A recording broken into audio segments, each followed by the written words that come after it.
The Championship Darts Corporation welcomes you to the DJD Ruckus at the Crossroads.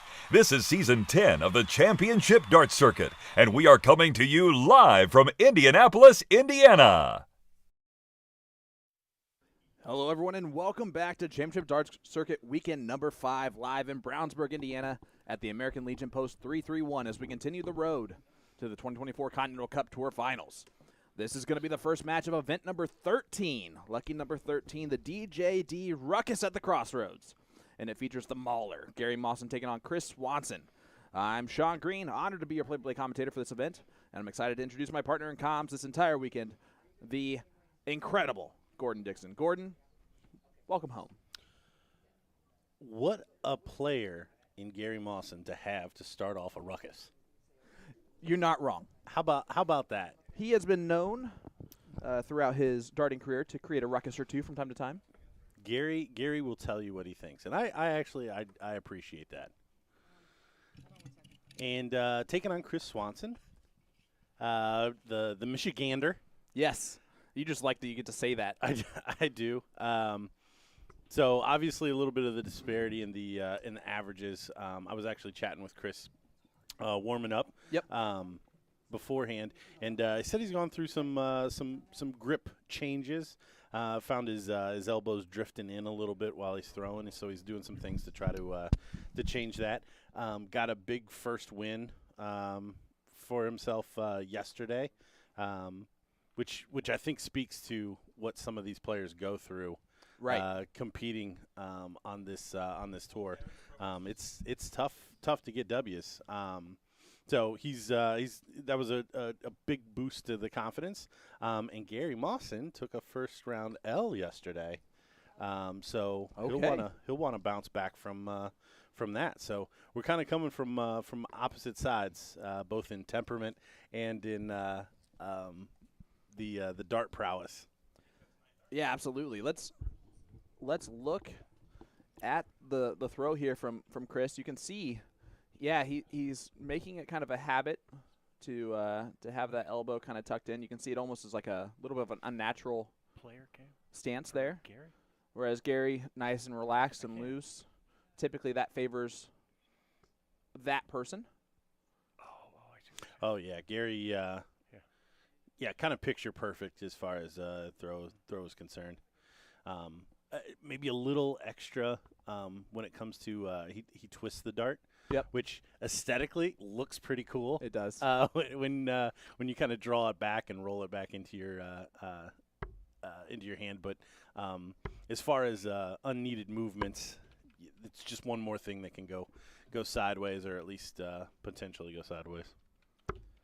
Yeah, let's talk about the early round withdrawals here. Randy Moffat getting a victory automatically on Shane Meeks. Jim Long moving on, and John Part automatically moving on to the next round, which means that we will see John Part not until match number 6. Yeah, he's already made it to one. Congratulations! One streaming board further. Check. That's 2 points. Yeah. Mark it down. Well, and we've got some people that are in that race. I tipped Part yesterday as being somebody that can get into that top 16. But in our next match, Jack Robinson is somebody that is right there on the cusp. He's 17th. 17th? Yeah, okay. So I was going to say 19th, but same odd teen Yes. outside of the 16. Yeah, he's 3 points back of currently being in the Continental Cup Tour Finals. The top 16 do make that event next month in Philly. And here we are looking at Chris Swanson. He actually messaged me earlier this morning and was like, hey, I'm on stream today, which is always a fun thing when you figure that out. And then he's like, by the way, I've been struggling with this, but I'm gonna give it my all and see what I can do here. So he's coming into it with the right demeanor. And you mentioned it, Mawson coming off a loss yesterday in the first round. Is that kind of weighing on him a little bit? Well, I'm sure. I mean, for somebody that has won events this year, I'm sure is a little bit of a wake-up call. But you never know. First day, I mean, did he just travel in? Did that not go well? I mean, I didn't have a chance to talk to Gary. Probably not one of the things I would start the conversation with Gary about. Probably either. But no, I mean, there's a plethora of different things that could have led to that. And by the way, no disrespect to who took him out. Yeah, right. I mean, it very well could have been he just got ran over. Yeah, he could have easily have faced that difficult test of. Why is there none of those on there? Cool. Of who he drew. Yes. And Nice that's 180. a 180 from Gary Mawson, the first of the stream. Leaves a bogey, but we won't hold it against him. It was Davey Main who took him out in the first round yesterday. 43. Who gave Trevor Bulbos a battle in the second round too. So Mawson on the bogey. Swanson though way back on 327 after 15. 59. Obviously not the start that he was looking for. When he was warming up, you were warming up with him, throwing just kind of settled the cameras. We tend to do that before we start. That's why they look so perfect right now, because they had your beautiful mug on there. But did you notice anything in this throw? Were you paying attention to it really at all? No, I mean we were more chatting than I was concentrating. Double top. Game shot. Well, that's cheeky to start off with a double from Mawson. 180 and a double top finish. If you had those on your bingo card. Yeah, you are doing well. Yeah, no, I mean, just when he was talking about the woes, I mean, I didn't notice anything as far as grouping or anything that seemed too far off. 99. All right, Chris Mawson just trying to get some sort of scoring going. At this point, you can again, it's got to be difficult to throw with the unnatural stiffness 40. that he's having to kind of do just to try and fix his throw, right? Well, and it's funny. We talked about that because to change your throw, especially like when it comes to grip, that's something that you 43. like consciously have to do every time. Yep. Because I was telling him, if somebody ever asked me how do I throw darts, I literally tell them, I give them 3 darts, and however they transition the first dart into their hand 100. as they walk up to the board to throw in kind of one motion, that's probably how you should hold it. So if that's not the hold that he's using right now, which it sounds like it's not, then you literally have to place the dart in your hand and try to get to where you want to be rather than what may feel more natural. Well, right now he's finding the treble. Looking a lot tighter on the grouping there. 100. That's going to feel good. Yeah, and that's what he really needs, especially a little unfortunate to win the cork because then he's got to play under a little bit of pressure in the first leg. But 60. if he can get a break back or at least settle in to where he can hold his throw in the third leg, I think we'll get a match out of this. That's a good. Again, he's finding at least one treble every time right this second. Switch down to the 17. And let's talk today's major storyline, right? It's going to be point standings. The point standings are everything today. They are more than everything tomorrow. It becomes really the main storyline. And last night we had a bit of a shakeup. David Cameron all year long has been the number 1 Canadian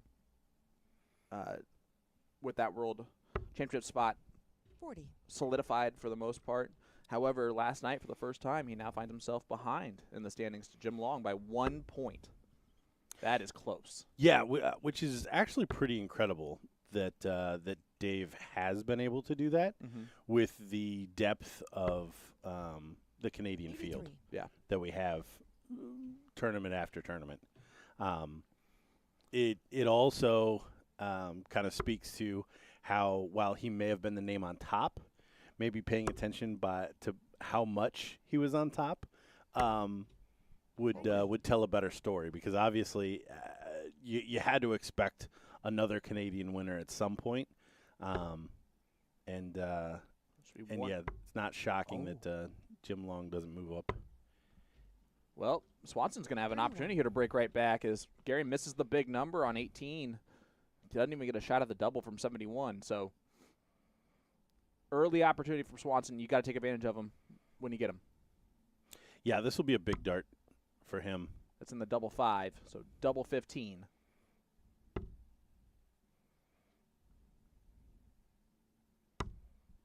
And it was 25. not a happy little accident for him.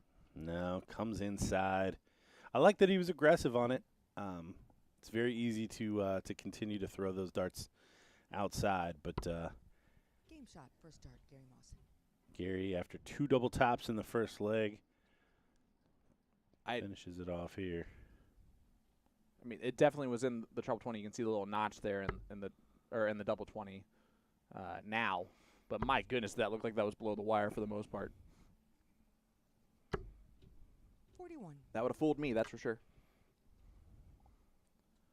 Again, the DJD Ruckus at the Crossroads. The Crossroads, of course, referring to Indianapolis. The Ruckus, however, 100. refers to something completely different. Dirty Jersey Darts, it's the first time having them sponsor here. David Garfinkel has been on our staff for a long time, and it's good to see his company kind of coming on board as a sponsor for one of our 43. events. He's been looking forward to doing that, and he wanted to make sure this one was called the Ruckus. It's because something close to his heart. The cause for a Ruckus was formed in 2018 by Chris Munson for the Race to Cure Sarcoma event in New Jersey, where David is from. Chris was diagnosed with dedifferentiated chondrosarcoma in 2017. He has sadly passed away in 2019, and his wife and family and friends have dedicated to carrying on the torch for Chris's dream by continuing to raise funds and awareness for sarcomas. The Cause for a 57. Ruckus became a 501c3 in 2021. Since then, $40,000 have been raised, and the momentum is not slowing. If you would like to help with that cause, 41. Cause for a Ruckus, all one word on Instagram. We'll get you set up with them. It's always great to be able to promote great causes like that, and this one's a good one. Well, and that's something that darts just in general, I think, does a good job of picking different people and causes to kind of get behind and support. The family aspect of darts is a real 41. thing. And as long as that continues, it doesn't matter how massive the sport ends up becoming over here in the U.S., that'll be worth it. 85. That being said, it'd be a lot better if it was massive here in the U.S. like it is over here in the U.K. Just saying. All right, Mawson up 2-0. Swanson had a chance to break in leg number 2. He's throwing much better 96. than he was in that first leg. I think getting out those jitters, the nerves of just now it becomes a match. And I can't believe it's taken this long for me to mention the beautiful Sally Kelly doing the chalking.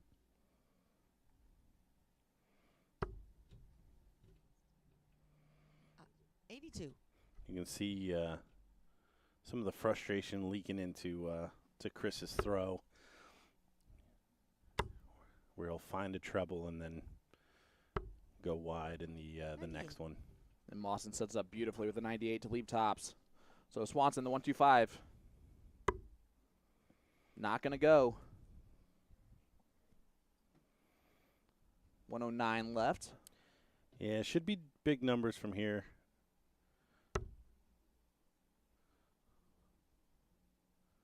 Just want to find a big triple. 86 if he 39. comes back. But Gary Mawson's been finding that double top pretty regularly. Shot, first And start, does it Gary again Mawson. there. Mawson up 3-0 early in this match. First to 5 legs. First match of the DJD Ruckus at the Crossroads. As we wrap up our final weekend tomorrow here in Brownsburg, Indiana. Again, Sean Green, Gordon Dixon on the call. Appreciate everyone following along on PDC.TV, YouTube, Championship Darts Corporation. You can find our main stream board there. And if you're looking for streaming board number 2, that is over on Facebook, as well as PDC.TV. That one does not have our beautiful voices, though. Stop trying to sell it to him. 104. Well, I said beautiful voices, so I at least gave us credit. Yeah, really against the throw. Must-win leg here for Chris. Otherwise, I think this may go a 5-0 way. Just not able to put together the scoring to get the opportunities to finish here. 100. Gary very steady, scoring and finishing. Yeah, Gary just doing his job right now, pretty much.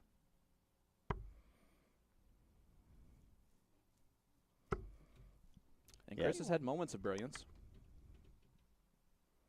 If he hits double top in leg number 2, you never know what happens. Mawson's going to shoot for this. Bullseye. And he pins the 161 checkout for Gary Mawson. That might be the largest of the day, and it happens right now.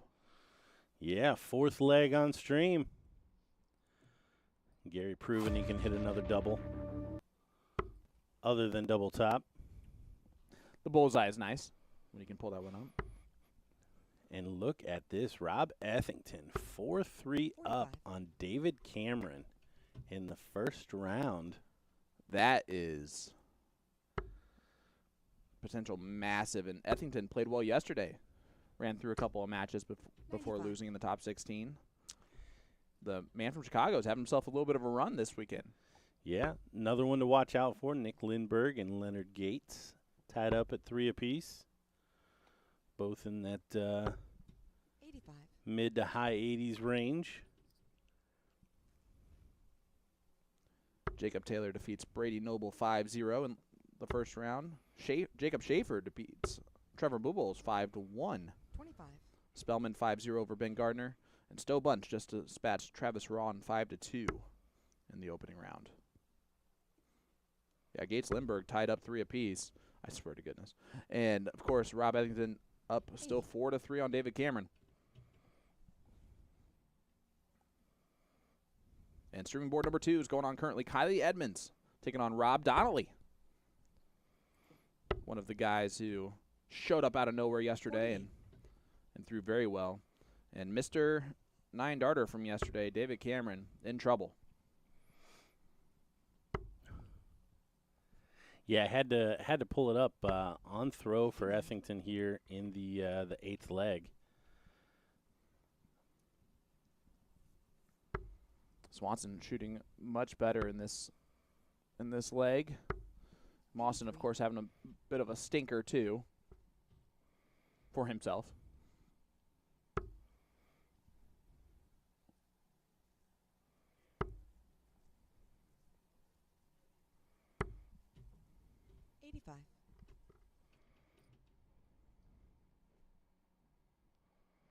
$85 does leave the 147.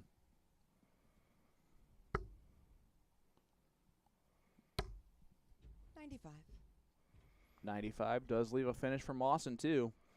Yeah, Mawson already proven he's dangerous from those high-range finishes.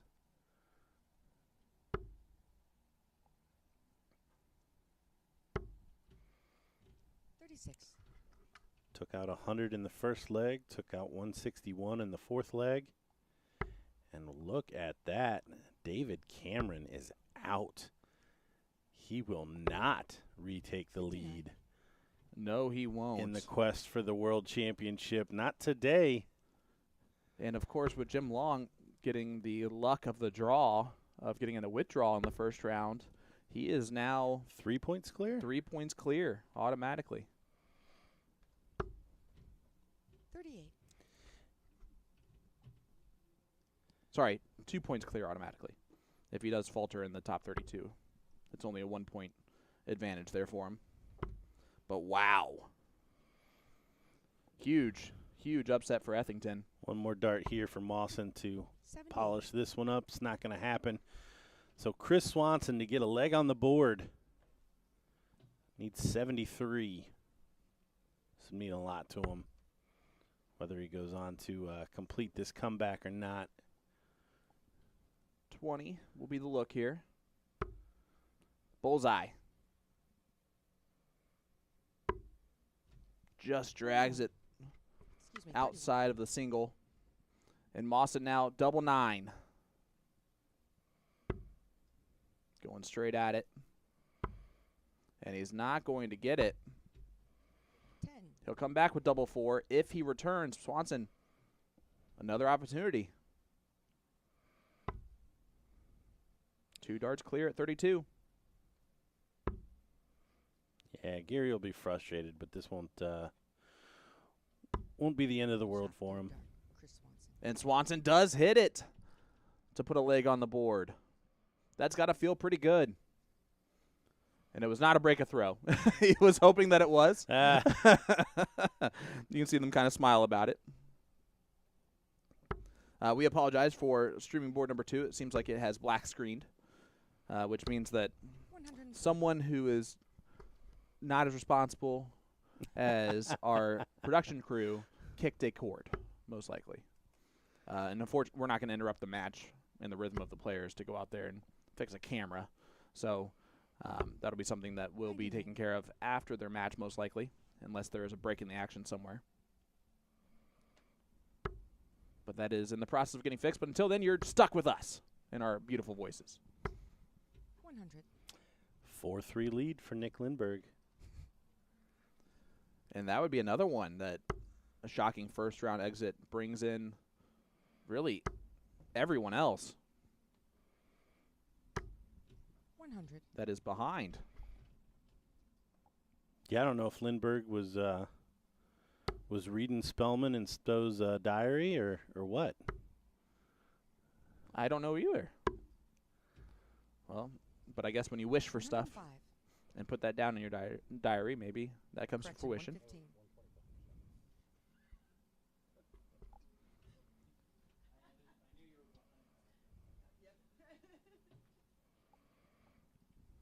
Gary and Sally talking out that score there. I think that was actually a situation where Sally was correct and Gary was not. Yeah, Gary was trying to sell her on another score. Almost. And Nick Lindbergh does take out Leonard Gates. 5-3 victory. So 50. the number 1 American also finds himself on the exits in the first round. This is the day where It's moving day. it is moving day on this Saturday. Are those both in?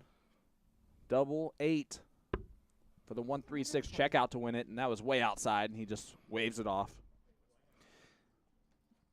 Yeah, that would have been tough. I mean, Chris has obviously not played well, but if your opponent out of 5 legs takes 3 ton-plus finishes on you, you can kind of make room for Yeah, you could have played well and Yep. still. Yep. 82. But back comes Gary. Double 8 to polish this one up. 5-1. Double 4. Game shot. And Gary Mawson doesn't miss double 4. 5-1 victory for Mawson over Chris Swanson. Swanson, I appreciate the fact that he did the math right, correctly there to leave the 170 just in case. And the Michigander has some positives to take away from this match that hopefully will help him out tomorrow. But our next match coming up is going to be another one that has a lot of implications on the line for the Continental Cup. Jack Robinson sitting there at the 17 spot, trying to continue his run into potentially making it into the Continental Cup Tour Finals in Philadelphia. But he's going up against Nick Georgeson. Georgeson, probably a bit of an underdog against Robinson this season, but we've seen him play at times and do extremely well. And I'm excited for that battle. Yeah, it'll be interesting to see how this ultimately plays out. Jack has a lot less experience on the CDC tour than Nick, but I would completely agree that Jack going into the match has to be the favorite. Yeah, Jack had quite a run in Chicago, weekend number 3, where he was able to just have runs every day consistently. If he can find himself throwing well again today and tomorrow. And that's in timing that would be. Georgeson's house, right? He's in Chicago? Yes. Yep. So Georgeson from that area, that neck of the woods. Of course, his Bullshot YouTube page has been a very popular dart YouTube channel. These kids and their social media. You got to love it. You got to love it. But again, this is the Ruckus at the Crossroads, sponsored by Dirty Jersey Darts, DJD. And there is Mr. Bullshot himself and Mr. DJD himself. David Garfinkel, that tall drink of water. And, of course, Georgeson.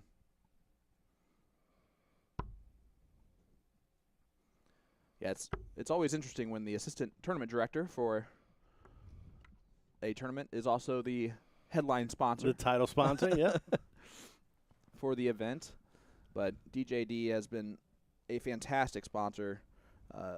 His team that he has, his flyers are starting to get bigger and bigger because he's starting to run out of room for all the players, all the top players that he has at CDC weekends and other events around the country. Well, it's cool to see, too, because you've got somebody that's clearly tapped into the elite level here. I have no doubt that if you ask him of his stable of players, like who their partner is, if they have any kids, what would be if they haven't had their walk-on song, what it would be. Like, I have no doubt that that all of that information he would be able to rattle off. He doesn't have a spreadsheet. Nope. He's that close to it, which is cool to see.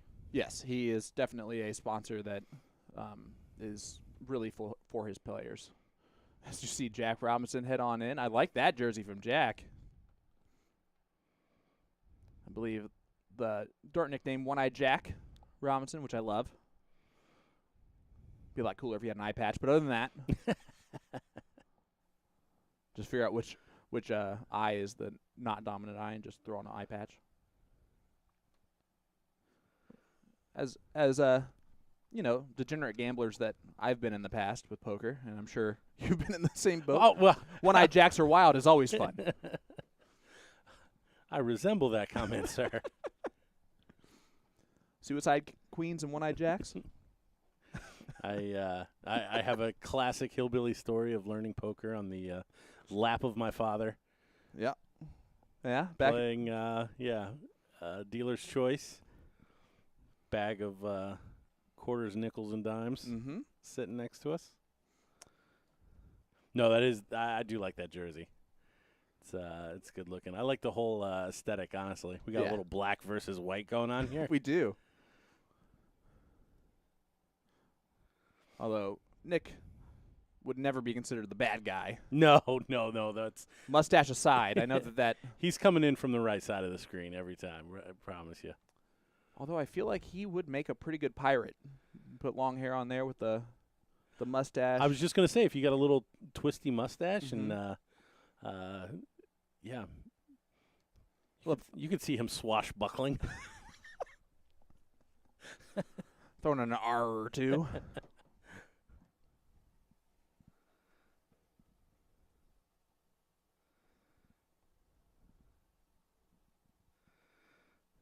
All right, here's Georgeson. They are bulling up, and he hits the double.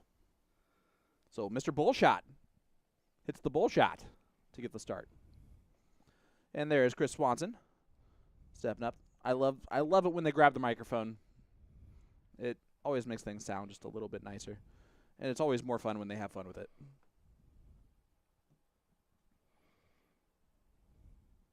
Nick looks really calm on that dartboard today.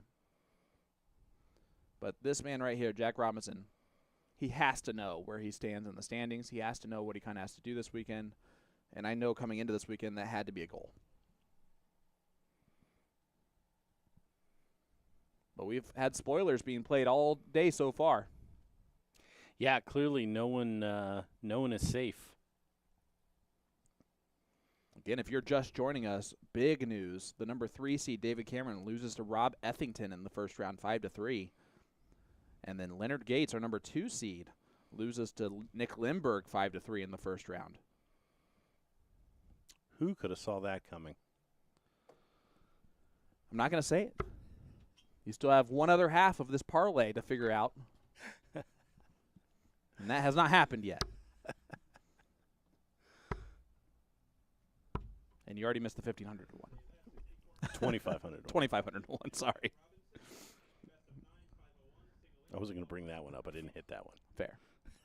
All right, you could barely hear it, but that was the sultry voice of our ground controller, Major Tom, Jeff Good. 23. The way that he looked at that was great. All right, Robinson off and running. Jack, one of those Ontario players in that group of the Justin Fawcett's and others of the world. Well, and I think the last couple of times that I've seen Jack and maybe commiserated with him over a cigar outside on the patio. The story's always been about finishing, which is a classic story. Don't get me wrong, with dart players. But I have a feeling that's where 60. This match may turn. Okay. Because you see the averages, and I think both players may get to that from different sides. Meaning that maybe Nick doesn't score as well, but maybe finishes a little bit better, and you may see a little bit higher scoring out of Jack, with maybe some things left wanting on the finishing side. Well, there we go. I like that insight. Actually, it will help out tremendously to everyone watching along to see if that plays out here on our mainstream coverage. Yeah, looking 46. around, Davy Main, we talked about earlier, took out Gary Mawson yesterday, doing the work against Levi Cransel. At this stage, Joey 121. Lanal winning 3-1 over James Solik. And Anthony Romero, who was on our stream yesterday, even up against Lean Scene Mitchell. Gotta love it. Yeah, I walked into the venue today right away, 100. and Sean stops me. He goes, "Turn around." And I look at all these cups that are on the table, and he goes, "It's your turn to buy." And I go, I'm a teacher, and I will get murdered by my 25. wife if I do anything like that, especially because I can't even partake as I am here working. But thank you so much for the offer To buy you a drink. to buy you drinks. 39. Only 39 there from Nick. So Robinson against the throw. Just going to try and set it up nicely here. And 58. the expectation is Georgeson does not typically take out the 150. Oh, I like the way that he went about it, though. I know you probably don't, but I love that.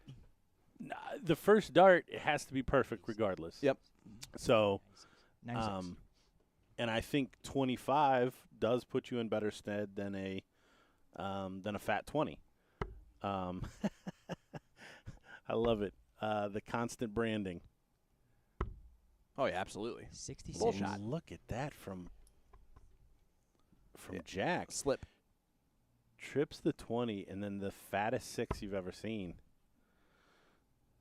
So here comes Georgeson, 2 at tops to hold throw in 24 darts. Oh, 34. I don't think that second dart did him any favors there. It did not. No, it hung down on him. Now Jack a chance to recover. And he busts it. That's in the top left corner of the double 19. And I hate that first dart. When you're on those wonky doubles, you have to be aggressive. Yeah, the last thing you want to do is have 2 darts and know that if you go inside, you're done for. Yeah, if you're going to go inside, make it that first dart. Clean it up. Most likely you're going to pick a better double shot, third dart. that second time. But all Jack for to go naught, first. Nick Georgeson takes it out. Holds his Took throw. 27 darts, but you get a slash on that leg column 55. regardless. Match number 3 of our streaming board is warming up right now on stream board number 2. And that one will feature the Indy hometown kid, Jacob Cook, getting his second shot at the stream. 96. This time he's taking on the sniper, Steve Warnock, which, albeit a better draw than Leonard Gates, I know for a fact not an easy draw for Jacob Cook. He is the one who did battle against Steve 58. Warnock in that U.S. Darts Masters qualifier after beating me. Did not play as well against Warnock. I know because I chalked that whole match. Because I had to, because I lost. 43. Struggling on the big numbers.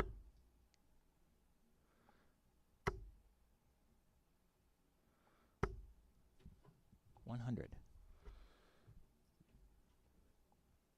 Jack starts almost like just pop into the board with more of like a float to it. It almost looks like he releases them, and then it's almost a split second after you expect him to go on the board, they pop in there. 96.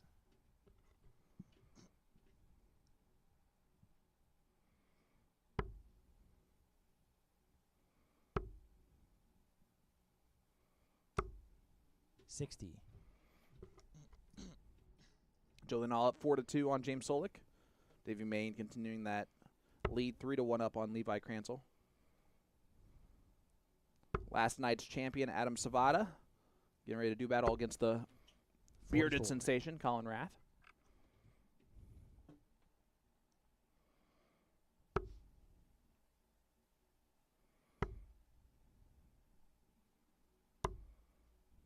52. Only 52 from Robinson. Yeah, not taking full advantage of this this start here. But honestly, both players feel like they're just trying to get into this one. 85. Georgeson going to be the first to a finish. But Jack should set up much better. Ton 40 leaves double 18. 100. Nick, you require 137. Not quite that good. All right, 137 for Georgeson. This might spur him on.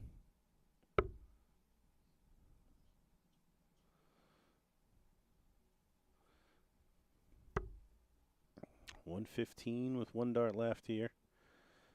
Really should probably bullseye. Come on, your namesake. 23. His namesake is Jack not a requires 1. 76. I want everybody to know that. Would would not have opted for the fat one. Oh, look at this. 2 8s. Maybe nice and clean. Give him some confidence. It's where he's struggled so far. 68. You teed it up at the beginning Nick, of you require 114. the match. So far, that has rang true. The double trouble for the one-eyed Jack. 96 left. Not going to get a look at a double. 46. Jack, you require 8. And that One one shot does first fall dart. in. And I love when dart players are like, yeah, see? Wow, weird, darts. Well, what it really speaks to is the fact that, like, he doesn't know the difference between that dart and the ones that have missed, which is sometimes the most frustrating. By the way, it's very easy when you shank one, you're like, I didn't throw that well. But when you're letting them go and you're like, yeah, why is that in the wall? That's really that's when dart playing becomes extremely difficult. Well, you saw it there. His eyebrow raise was one of almost shock that it went in because the other ones have also felt that good and not. 85. Definitely not how you want to feel about a double going in is shock.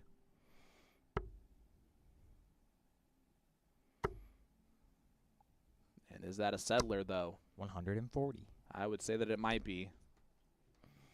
Yeah, Jack will give himself a lot of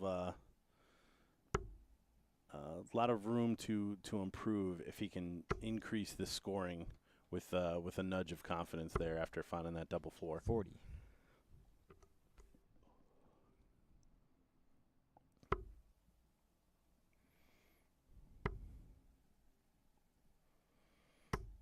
$60. Not happy with that grouping there of that 60.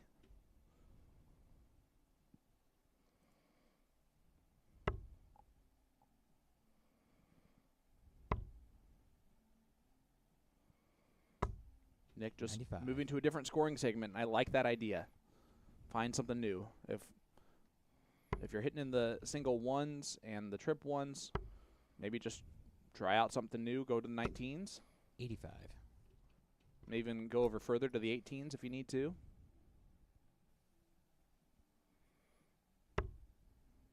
But that first start starting to catch. And it looks like it's starting to follow him too. 95. Best looking 95 I've seen.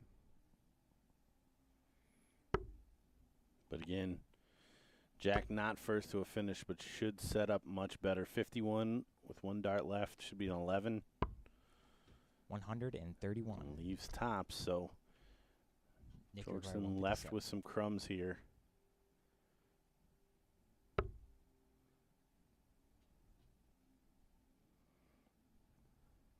And when you have an opponent that struggles on his doubles, like Jack has done so far, is part of your thought 41. process after you miss that first start, you still got to set Jack it up. require 40. Oh, yeah, and absolutely. Put pressure on because chances shot are first that he start. might miss, but not there.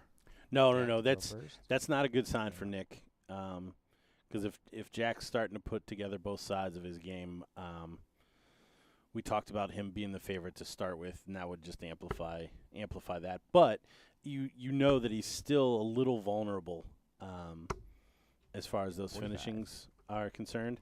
And honestly, I would say that for anybody in the United States. You need to go to the board thinking that you're going to get another shot. 95. You're not always going to get another shot. That's fair. but I think the law of averages here is you've got another 3 darts coming. 100. We've seen many times yesterday where one of our top players in North America is missing 3 darts clear at a double and giving multiple opportunities to opponents. It just happens, and it happens to the best. Yeah, it's one of the last big differences that I see between our average game and the international players. We're still probably 33% or less on doubles, and they're into the 40s and 50s, 59. which, again, is an entirely different turn when it comes to the darts that you have in your hand. So that's a gigantic gap that needs to be closed. 171. Well, that's a 171 from Nick Georgeson. Nick doing a good job here against the throw.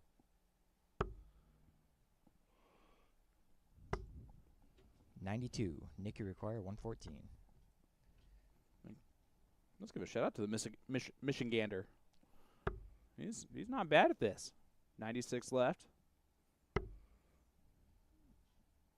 I was not really for having players chalk on stream when we came up with that last year.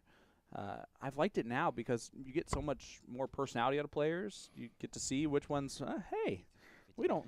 You do have a decent British accent. Yeah, How you're about better that? at it than I thought you were going to be.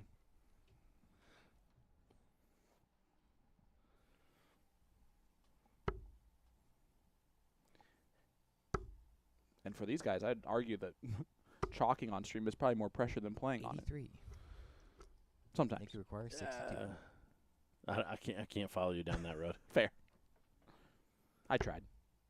Double 16. To break, put us back on throw.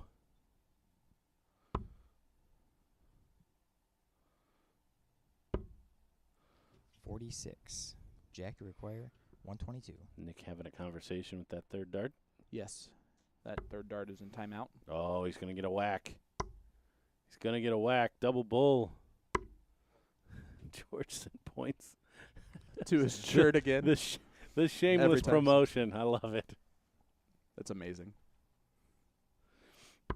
Game shot, first start. Shakes his head at it, but it goes in. Coming Monday, double 1 darts from Gordon Dixon. I'm going to walk around with a double green bit on my shirt. It's amazing. Put 1 squared.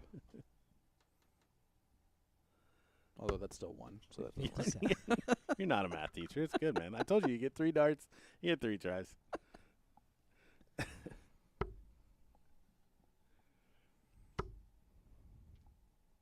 2-2 score line. 100. Not much between them overall.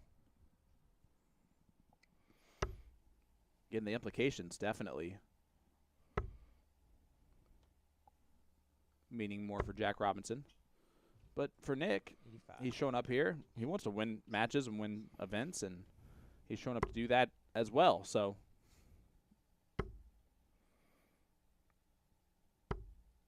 30. Yeah, I did see Jack this morning on my way in. I just said hi. And I always hate being the guy that goes there if they're not aware of what's going on. Yep. But it would have been interesting to know if he was 73. aware of how close it is. Because honestly, one of the other things to keep in mind is there are so many races going on that 55. in a couple of different points lists that it may be a little convoluted to know where you're at in each one. 95.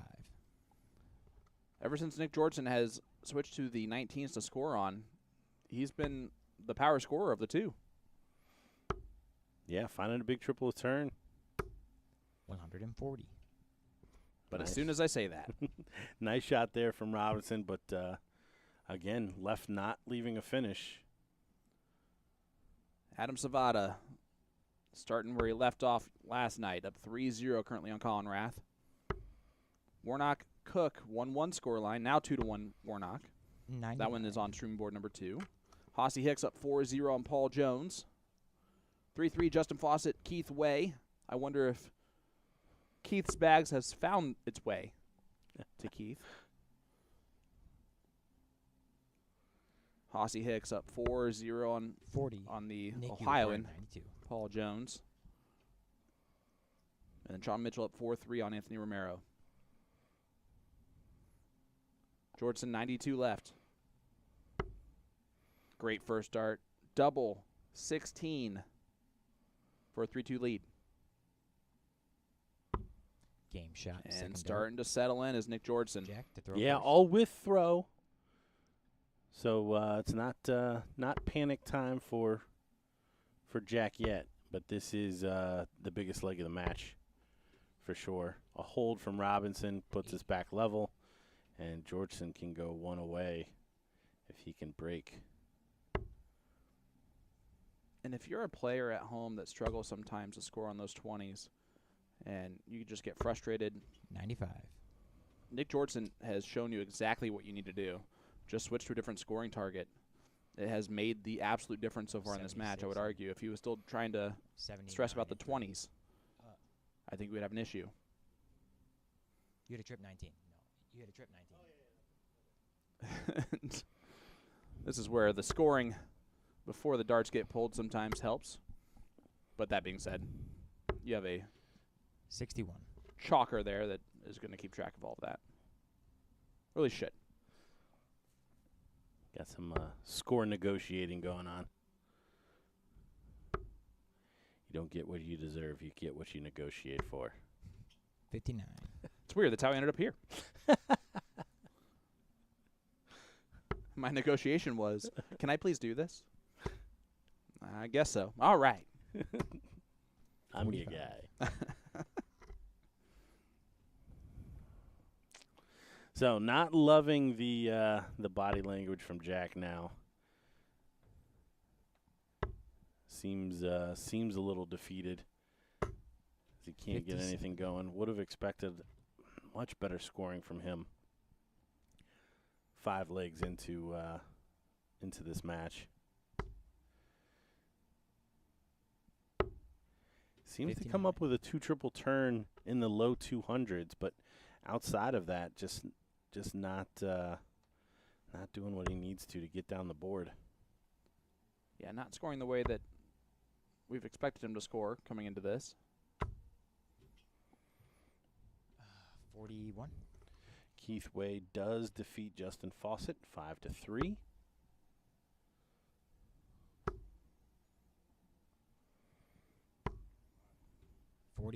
Justin will go into tomorrow trying to just salvage a weekend, a couple of wins.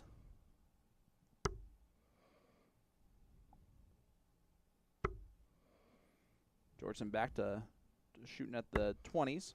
61. Again, if you're just joining us, the big upsets so far today that have really added to the implications. Leonard Gates loses to Nick Lindbergh 5-3, and David Cameron loses to Rob Ethington 5-3. 59. Yeah. And with Jim Long getting basically a walk in the first round, then now we'll put him up at least 2 points on the Canadian Order of Merit heading into Sunday. 135. Jack required 156. Jack needs to get a spark of something, or else Georgeson 60. Nicky required. is about to be in the driver's seat of this match. Yeah, like I said, this is the most important leg of the match so far. And Georgeson now against the darts has 2 clear at double top.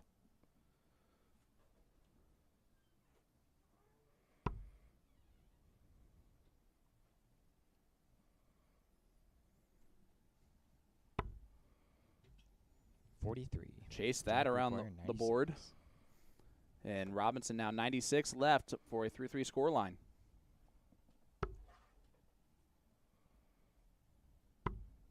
Oh, try the double-double. 25. Nick, you require 10. Yeah, and throws his hands up. Needs to be aggressive on this. I don't mind it. Gives him a chance to fix it. Down to double 2 or double 2. Oh, and he comes inside. 8. Jack, you require 71. The Madhouse awaits if he returns. Jack should get one dart at tops. 58 left.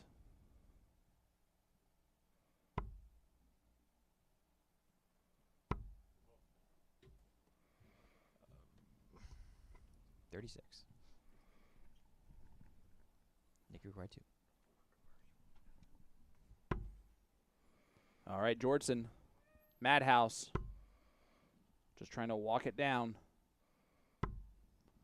And No he does score. not do so. Jack, you require 35. Reprieve. Yeah, I think Georgeson knows how big this is as well. Jack come inside. 3. He Nick, you cannot. require 2. Who wants to win this match? At this point, that's the question. Good first dart. Oh, he doesn't stay there. He looked at it like a blocker. Bame shot. Second Does dart. bang in the second one though. Nick to throw first. Good move and takes the 4-2 lead now. And that's a break of throw, a huge break of throw. Now throwing for the match.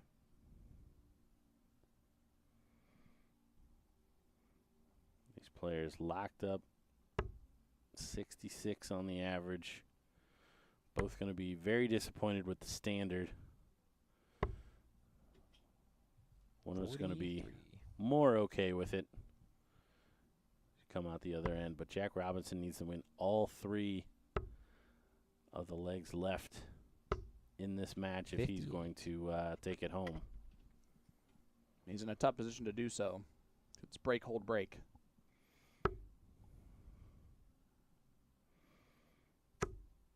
Next up on the stream, though, we've got John Liggett and Jeff Springer 40. bringing us some action. Springer with a good run yesterday. Just running out of steam against Savada. As did everyone. 140.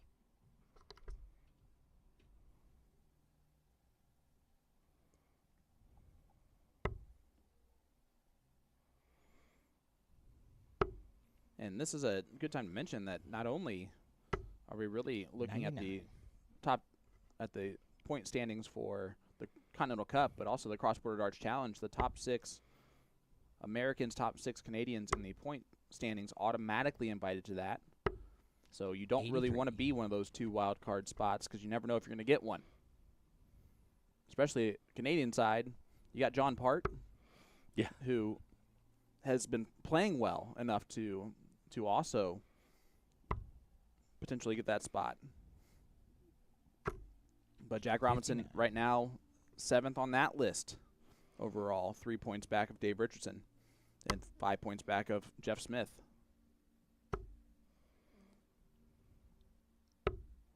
If I'm not mistaken, I have 24. not seen Jeff Smith or Dave Richardson this weekend, correct? Now that you say that, no. So Jack Robinson, Jake McMillan, Chris Caldwell jumping up to 19th after yesterday's massive run to the semifinals, puts himself in position 2 with another good run. 55. Well, and big ask, but we've seen it done. Adam Savada with another W could put himself right in the conversation. 180. Yeah, absolutely. He was on the outside looking in, heading into this weekend, but that could be huge. Jack Robinson, big 180. Yeah, throws his hands up. Where the heck has this been? And honestly, he's not even over the line. He's got to find this double 65. to get the break.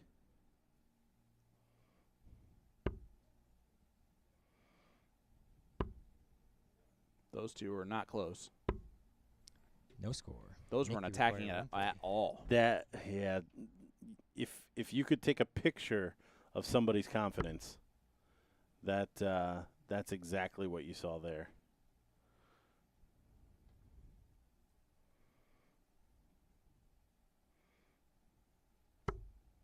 Georgeson now completely blocked on. He might go bull shot here. 65. He does. Jack requires 16. Blocked on the 20s, entirely trying to leave Gain. a Shot finish, but first that'll shot. do. And Jack again Jack throws just his hands up. Yeah, that's one of the breaks he needs. Break, hold, break is the scenario. So the toughest comeback route for Jack Robinson from here, but good signs. Definitely good signs. Nice 180 in the last leg. Didn't mess around too much with the double. Great first start again from Georgeson, who's going right back to the 19s. 133. And again, scoring well to start off the leg doing that.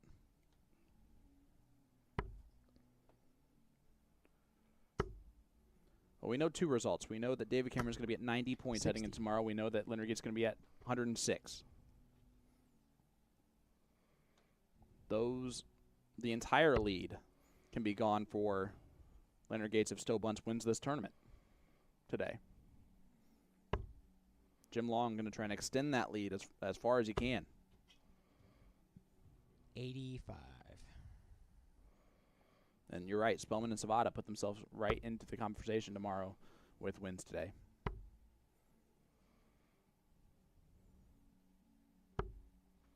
$43. And who are going to be the players that come from the outside of the top 16 and find themselves in the Continental Cup Tour Finals next month? Those storylines from the DJD Ruckus at the Crossroads, and of 41. course tomorrow, are massive. Oh, yeah. Yeah, have your pen and paper out. Because all of these races are close. 85.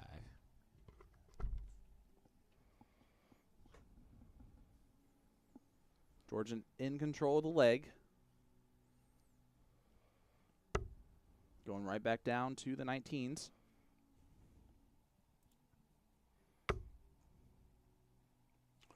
Womack, another one to watch out for. 2 up on 98. Nathan Humphreys as he tries to make a race for the cross border. Yeah, him and Jeff Springer tied right now, 55 points overall for that spot, that 6th spot. And how about this? The Indy local, Jacob Cook, putting 83. Nick require Steve 144. Warnock under a little bit of pressure. 4-3 Warnock, but Cook averaging 80 to Warnock 75. Oh, another one there for the double. Ooh. Doesn't find it. So 78 should stay there again for double 12. The big 18 leaves 60. Oh, and he doesn't find 70. that either.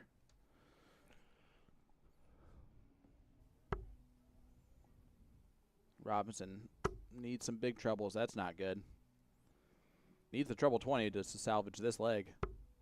Or no, we're not going to do that at all. Not even going to leave a finish from 184. Nick requires 74.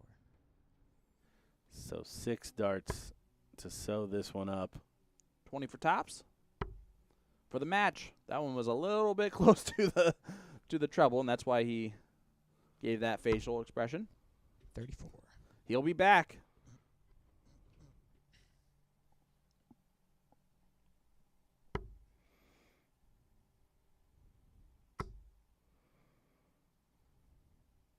I can tell you right now that when our principals thought up this point system, this 17. point race, everything that's going, this is Nick working out require exactly 40. the way they wanted to.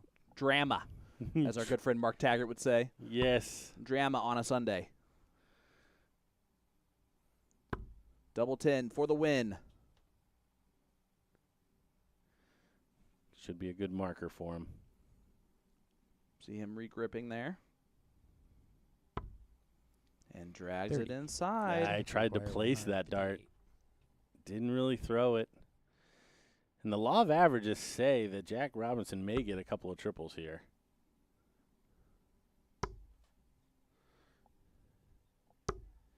$100. Nick, you require 10. Enough. Throws the hand up. Always tricky, though, double five. He attacks again. Missed this change the last time. Took him to get to the madhouse. He won't want to mess around with it, though. Already many match starts missed. 6. Jack, you require 58. And this ticket was the last league decider. Yeah, Jack can't believe his luck here. Game shot, second dart. And Nick, okay, that's basically what he said Throw there. first. Let's go to a last Oh. league decider. All this for naught. Race to 1. Yeah, like I said, nobody's going to be happy with the standard here, but somebody will be a little less unhappy if they can pull it out. That was a lot of neighbors.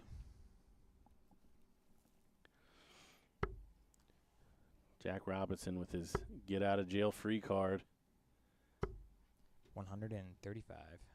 And it's never what you want to do with Jack Robinson because he can score extremely well from time to time. That's typically what you expect out of him. So law of averages tell you that he's probably going to do that here. 95. And Steve Warnock, Jacob Cook on our stream board number 2 going to a last league decider as well. So 2 last league deciders on our stream boards. Yeah, I'd be interested to know what Georgeson considers a blocker because 81. there's been multiple times where he's put 2 darts high and then Moved. throws his hands up, moves around, and there he basically built a TP over the 19 and stayed there and chucked one in the middle. 98. I mean, it's always difficult to understand what the player sees from their angle versus the side cam that we're utilizing. But 47. Well, let's see how, from that side profile, you can see kind of how his darts will lay in the board.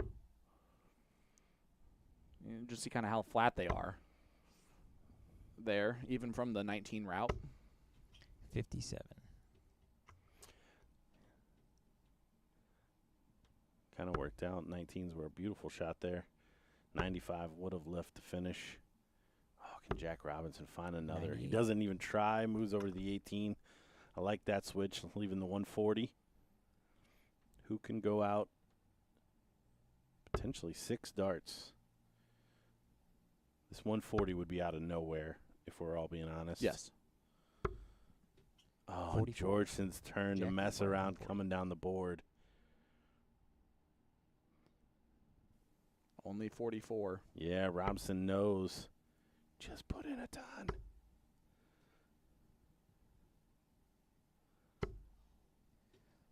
$45. He does If you not require just put in a 158. ton, and that actually a little bit of a trip.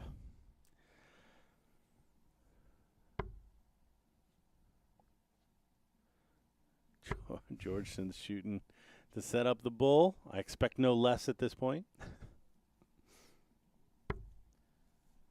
43. Jack, you require 95. 95's always tricky. Did he start on the bull? No, he went straight at it.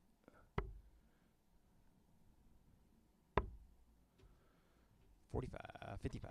And now Georgeson outside look here, You require 115.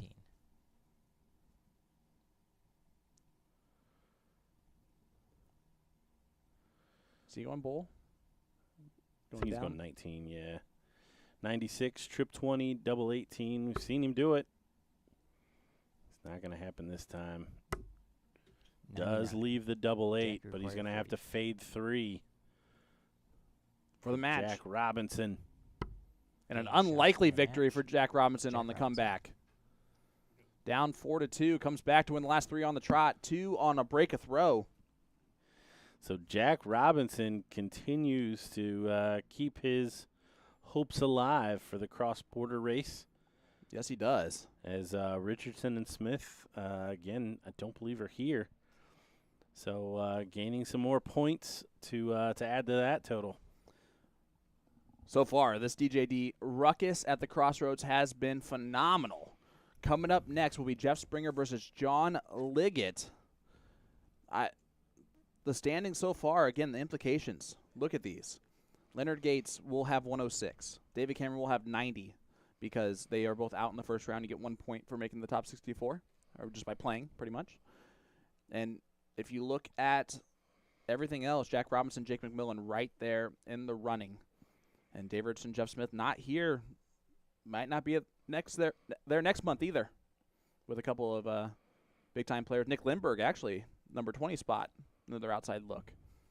But it could be great. Anywhere from 1 through 6 has an opportunity to make the Alley Pally stage pretty much. Yeah, big matches coming up. All of those names in that top 6 have won events.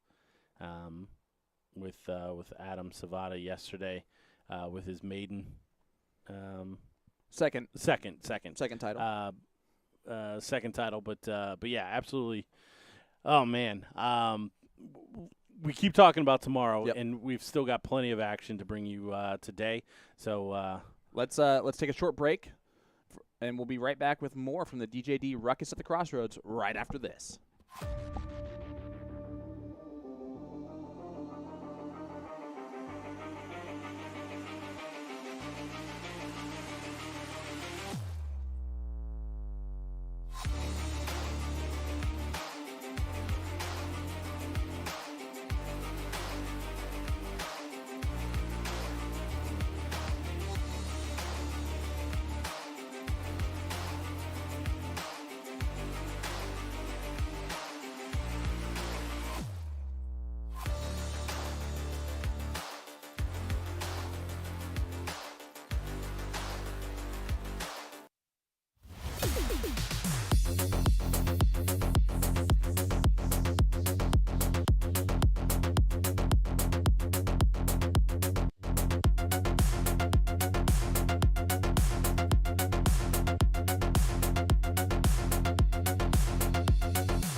Let me tell you about A to Z Darts. We're a specialty dart store with over 10,000 different products. We create in-depth videos and blogs to help improve your game and showcase our products. We give helpful advice on how to practice darts, the fundamentals of form and mechanics, and how to make better decisions when purchasing your darting equipment. Whether you're brand new or a seasoned player, we try to provide fun and informative content. I'm Jen, the creative director for A to Z Darts. I've been playing for over 10 years, and I've traveled the world competing in and promoting the sport. This is Will. He runs our live streaming company, USA Darts, and travels the globe as well to broadcast major darting events and interview PDC players alike. You'll find over 2,000 different sets of darts on our website. Guessing right now you're pretty interested in our resources? Learn about form, throwing mechanics, practice routines, scoring and grouping, checkout methods, cricket strategy, and much more. Visit a-zdarts.com to take advantage of our blog or follow us on social media at AZDarts today.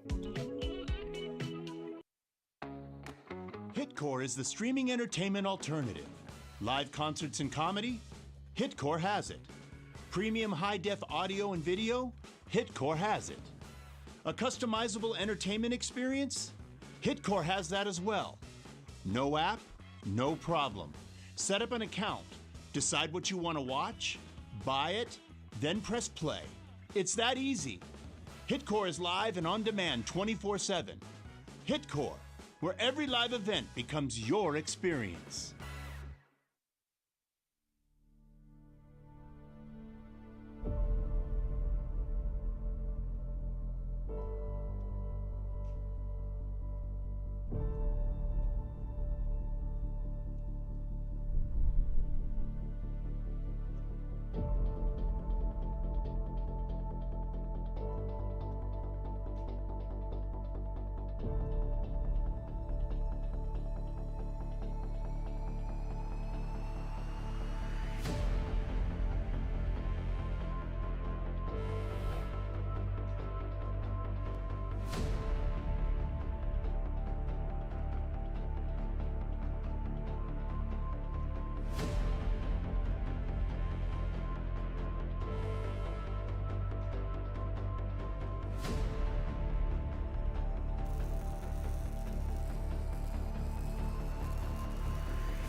Welcome back to the DJD Ruckus at the Crossroads.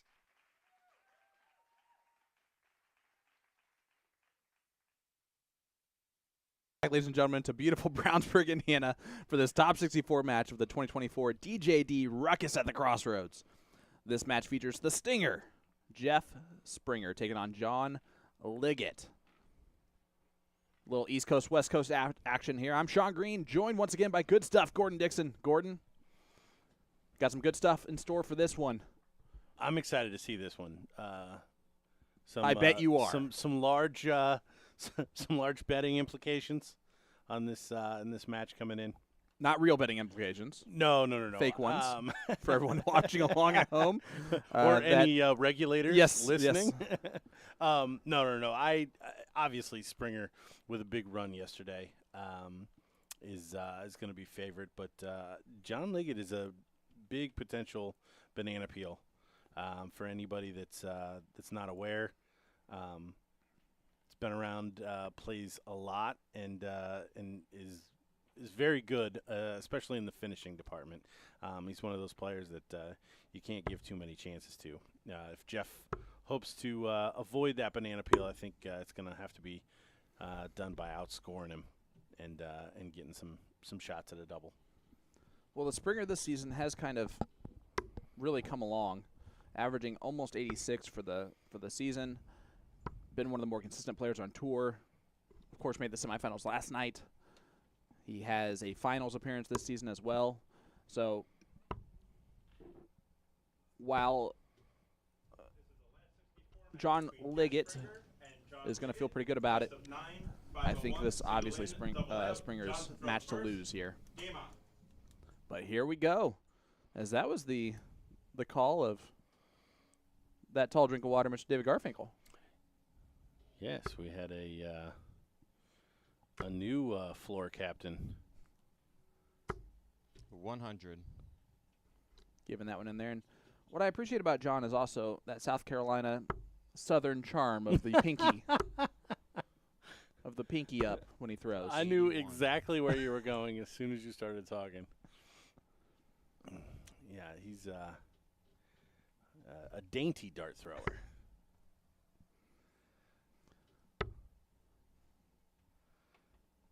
I think if you're from South Carolina, that's just how they teach you to throw. Got to have that Charleston charm, old school.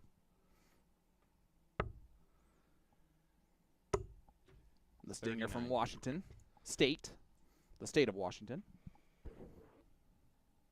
Yeah, Jeff obviously continuing to see some success here, so shouldn't have any, I don't know, hangover 41. from the success yesterday. But it's always interesting to see how somebody follows up a good performance, where maybe they even could have and should have went 54. another match further. Yeah, I would agree with that. I would also say that for the most part, he's been able to accomplish a lot of those goals of coming back the next day and still 99. staying strong.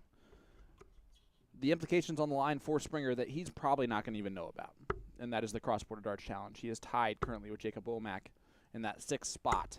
140. And while he probably has a likely chance of getting an invite to the cross-border darts challenge, if you're tied with the person who's also in 7th place, you want to make sure that you just solidify that spot so you don't have to worry about it. You can plan it already. 100. Yeah, it's one of those you don't want to leave it up to the judges. Yep. If it's in your hand, might as well finish it off. There's a little bit of sound, I think, that he might have heard as they both kind of snapped their head that 25. way. And that could not have been a good time for that.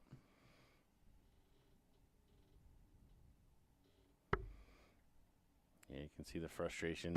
Leaves a bogey as well. So John 56. just smooth stroking the 56 to leave tops.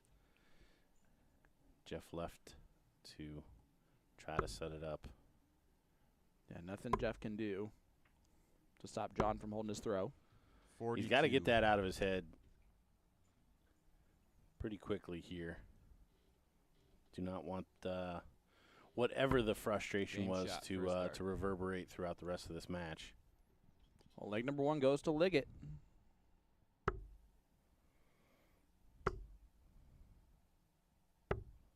99.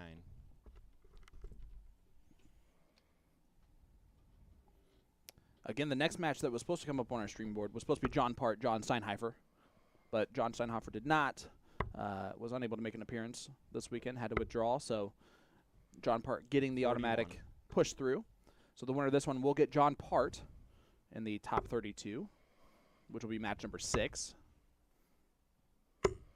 134. So now we jump ahead a little bit to Mawson Robinson will be the next match we get, which will be a top 32 match. Still a race to 5 here in this last 64. Jeff Springer, John Liggett.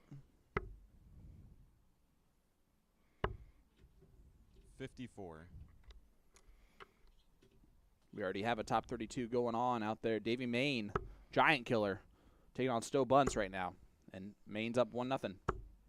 100. Yeah, and luckily it looks like Springer's taking that frustration out on the board, which is the proper way to direct that frustration. Again, whatever the cause was.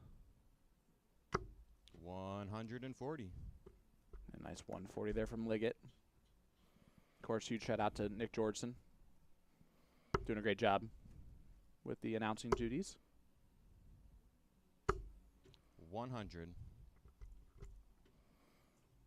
I have yet to talk to Jake McMillan about taking my job that he mentioned yesterday.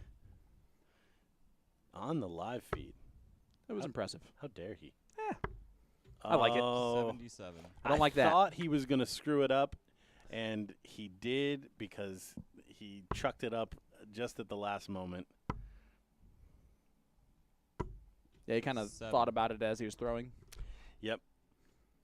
I won't lie, it was a good lie to follow the treble 19, but the proper shot was up at the 20, and he just decided that in mid-throw.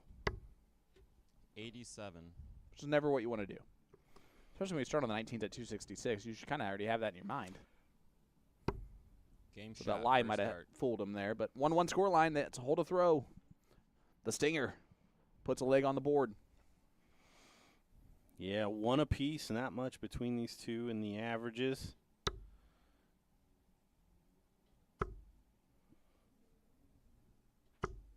$125. And a good open on throw for John Liggett.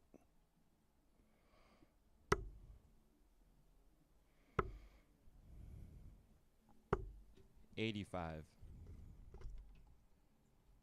And not as strong of a start from Springer. I like that side view there of the throw from both players. It's always 100. an interesting perspective to get, how the darts land on the board, how they fly through the air. That split screen does a lot of great stuff, but it's hard to fully see those aspects of the 98. game. That has been something that I have most recently been messing with, because and I don't know why I didn't realize this, but and maybe he doesn't. Maybe somebody 60. I'm sure it's the internet. Somebody will correct me. But I didn't realize how far to the left or his right Van Gerwen stood. I agree with that. Yep. 100. I always thought he was right down the middle kind of guy. And Yeah. it was one of the last shots that I saw of him. I think it was last weekend or maybe in the Players Championship. That I was like, man, you start putting it together. I remember an old player, Wes Newton, 125. used to stand way off to the side. Goldfinger, of course, way off to one side, and Stephen Bunting. Obviously, quite a few names 58. kind of mess around with that, and that was something that I never really played with. So when I'm chucking them at the house, that's moving up and down the line is kind of been something that I've been playing with, just from a starting standpoint. Yeah, that is something. 51. Obviously, I'm not on the same scale, but that is something that I have done in the past. Is I used to throw from the right side of the board, and then I moved over to the left Look at side this for a bit. double top 160. Oh, Oh, just high. 140. And that would have been to break the throw. Liggett 3 clear at 40. And he Game gets it on shot, dart first 1. dart. They've hit doubles, that's for sure. Yeah, no, both these players, and expected from Liot, one of the stronger parts of his game, but he's putting together some pretty good 96. scoring turns as well, coming down the board. So Jeff Springer's got his hands full here. Yeah, been a battle.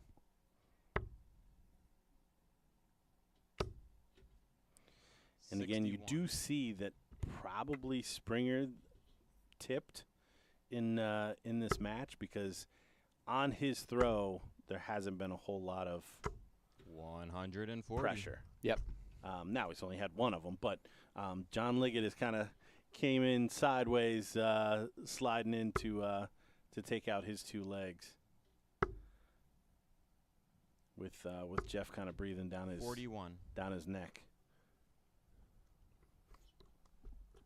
Out there on the floor, how about Gino Florian averaging 103.5 right now, 2 legs up on Nick McCoy.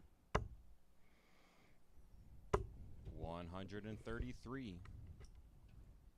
Gino, every time he comes to Indy, goes to one of our local blind draws on that Thursday evening. It's a soft tip blind draw too, so he gets a little bit of both while he's here, and now everyone 99. is used to him when he shows up. It's good to see the players kind of get out into our community from time to time too and interact. Do you guys have a lot of steel draws? We have some. It just depends on. 96. We have a Monday night steel draw that's every week. Huge shout out to Sean Rosner for starting that one. And then we do have a lot of leagues. A lot of our locations have both steel tip and soft tip dartboards in the location, 121.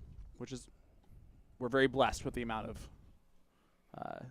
different styles of game we can play there. Game As Jeff shot, Springer hits first that top dart. corner of the double 18, and again, I don't remember them missing a double yet. Yeah, straightforward finish for Jeff Springer. Ties it up to a piece. And again, as soon as John gets on his own throw, scoring comes back. Yep. 100. That pattern starts to suck in.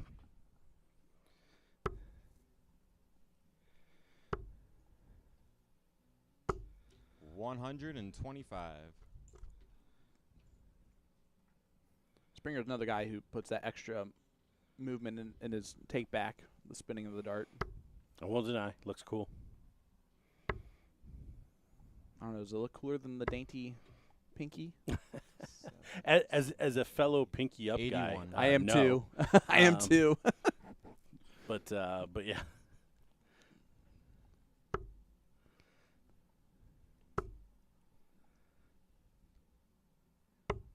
$137.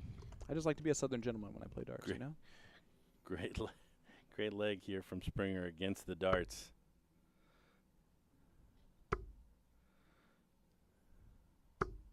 $60. And only 60 from John Liggett. So Springer with a real chance here to break the throw. Put a stranglehold on this match. But he stumbles there, only 24. 24. Yeah, kind of gives it right back. Even a single triple turn. See Liggett at a finish first. 140. He finds 2 of them to leave Shanghai. Yeah, well done there from Liggett.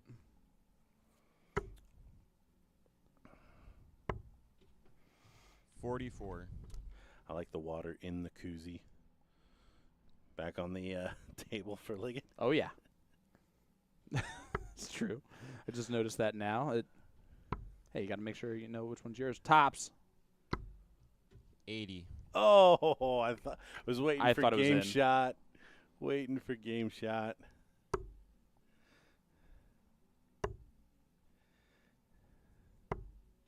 $57. Hasn't had any trouble on this before now.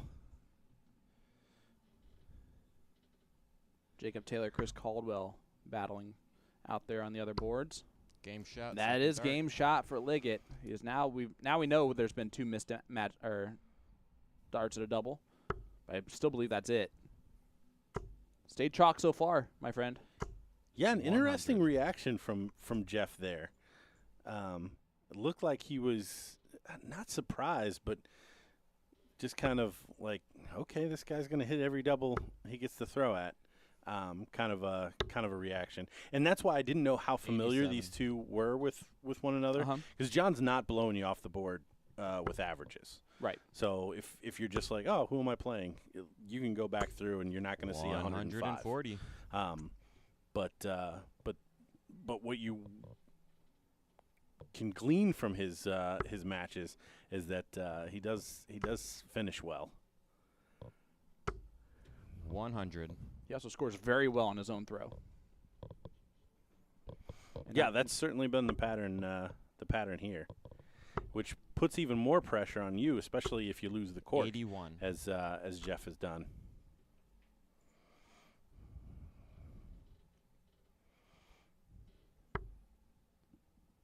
Springer on 180. Liggett just trying to get it down.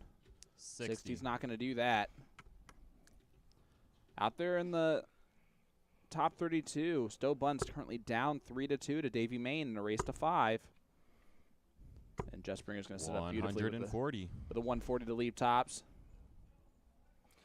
Yeah, and again, Springer, very comfortable hold on the cards. And that looked like more of a practice for the 140. next leg. I was just going to say, John, close enough to his start that he can throw a couple of triples. Oh, but an 20. opportunity is knocking for Liggett. Springer misses 3 clear at a double for the first time in the match. Oh, can he find a treble to get a shot? He can't. He can't. 98. 16, so question asked. We said this was going to be an easy hole to throw, but now this one's Game got to shot go. for a start. And it does. Makes it nice and clean. 3-3 scoreline. Can John Liggett hold one more time? We've got one to one of those crossroads in the match here. See what we did there? That was 100. nice. It's where the Crossroads of America, in Indianapolis, Indiana. Even though none of the interstates actually cross each other. There's a 100. big circle that blocks that from happening.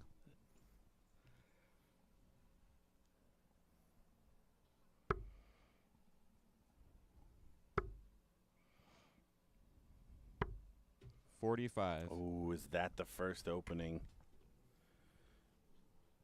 for Jeff Springer to weasel his way in here against the darts? 140. And that's a good 140 response. Yeah, picked a good spot there.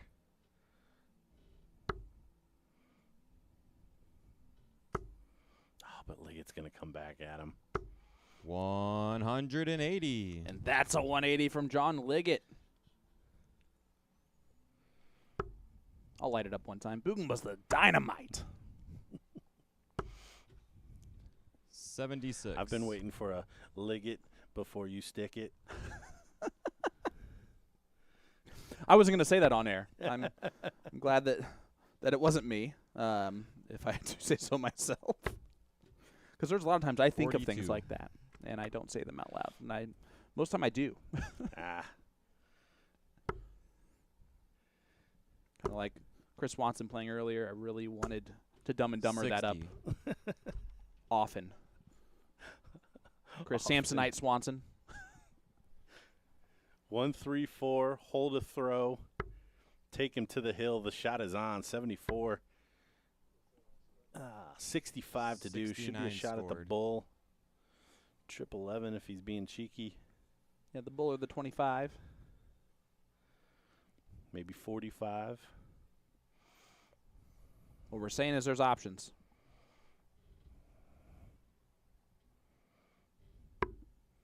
You picked the first one. Oh, 94 scored. leaves it handy. Jeff Springer. This is a fun one. Oh, and it's on. Stays there. 25 leaves 50. No, he left. Tried to leave the 24. I'm surprised with that first start how it was even laying 85. in the bowl. Yeah, no, that was definitely one of those times to stick around, I think. But John Liggett for another double top. Oh, he drags it down. That's the first time we've seen hops out of him. 35. Not even close. So finally the nerve breaks for Liggett on his throw. That's a good marker. That's an awkward marker. Yeah. 20. After that second dart, I didn't know it was going to be possible. Yeah, that's a gosh. Very surprised he didn't take full advantage there. Basically played for this opportunity the entire match. But Liggett needs to find the double two.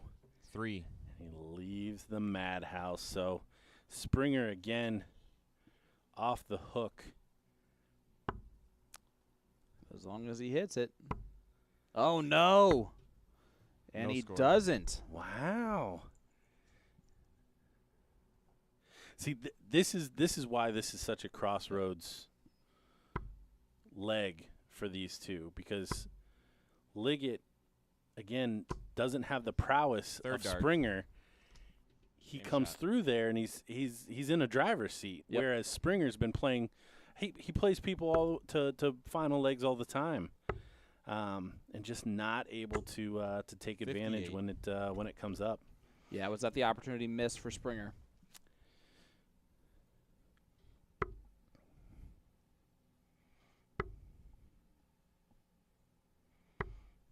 $81.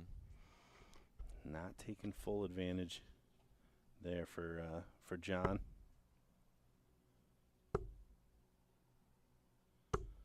$121. Nice 1-2-1 from Springer. Stowe Bunce has come back. 4-3 lead now on Davy Main, which would have been major implications again and a lot of reprieve for Leonard Gates if Stowe was to lose in that 60. top 32 match.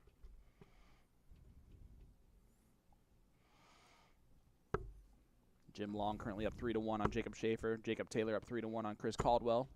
100. Point implications in those two matches as well. Steady ton there from Springer going first. Liggett has hit a 1080 in this match. Probably going to need 60. 2 or 3 triples in the next turn to have a shout in this. But regardless, he's going to have the darts, which 94. he hasn't been broken yet in this match, even if he doesn't pull it out here. Yeah, that last leg, though, was definitely shaky on not pulling it out. 6 darts missed from 72. Jeff Springer at double. Typically doesn't happen.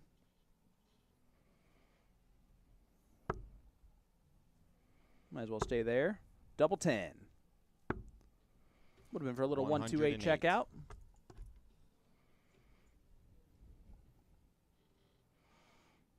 He's missed double 10 already. And if you're John, just all you can do is put a lot of pressure on. Would have liked to 100. see him go over to the 18. Game shot. Not first going to dart. matter if Springer does take us to a last leg decider again on our streaming board. Second one in a row, my friend. And, of course, on our other streaming board, on streaming board number 2, Brian Finland, Caden Newberry. 85. Last leg decider. Are you not entertained?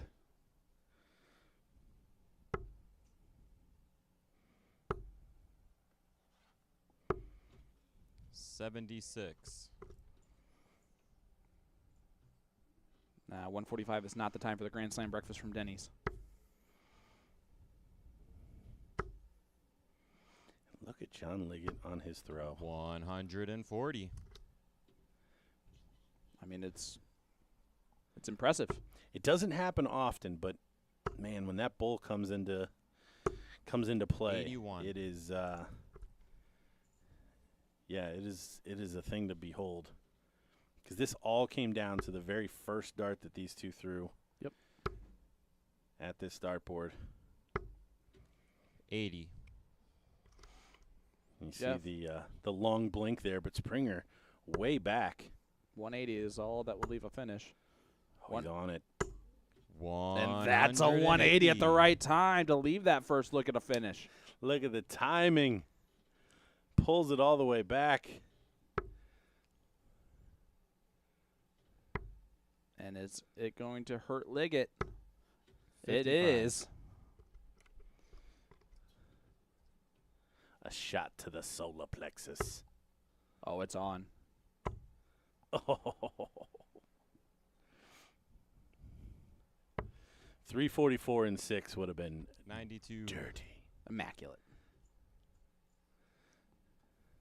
All right, the 141. Not going to go.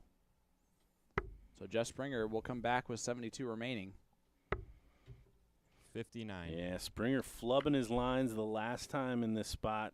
Can he finally break John Liot for this match? That's not the dart he was looking for. 64. 64. He's going to get a shot at the bull. Oh. Missing the big number, 47. though, might cost him because that first dart only gave him that look at the bull. Yeah, you see him looking up. Well, 25. 65. tops. Now he's 17 got to scored. shoot the 15 here. Yeah. Can't mess around with that bullseye this time. 45 for 20 or 15 for bull. And it's going to be double 10. For the win. Oh, and he drags it inside. 72. Will he come back or will Springer clean up 25?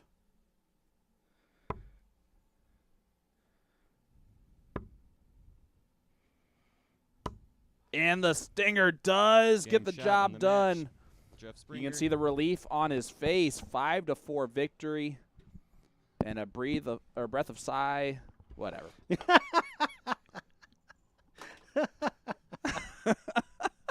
Come on, you get 3. One more try. Sigh of relief? Nope. Nope. You got, okay, Nope, fair no, I enough. won't even try again. That's how bad that was. The DJD Ruckus at the Crossroads. It's becoming a ruckus in this commentary booth. But job done from Jeff Springer. The next match coming up will be a top 32 match on our streaming board. And it will be the Mauler, Gary Mawson, taking on One-Eyed Jack Robinson. That one's going to be a good one, buddy. That is. And by the way, just a reminder, Springer and Womack tied, both still in the competition after some Houdini tricks there from Springer to fade some match darts from John Liot. Well, absolutely. We'll be back with the DJD Ruckus at the Crossroads right after this.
Let me tell you about A to Z Darts. We're a specialty dart store with over 10,000 different products. We create in-depth videos and blogs to help improve your game and showcase our products. We give helpful advice on how to practice darts, the fundamentals of form and mechanics, and how to make better decisions when purchasing your darting equipment. Whether you're brand new or a seasoned player, we try to provide fun and informative content. I'm Jen, the creative director for A to Z Darts. I've been playing for over 10 years, and I've traveled the world competing in and promoting the sport. This is Will. He runs our live streaming company, USA Darts, and travels the globe as well to broadcast major darting events and interview PDC players alike. You'll find over 2,000 different sets of darts on our website. Guessing right now you're pretty interested in our resources? Learn about form, throwing mechanics, practice routines, scoring and grouping, checkout methods, cricket strategy, and much more. Visit a-zdarts.com to take advantage of our blog or follow us on social media at azdarts today. Hitcore is the streaming entertainment alternative. Live concerts and comedy? Hitcore has it. Premium high-def audio and video? Hitcore has it. A customizable entertainment experience? Hitcore has that as well. No app? No problem. Set up an account, decide what you want to watch, buy it, then press play. It's that easy. Hitcore is live and on demand 24/7. Hitcore, where every live event becomes your experience.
Welcome back to the DJD Ruckus at the Crossroads. Welcome back to Brownsburg, Indiana at the American Legion Post 331 as we continue the road to the 2024 Continental Cup Tour Finals. This is our first top 32 match of the DJD Ruckus at the Crossroads. I'm Sean Green, joined by Gordon Dixon. Gordon, Gary Mawson taking on Jack Robinson in a display where both gentlemen probably wanted to throw better in the first round, and both will have an opportunity to do that here. Well, I think Gary's going to feel much better about his first round than Jack would, but yeah, I think both these players, again, we say this a lot, but there are certain matchups where people are okay. I'm fine with this draw, and I think that probably describes this scenario for both these players as well. Yeah, you can see the mauler Gary Mawson, former UK Open finalist, taking on the man from Ontario, One-Eyed Jack, who does have two eyes. Just want to make that perfectly clear to everyone.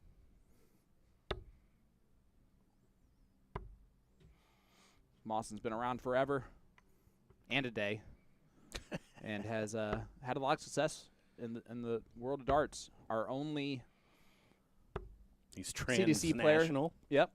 Our only CDC player who has played in every single Continental Cup Tour finals, and he is securely in that spot again this year.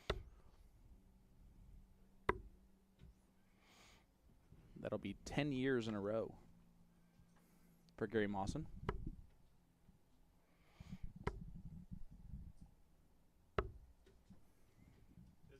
And he's trying to spoil Jack Robinson, also trying to make his way into the Continental Cup. You heard it there from The Dart Club Cadet, Derek Garfinkel. Yep, I like it. 95.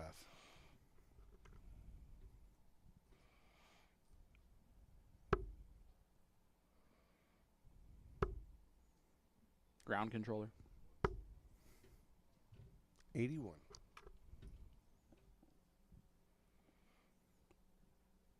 Yeah, here we have a matchup. I think Mawson obviously starts favorite, but he's shown this 59. weekend to have some vulnerabilities. Going out early yesterday, and Jack now with some time after that that opening match to kind of get his head 125. straight and maybe put a little work in on the board to straighten it out. Yeah, after Jack's match was over, I actually walked out of this room and he was on the phone already talking to someone 96. about what had just occurred, which you do love to see. Out there on our second streaming board, currently Alex Spellman taking on Rob Donnelly. 60. Donnelly considering to run through a couple rounds. And no rest for the wicked.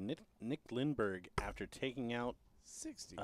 Gates, now facing off against Keith Way. That's a tough draw. So Nick, if he's going to do it the tough way through some 80. some pretty staple names here with the CDC.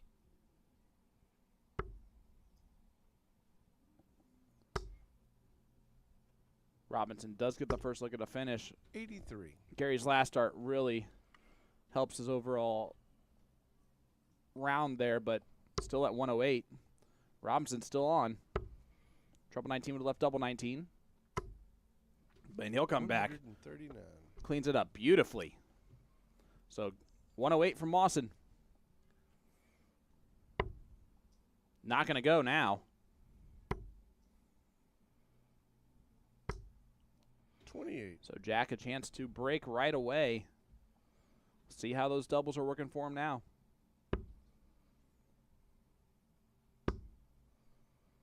Trying to walk it in. 8. Does not do so. And again, we've mentioned it. You got to take advantage of those when Mawson gives them to you. Yeah, especially against the throw. Big opportunity to break. Now, we've seen Mawson on 100 go double-double. How does he attack 80? He attacks it by going double-double. I had a feeling. Two great darts, one right on top. 60. And only 60 from him. Wow. I don't even know there's room for that. Yeah, I think it was harder there to Game get shot, around it, first but Jack Robinson does break. Yep, break a throw for Robinson. And one thing, I started to notice it at the end of the match, but I thought it was because he was getting a little gitchy. I don't know that there's a very clean follow-through for Jack Robinson. He certainly doesn't stop, 25. but it's not all the way through. No, it's almost Johnny Clayton-esque, where he snaps the wrist but doesn't extend the arm out. Well, that's a 180 from Gary Mawson, the mauler.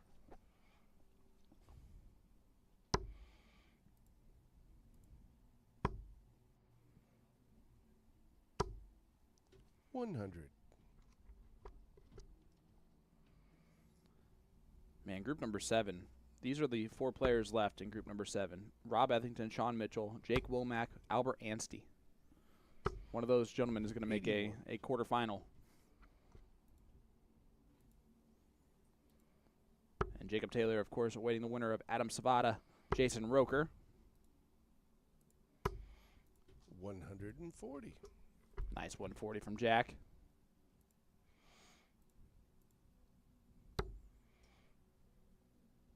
Alex Spellman taking on the Bob Don. Rob Donnelly. 83. I like it. Again, that is on our second streaming board out there. Find that on Facebook and on PDC.TV. No commentary, though, 26. which I don't know is a good thing or a bad thing. Well, if you don't like 90s music references or childish comedy references, 41. maybe that's the stream for you. Maybe some math mistakes. Yeah. 3 Stumbling- attempts at common cliche sayings. where the commentator just gives up after the 2 attempts at it. 140. It's like taking 2 strikes and just walking away to the dugout. No, it wasn't going to happen, so I'm just going to head back I'm in. just going to take the strikeout ahead of time, all right? Double 18. 98. Drags it inside, so Robinson a chance for a 2-0 lead and a hole to throw here. If it wasn't for that pesky scorekeeper, I would have given Gary at least 2 more legs. 10. Only 10 there from Robinson. Sorry, I giggled at the way John said 10. Gary, not. That's a better marker for him. Well, 14. Decided to cut it. only 14. It's a bold move, Cotton. We're going to see if it pays off for him. Jack Robinson to hold throw. Oh, Can't get much better than that. no, he score. can't. Well, was it a happy little accident for Mawson?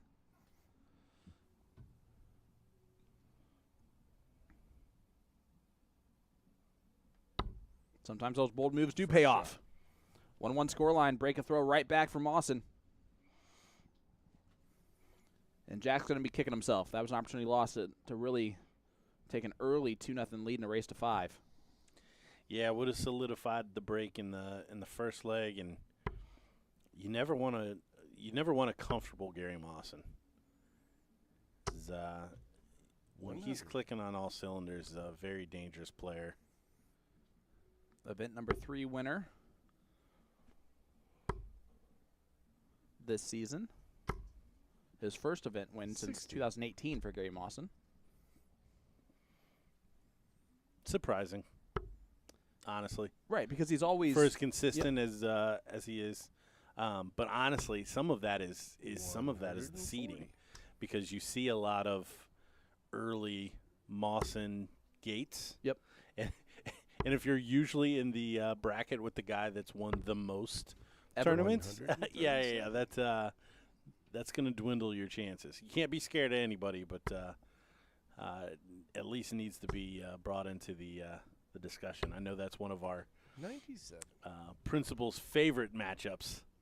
Anthony Eugenia loves a good Mawson Gates matchup. Well, unfortunately for AE, that's not going to happen today. Leonard Gates falls in the first round. In a shocking defeat by Rob Ethington, who has had himself quite a day this weekend.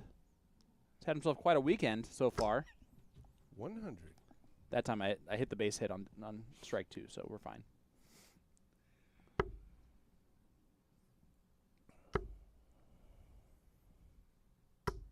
And that's a 180 from Robinson to put some pressure on the 64 for Mawson. Yeah, good time to ask a question. It's only going to be 1 dart. Tops. And he pins it. Third dart. Game shot. Hold a throw for Mawson. Answers the question. Yeah, great turn. Jack right back up to the board, right back in that treble 20. 97. Goes ahead and tries to utilize the 17s there. Patton and Jeff Smith approach.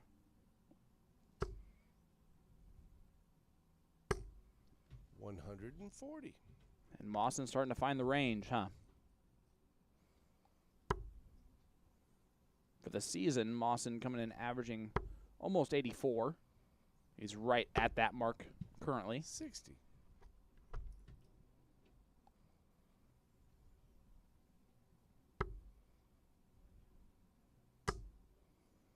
And Mawson continuing to hammer it.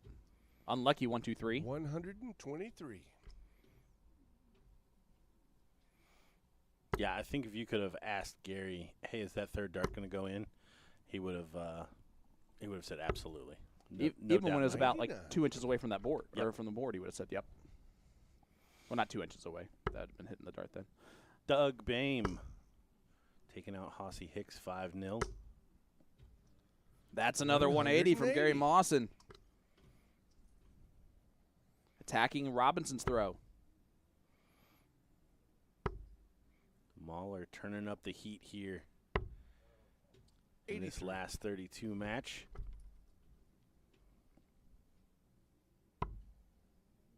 Tops for Mawson. Double 10. Pins it. Third dart. 3-1 lead now for Shot. Mawson here in the race to 5. This could have been a 2-0 lead for Robinson. Now 3-1 lead for Mawson. And I know you mentioned Hossy Hicks a couple seconds ago.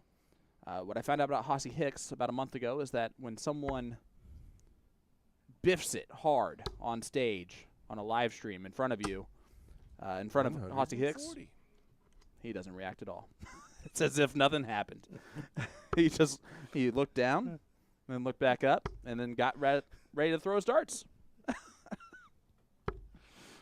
There was no attempt to try and save the day from Hossy.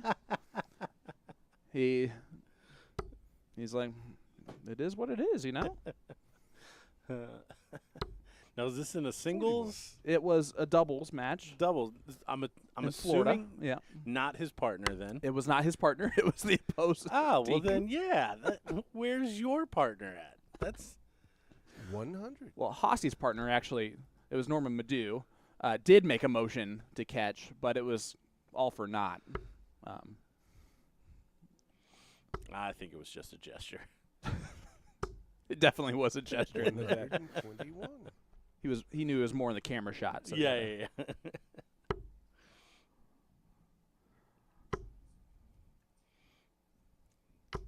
Yeah, Gary really turning 60. it up here. Jack all over the trebles, just not getting them to fall. And a hold of throw from Gary here puts him on the hill, and will leave a lot 98. to for Jack Robinson to do to pull this one back. Yeah, this is not looking promising for Robinson, but to be fair, neither did the last match. 140. Also fair. Does get to a finish. It's perhaps outside chance. Treble 19, double 12 for Mawson.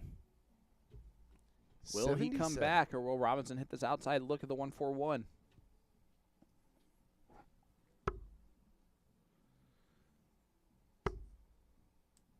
As a dart player, you're almost guaranteed to have practiced the 141 a couple of times, just in case. 89. Double 12 to go one away. And he First hits start, that bottom shot, wire perfectly Gary Mawson. again. Gary Mawson does move within 1. Jason Brandon up 4-1 on Randy Money Moffitt. Nick Lindberg up 4-2 on Keith Way. And a couple of our 180. big performers from yesterday, Jason Roker and Adam Savada going at it. Savada winning 3-2 at this point with about 20 points, maybe closer to 18 points between the two 140. in the averages.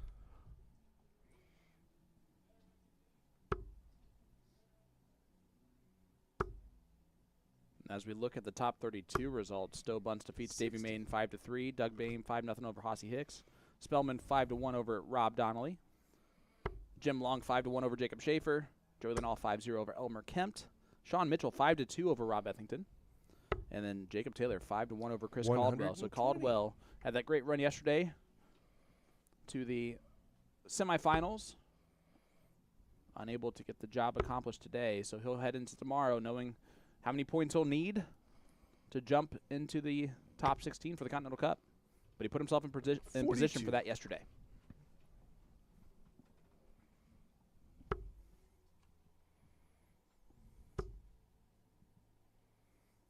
The DJD Ruckus 100. at the Crossroads.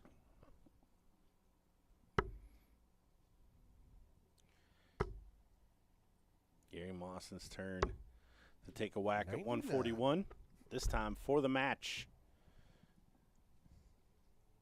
And a very professional performance here. Yeah, just kind of quietly averaging 93 right now. Yeah, really 93. really just went about his business here. Shanghai, stay in the match. Not going to get a look at it. Probably just stabbed himself too right there. And that average will go up for Mawson if he can take out that 48 40. in this turn. Be something to draw from as the day moves on and he goes to the top 16. Tops for Mawson for the match. And he does hit it. A 5-1 victory for Gary Mawson over Jack Robinson. Gary Mawson, third dart. And you're right, he made that look very professional in nature. Jack Robinson out, so his quest for more points today to get into that cross border is over. But again, another player that's put himself in a good position to be there tomorrow. And in come the Ghostbusters. All right. Actually, I got to meet a few of them at PopCon. I wondered if there was going to be a tie-in. Yep. PopCon tie-in there. They're checking to make sure that Gary If that is doing weirdo okay. detector doesn't go off when you wave it over Gary Mawson, then it's broken. You're not wrong. I like how the one Ghostbusters is there for just Doritos. That's her weapon of choice. There's got to be some ectoplasm on that guy. I love it. And you can see, of course, our social media director there, KJ. Year ago today was when we met KJ here in Indy. Mawson, I bet if he lost this match, he would not be doing that. Yeah, no. There would have been a much different reaction from Gary Mawson as the Ghostbusters came in after Guys, they just busted in. I don't know what's going on. after that match. So Well, the Ghostbusters busting into our streaming area.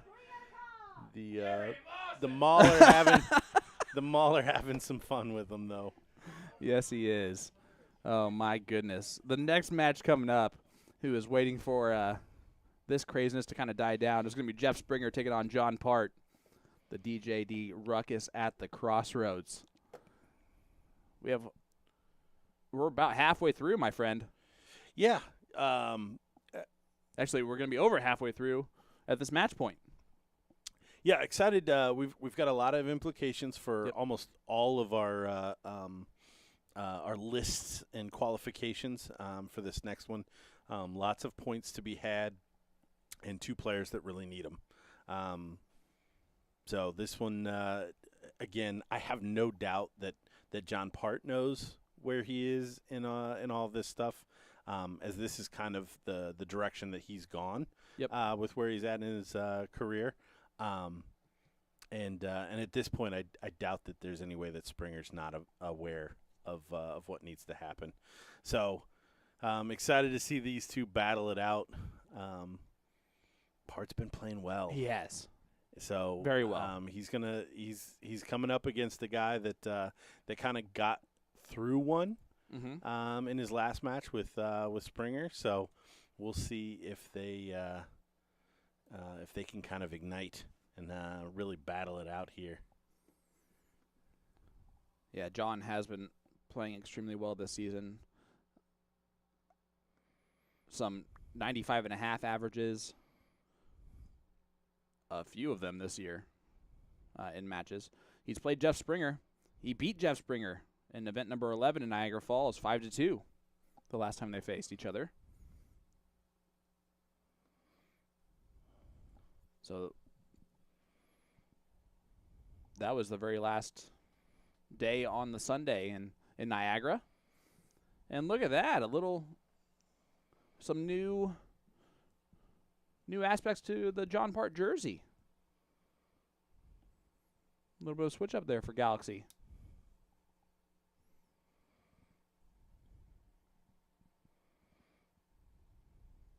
I like it. A little bit of a cleanness to it. But you mentioned it. The 3-time world champion's been throwing extremely well. Yeah, starting to get some consistency back. Like you said, up into the high 80s, 90s, which is a welcome return. But they are 1-1 as far as head-to-head.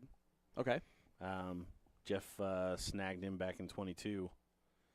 Actually here at Event 1 with a 6-3 win. Well, here we are. They're bowling up now.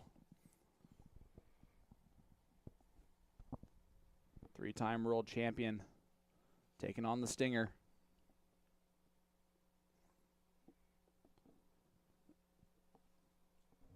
And that one, 2 of them. Yeah, finds the double. Oh. So it will be a start for Mr. Part. Players exchange the niceties. We'll see 9 darts from each of them. And Jack Robinson will be back to score. Most likely.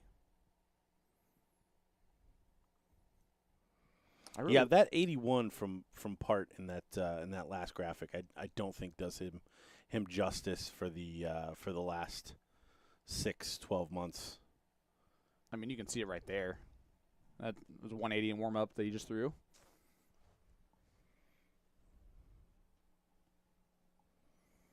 Yeah, you can see by the numbers, first 9 average is favoring Springer a little bit, but other than that, it's very close. Yeah, I mean the ton plus is anything over 33%. When you're talking about legs, is a differentiator. But yeah, again, over the span that they're looking at versus recent form, I think they're much closer. Yep. At this stage. Well, here we go, off and running. I don't know about you, Gordon, but it's always an honor to call a match of a 3-time world champion, like we get to do here with Mr. Part. Oh, it's a bit surreal, to be completely honest. Just when I first started getting into it and watching, John was still very much a part of the game and vying for titles.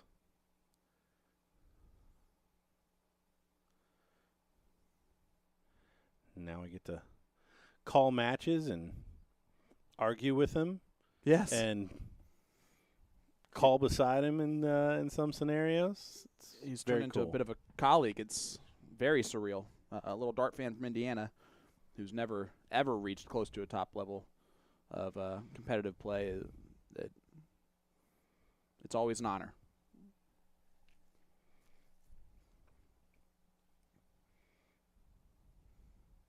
So after all the wind-up, 9 darts.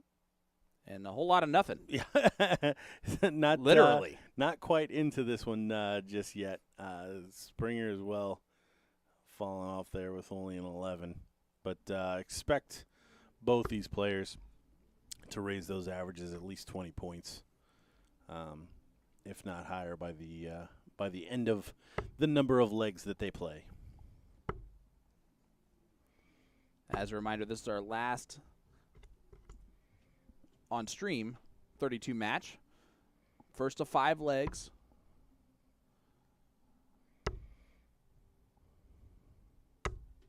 And we haven't seen a lot of his darts lay that flat.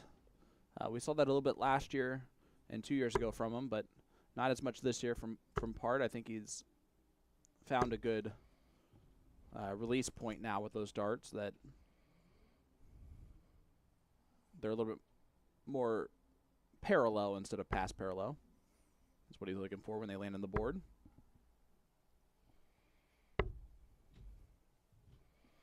Only 59 from him there.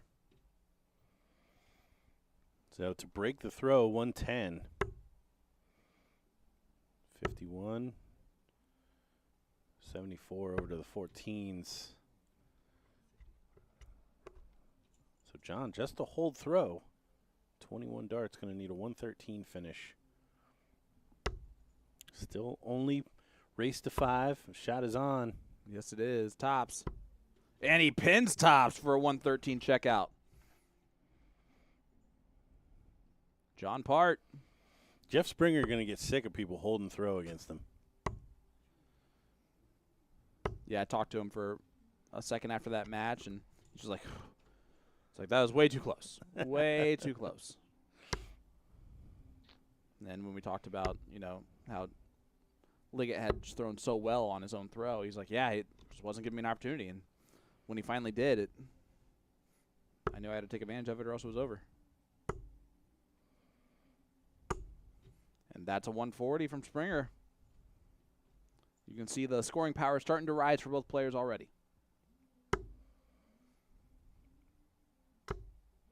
Darth Maple.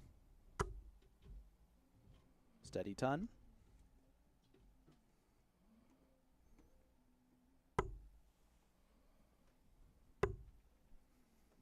John coming into this weekend playing his 150th match yesterday in the CDC.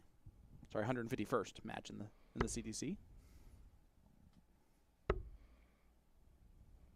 The longevity of that is impressive.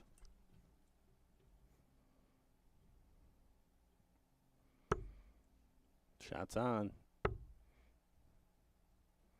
It's going to have to do it when he comes back. John Park going to ask a question. Try to set this up. Big shot coming in here for Springer after kind of flubbing his lines again in that opening leg. See if he can cleanly take this out. And he does so. Yeah, big shot. That'll mean a lot to him. And it's a 14 dart hold of throw for Jeff Springer. 1-1 score line. And those are just off the wire for Part.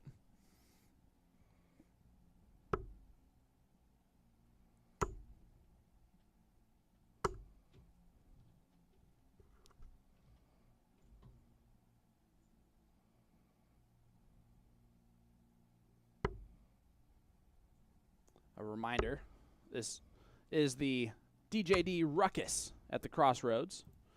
And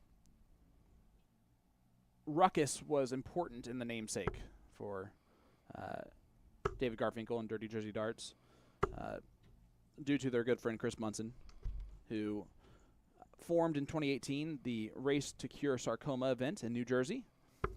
Chris was diagnosed with dedifferentiated chondrosarcoma in 2017. Chris wanted to raise awareness for sarcoma and much needed funds for research. Sadly, Chris passed away in 2019, but his wife and family and friends have dedicated to carry on that torch. If you would like to get involved, you can find them on Instagram at Cause for a Ruckus.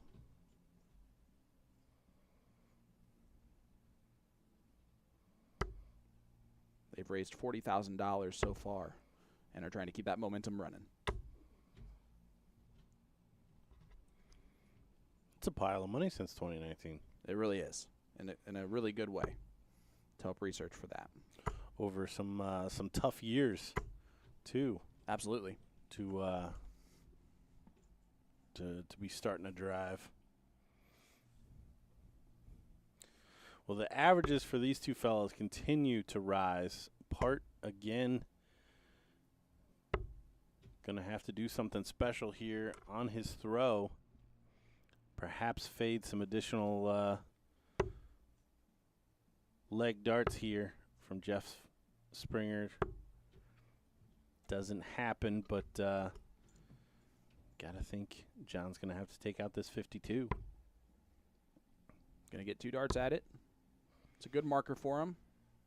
Such a good marker that it was a leaner. Oh, didn't use it at all. Do you find it tougher on the lean to like get back into it? Oh yeah, I mean, is that when piles? Yeah, in? you almost need to reset completely after something like that. But Jeff Springer break a throw,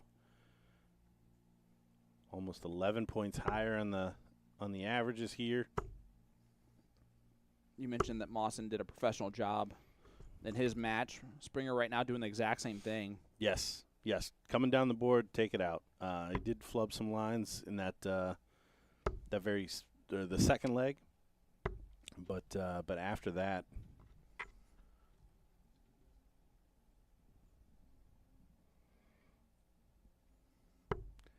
Caden Newberry up 4-2 on Steve Warnock. Jake Womack, who's in the running, tied with Jeff Springer for a spot. Is tied as well with Albert Ainsty. Yep. Our top 16 match, Stowe Bunce and Jason Brandon. That's a good one. What a matchup that is. 2-2 score line too. Couple of big finishers there for sure.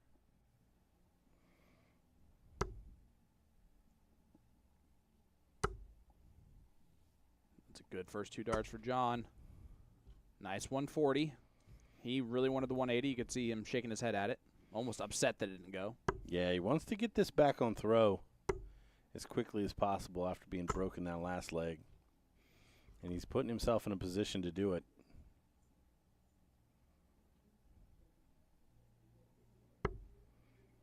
Still on. Not on anymore. 63 left. And treble 13. Nope, I like it. Treble 17. Trying to leave 12. But he will return with 46 anyway. 610 wire. Big fat 6. How about a 14 for 32? I would have lost a large sum of money. And he pins it. John Part, 2-2 scoreline, breaks right back. And, I mean, would it really be a match on our streaming board minus the first match if it did not go to last leg decider? No, we only pick good ones. Yep. And I like how I just included myself in that with absolutely zero decision-making power on what we show on the stream. Well, I mean, I thought you were talking about how, like, you only pick the good ones because you're one of the good ones. Oh. So being in the booth, that counts. Well, yeah, exactly. That is definitely what I meant.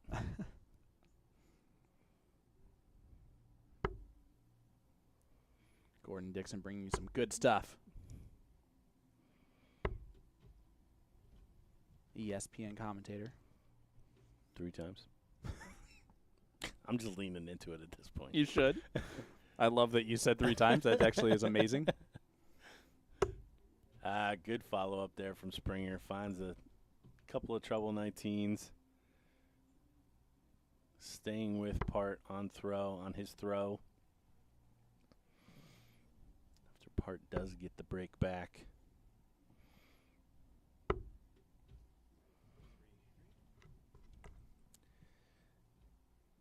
.93 from Part. Does not leave the finish. Yeah, surprise there from Part.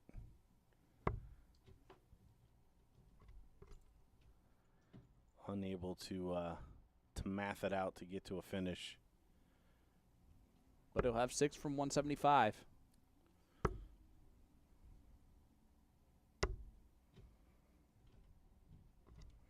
And you're right, that is a bit shocking that he did not math it out to Liot finish there. He's one of the best in the world, if not arguably the best in the world at counting.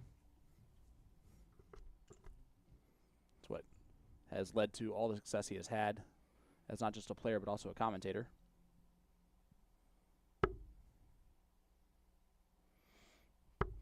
Oh, he's on it. Double 18. Feels outside. Yeah, we were waiting for Jack, but Jack's not even holding the microphone, so I doubt that was going to actually help at all. But missing a big number again is Jeff Springer. Flubbing the lines, only going to get 1 dart when he should have 2.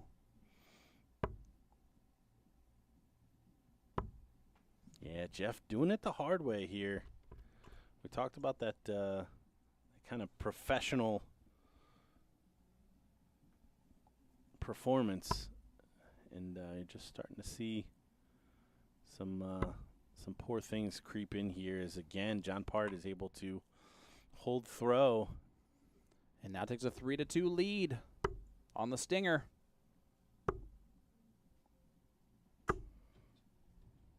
Who only starts off with 62. Yeah, and the most frustrating 62. Yes, after the first treble. Believe it or not, folks, there is such thing as a good 62. It is when you go 1-1, trip 20. That's a whew. But if you hit that trip 20 first, it is the most annoying darts that you can throw in your life.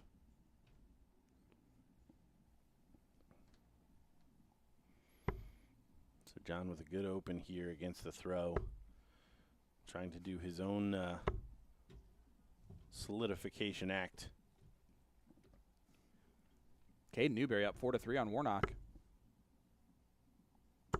Womack up 3-2. For the implications here with Jeff Springer. Tied up for points for the season for the spot in the 6th spot in the cross-border darts challenge for the American side. How about that top 16 matchup? 1-7-1 from John Part against the throw. But, yeah, Jacob Taylor and Adam Savada. Yeah. 1 apiece. Jacob Taylor averaging 111. Only 2 legs in, but still. Oh, and it's in there. Double top. Double 10 for a 4-2 lead and goes inside. Springer more than capable of taking this out. Yeah, Springer going low on a 160 earlier. Just going to leave tops in case. See if he's going right at it. And he pins it first start.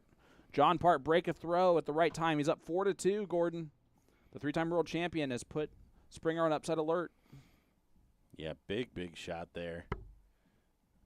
Comes back right down the line, turns around. Almost nothing between them as far as the average is, but John Part up 4-2.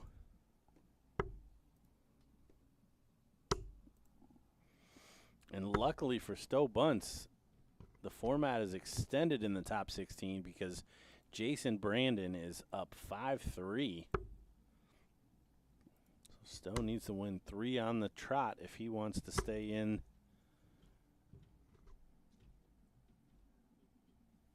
this tournament.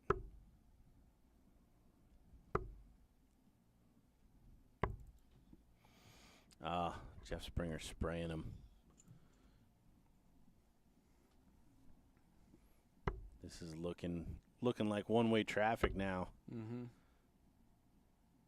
Springer was going about his business very well, and just over the last 3 legs,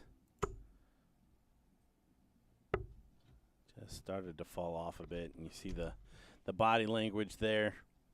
John Part setup shot from 2-2-2. Could be 6 darts away from the W here. Jason Brandon up 5-4 on Stowe Bunce in the top 16.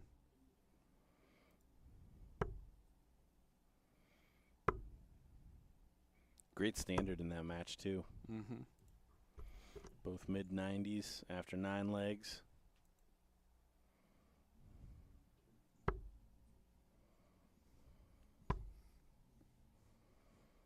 Yeah, John did not have to take the 164 in the ideal way, so it's a steady ton to leave 64 where he will return for match darts.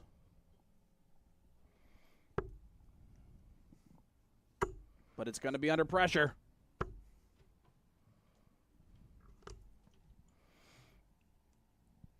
Jeff saying to himself, where was this? Now, 16 for double 16. There we go. Double 16 for the match. And it's on the outside. Will he return? One match start missed.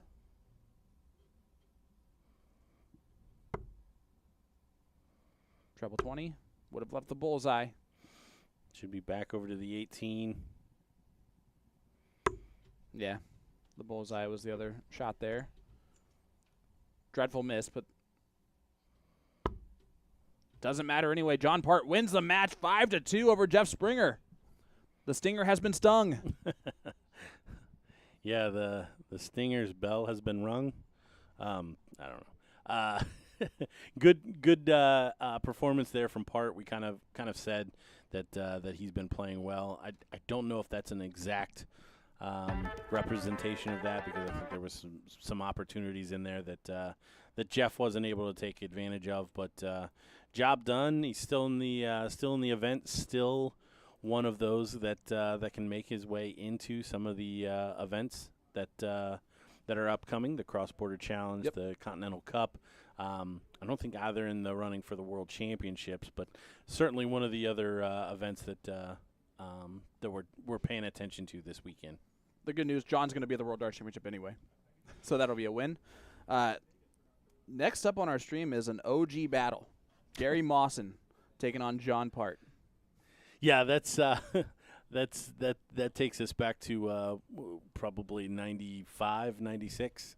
That's a good one. I can't wait to. Yeah, 84. 72.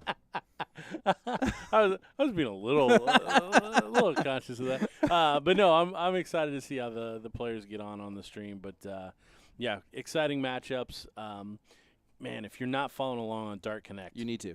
Yeah, absolutely need to. There's so many good things happening off of the streams. We're bringing you 2 stream boards. Obviously, Sean and I following the action here on streaming board 1, but so much to play for this weekend, and these races just keep getting tighter and tighter. Well, you set up perfectly. Don't go anywhere. We'll be right back with more from the DJD Ruckus at the Crossroads right after this.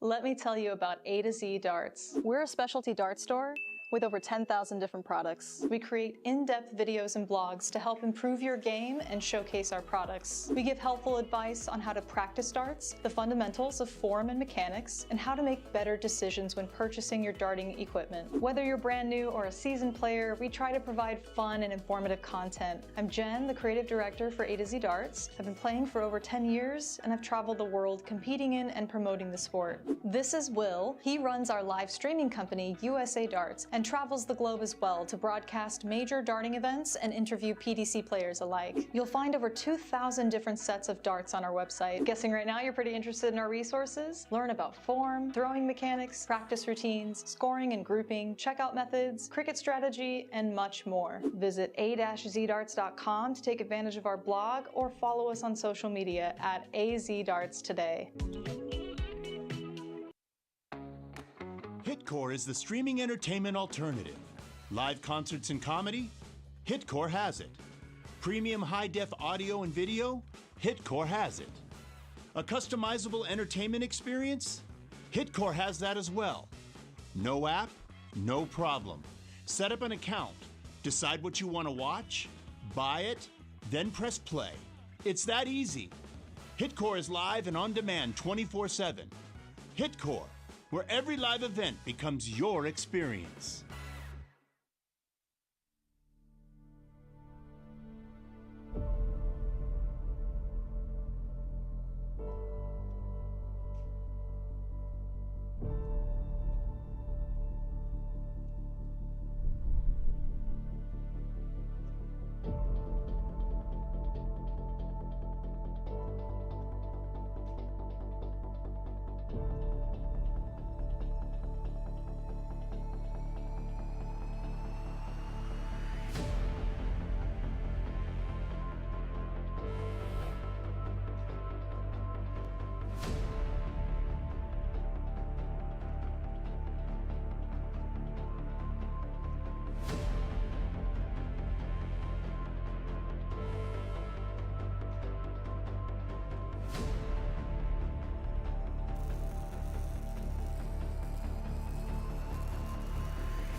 Let me tell you about A to Z Darts. We're a specialty dart store with over 10,000 different products. We create in-depth videos and blogs to help improve your game and showcase our products. We give helpful advice on how to practice darts, the fundamentals of form and mechanics, and how to make better decisions when purchasing your darting equipment. Whether you're brand new or a seasoned player, we try to provide fun and informative content. I'm Jen, the creative director for A to Z Darts. I've been playing for over 10 years, and I've traveled the world competing in and promoting the sport. This is Will. He runs our live streaming company, USA Darts, and travels the globe as well to broadcast major darting events and interview PDC players alike. You'll find over 2,000 different sets of darts on our website. Guessing right now you're pretty interested in our resources? Learn about form, throwing mechanics, practice routines, scoring and grouping, checkout methods, cricket strategy, and much more. Visit a-zdarts.com to take advantage of our blog or follow us on social media at azdarts today.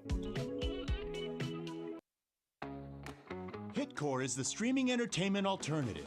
Live concerts and comedy? Hitcore has it. Premium high-def audio and video? Hitcore has it. A customizable entertainment experience? Hitcore has that as well. No app? No problem. Set up an account. Decide what you want to watch, buy it, then press play. It's that easy. Hitcore is live and on demand 24/7. Hitcore, where every live event becomes your experience.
Welcome back to the DJD Ruckus at the Crossroads. Welcome back, ladies and gentlemen, to beautiful Brownsburg, Indiana for this top 16 match of the DJD Ruckus at the Crossroads. This match features two OGs, Gary Mawson, the Mauler, taking on John Part, Darth Maple. I'm Sean Green, joined in the commentary booth by good stuff, Gordon Dixon. Gordon, look at that beautiful picture of yourself. I'm a handsome devil. No, this one's exciting. Like we kind of wound up before the match. A couple of guys that have been around the block. Certainly not going to have any finish line-itis or any concerns about how to finish this game out. it'll just come down to who's playing well on the day. I think with how Mawson played in his opening match, again, I think we have to tip him. But John, we've been talking about the last 6-12 months, has been playing well, so he will be able to raise to that low 90s average that we saw from Mawson, and stay with him. Yeah, you just saw Gary win the bowl. Lehigh Acres, Florida is where he currently resides. Originally Canadian. Now I believe flies- a Southern Ontario Yep. kind of guy to begin with. Yeah, so chances are these gentlemen have been playing against each other since they were wee lads in the dart hall. Want me to take down And look at that. 2015 is the last record. The only match. Talking about OGs, that's the OG season. John Part besting in the quarterfinals, Gary Mawson, 6-4, back in 2015. Yeah, mid-80s average for both of the guys. It's such an unbelievable stat. These gentlemen are approaching upwards of 280 matches combined in the CDC, and they've only played each other once. It's a real interesting stat, actually. Almost unlikely. Yeah. I think some of that comes to John Part's struggles for not making it deeper into tournaments, and we talked about some of the seeding that has gotten Gary Mawson, but no, I would completely agree. If you look at the number of matches that these guys have played, the fact that we only have one match between the two of them in a CDC tour event is pretty incredible. Well, these two gentlemen off and running. You mentioned it earlier, the averages between them very similar in this tournament. 87 for Part, 86 for Mawson. Adam Saveda currently just continuing to roll. Top average of the day so far, 95. And would you say Adam winning last night might be that spark to finding success multiple times in this weekend? I would have said that. Jake Taylor just taking him out. Oh. Of today. But again, he lost with a 98.77 average. So at some point you got to call kind of a spade as far as luck is concerned. Like, the guy has played at that level a lot this year. Yep. He's won 2 events. And he's just going to keep plugging along, and I commend him big time. Continues to show up, throw in those big averages, and only good things are going to happen. But we are in a room of murderers. Yes, we are. So sometimes that is not going to be good enough. Mawson 138. Oh, stayed right there. Just going to try and set it up with John back on 185 here in leg number 1. Former UK Open finalist taking on the 3-time world champion. And that was 40 points total from Part and at least 20 on the floor. 9's not going to help Gary get to even number. Tops. And he drags it low, gives John this outside look. And this would spark something. Yeah, this would be a big snag.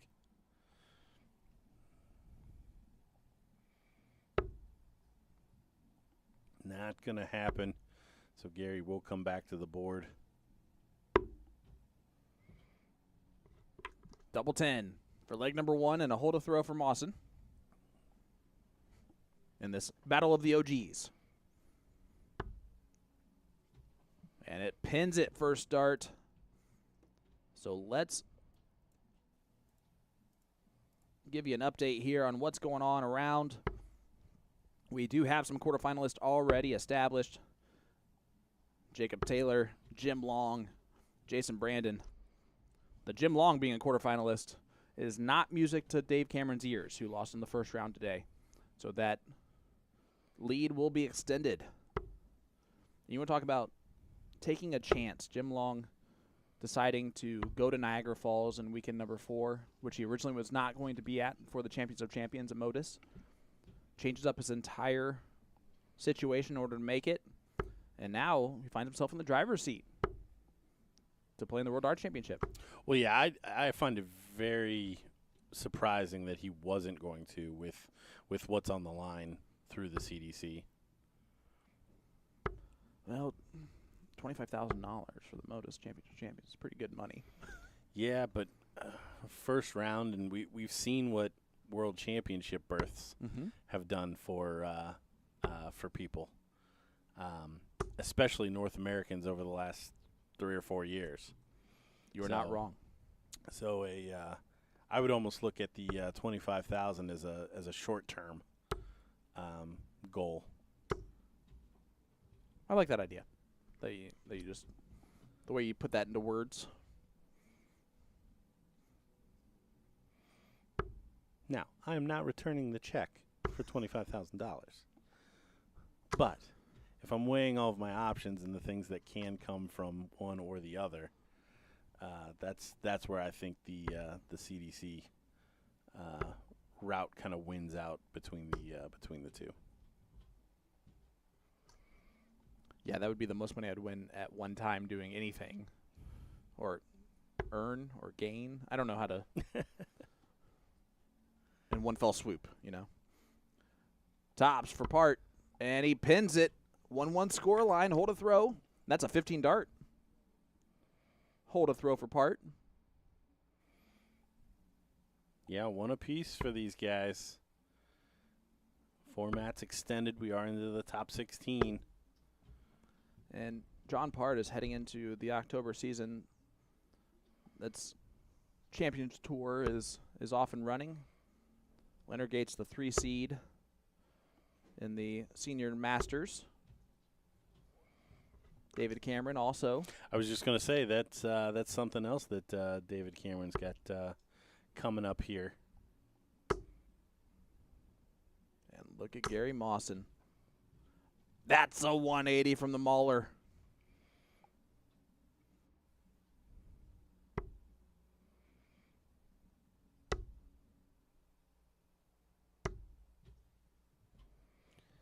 And unfortunately for Part, just chasing it around.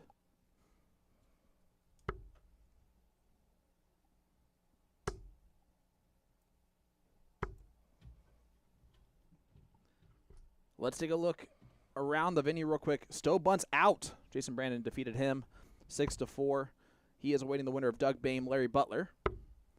Alex Spellman, Caden Newberry doing battle. The winner of that one gets Jim Long. So Spellman a chance now to maybe run a little bit. Nick Lindbergh, Gino Florian, the winner of that one, will take on the winner of this match, Gary Moss and John Part. That'd be an excellent quarterfinal, depending on no matter who those are. Yeah, Nick Lindbergh, Gates Way. So definitely some pedigree there. And Gino making his deepest run in the CDC that he has made so far. Currently in that top 16 battle. Spellman does dispatch of Caden Newberry, so it will be Spellman Long. We will get on our streaming board Jason Brandon and the winner of Doug Bame, Larry Butler. Then the bottom, Sean Mitchell making a good run. That handsome devil.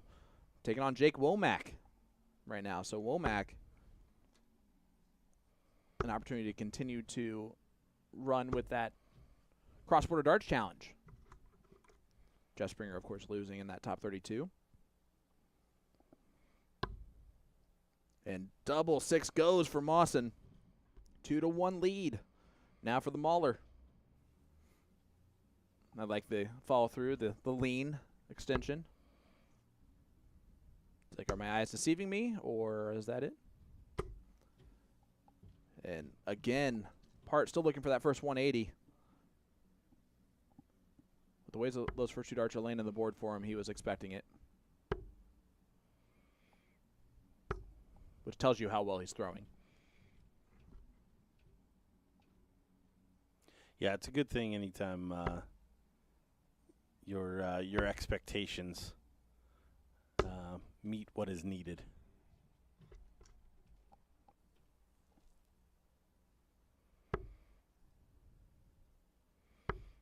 But again, just steady darts from Gary Mawson. Troubleless visit there, but by the by, big triple a turn, not messing around with many doubles.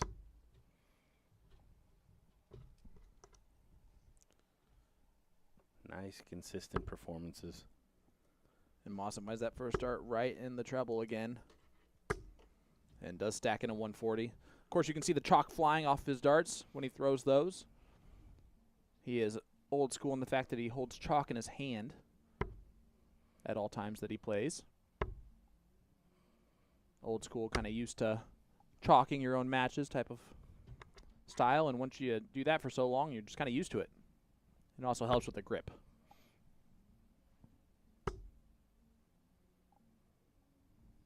I'm actually kind of wondering, now I just think about this, I'm kind of curious if a lot of those old school players really didn't like the idea of Dart Connect because of the chalk aspect of being able to have chalk in your hand at all time for grip. I know the answer isn't 0. I can remember multiple times where someone would go up after a throw and they would actually wipe their hands on the backboard behind the chalkboard, and dust would go flying, and that was one way that they would kind of dry out their hand for some additional grip. So no finish there for Gary. 124 left for Part. Treble 18. For a hole to throw, needs to finish 124. It's not going to happen. So Gary, for a break of throw, needs double 10. Yeah, to get to the halfway point of the finish line. Now a race to 6 here in the last 16. Quarterfinal will also be a race to 6. And then semis and finals, bump it up again to 7. And that one does go for Mawson. 3-1 lead now. And he will turn to throw to make it 4-1, potentially. The 3-time world champ in a little bit of trouble early in this match. Yeah, it's against the throw, but I think this is a must-win leg for Part. Part needs to get something going. Really pressure Gary on his throw.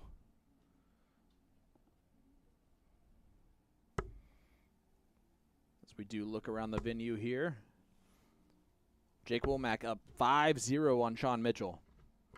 So Womack looking likely to make a quarterfinal here. Doug Bame, Larry Butler, 1-1 scoreline. Nick Lindbergh, 1-0 lead on Gino Florian. So they are early off and running in the last 16. Yeah, 14 dart open. Gino Florian, though, pegs one back.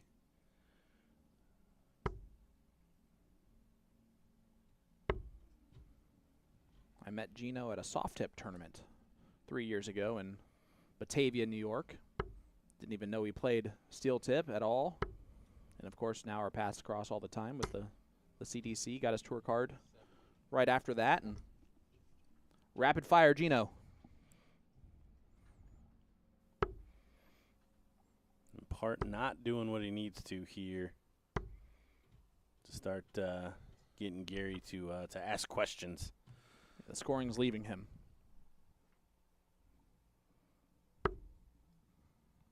And Gary continues just to get that first dart in the treble. Yeah, again, just big triple a turn, bringing it down. Don't mess around on doubles. It's a pretty good equation. Great darts there from Part. 1-3-1. The problem is the counting was off. But it was off after that second dart when the treble 18.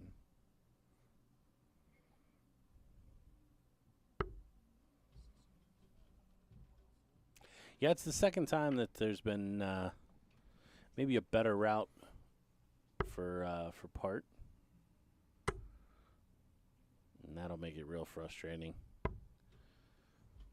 Yeah, it does put some pressure on Gary in case. 28's a little bit tricky if it goes inside on the double, which he made sure not to do on dart 1. Oh. Third dart was the most aggressive, but not good enough. So, Darth Maple using the force to break the throw. Unable to do so. And the Mauler going to come right back. Yeah, I think that's going to do it.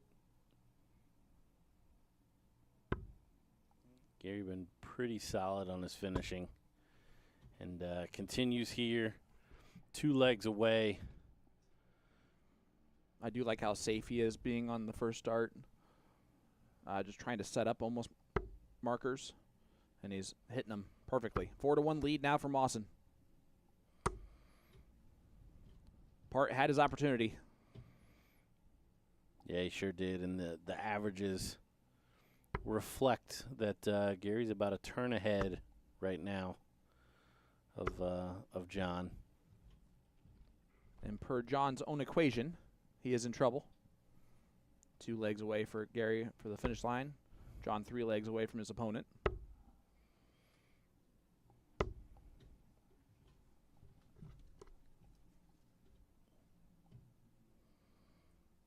And I'm sure he'll be thinking about that aspect of things since he, made that up himself. Yeah, that is something that I've always appreciated about John. He's a very cerebral player. It also makes him such a great commentator. You see him doing the new school route on the 305. Yeah. His partner in comms, Wayne, I guess, got to him on proper route on the 305. That's a 180 from Gary Mawson. Martel's been vocal on the 305, not starting on the 18s because if you hit the triple, you need to hit 3 trebles in order to get to a finish. So you're almost throwing at the 18 to miss the target that you're actually aiming for, which doesn't seem to make sense in his mind. Whereas the 20s route, you can utilize the 25 segment on dart 3, so you only need 2 trebles. I understand it. It wasn't for you. It was more for the viewing audience that is wondering the routes. Yeah, John misses outside. Very casual chuck over there to the double 16 to win this leg, or at least attempt to. That's a great marker. And it marks it into the double 7. So double 9 needed and goes outside of that one. So Mawson, another shot here, this time for 5-1. Yeah, body language from Part not great. Well, but it's only 1 dart at the bullseye potentially. It is bullseye. It doesn't happen. So Part, real opportunity here to reel one back.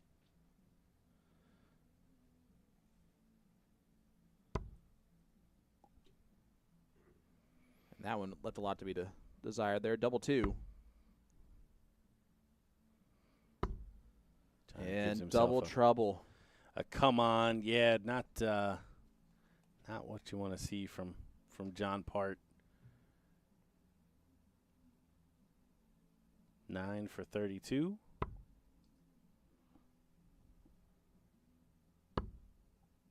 Well, they're going to go double-double. Attempted the double-double there. So Part, again, a reprieve.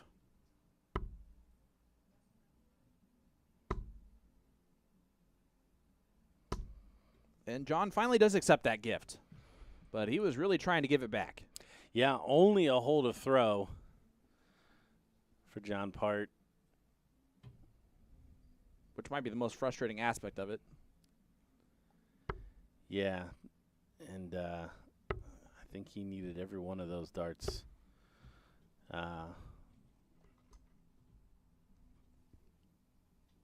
To become confident enough to get it in there. Maybe we'll see a little anger. Maybe the snarl will come out. Maybe a little bit of the Darth Maple of old. To kick him on here. Or maybe the Mauler's just going to maul in another 180. Yeah, on throw. I mean, ultimately, Gary knows he doesn't have to break anymore. He just he's perfectly happy with holds for the next 4 legs.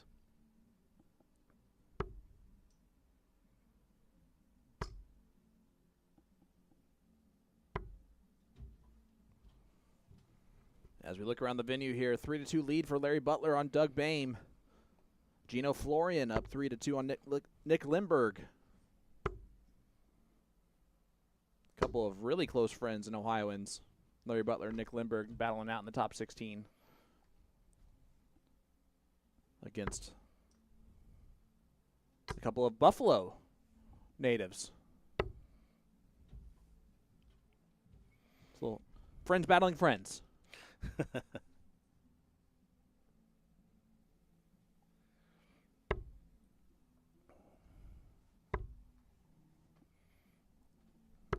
And just to let everybody know who is waiting for shooting board number 2 to get going, that match will be Jake Womack versus Jacob Taylor.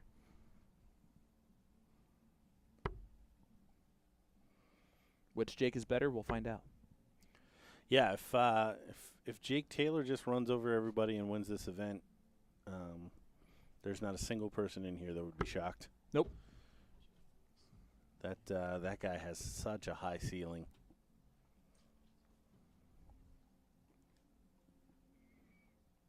Yeah, I would argue maybe even one of the highest ceilings. I don't disagree. We're seeing it less and less, unfortunately. Mm-hmm. But he's certainly proven that his A game is extremely high. Double 5 for Mawson for a 5-2 lead. And again, John Part now a major opportunity. This to break the throw and throw to tie up the match. Oh. Again, a leaner. Yeah, he's going to have to come back, reset. Another awkward? leaner. It was not. He does pin it on dart 3. Breaks the throw of Gary Mawson. And whatever anger he had originally, it might be gone now. Well, no, I think he needs a little bit of the snarl to bring that focus in. That's what we saw from Roker yesterday. Yep. I would say that him getting angry actually caused the good run that he had. Well, there was a clear switch. Yes. When he would get frustrated, and it was never directed at the opponent. It was always internal. John's still looking for that first 180, and but that's you can great. see the pace picks up too when that starts to happen for a player. I mean, I didn't write him off, but the body language was not good from Part. But I think enough opportunities that Gary has given to Part that he's converted has given him a little renewed belief in this match. I'd agree with that. And Gary just trying to continue to be the professional version of Gary Mawson. Try to get down to a finish and take it out. Yeah, about 10 off the average, 8 off the average that we've seen Gary playing at. John, smart first start to get rid of the 5 there. It does leave Shanghai. 180 leaves 36. 180 leaves 36. What are you looking for? Come on, Gary. You've been around long enough. Oh. Shanghai to tie it up. He's going to get a dart. At double 10. And he pins the double 10. Double from John Part. Not quite as cheeky as the Jose de Souza, but not bad either. Shake of the head there from Gary. 4-4 scoreline. And if you're John Part and you know Gary Mawson, you probably say something to him there before he shoots these 3 darts too. Oh, I think there was an exchange there. There was definitely a smile from Gary as he walked up because I think I don't know. I'd have to see it. I thought Gary initiated the fist bump. Okay. Like good finish.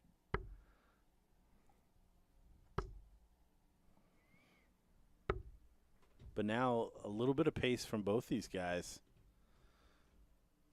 So we're playing essentially best of 3 now for a spot in the top 8. And I can almost guarantee you these guys have done this many, many, many times in the past.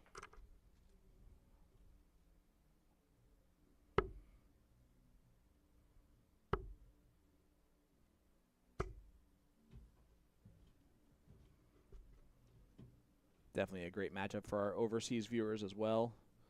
Just to see the recognition of 2 players. I'm sure that, oh man, Gary Moss. I remember him back in UK Open days, doing his thing.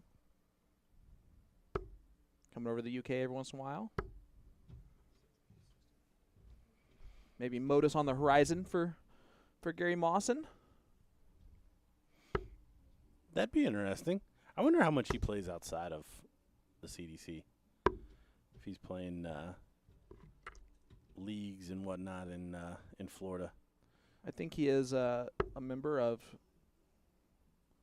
a couple of those longer format leagues where they can play remotely.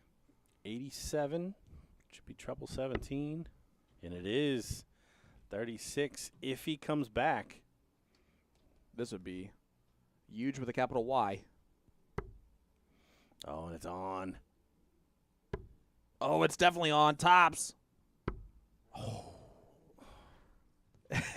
Gary was almost ready for it. John snatches the darts in anger out of the board, though.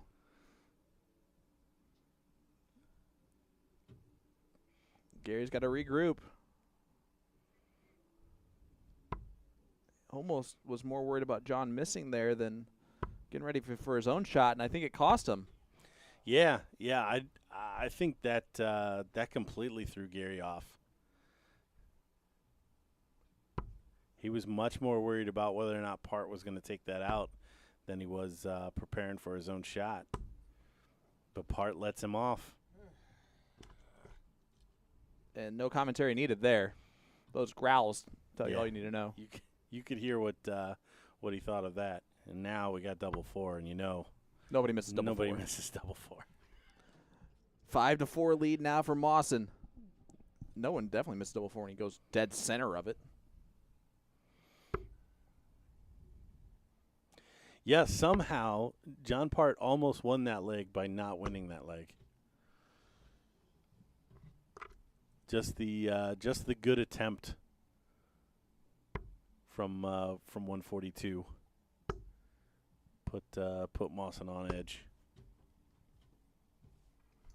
As we look around the venue, Gino Florian up 5-3 on Nick Lindberg, trying to make his first quarterfinal in the CDC. Larry Butler up 4-3 on Doug Bame.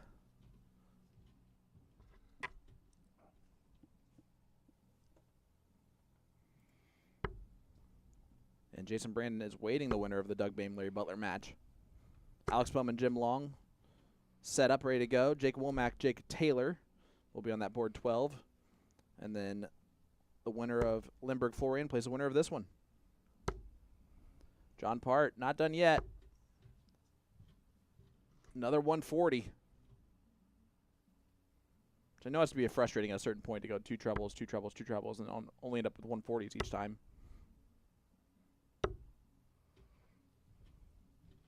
But advantage part to take us to a last leg decider.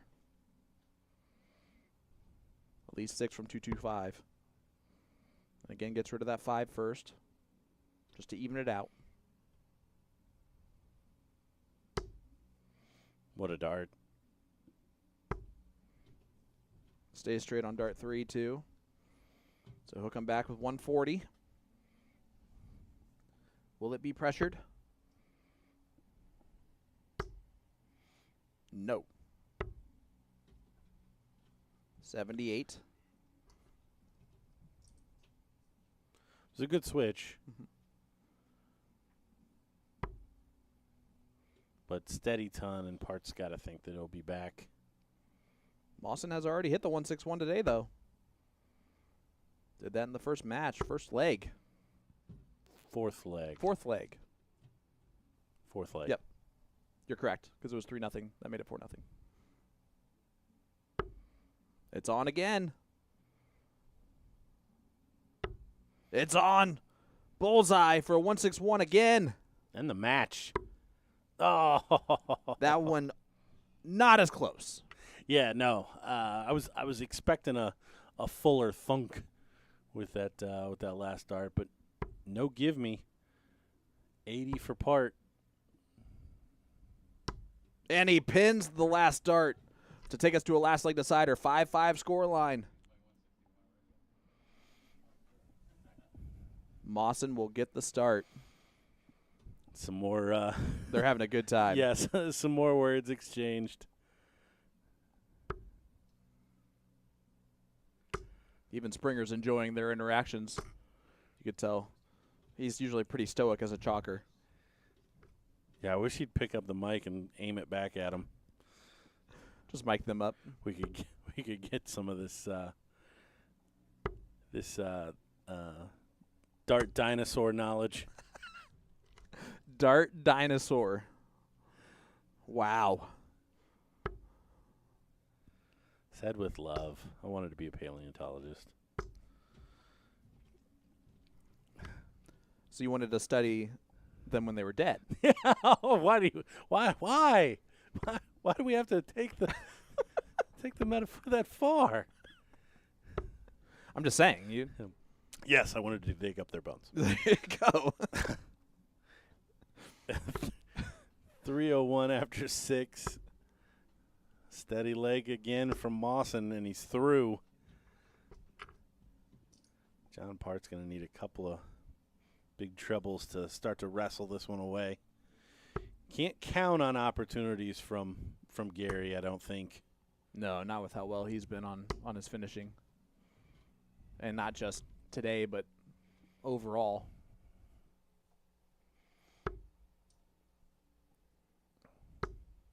That event he won in event number 3 this season, he did so with a 50-plus checkout turn percentage.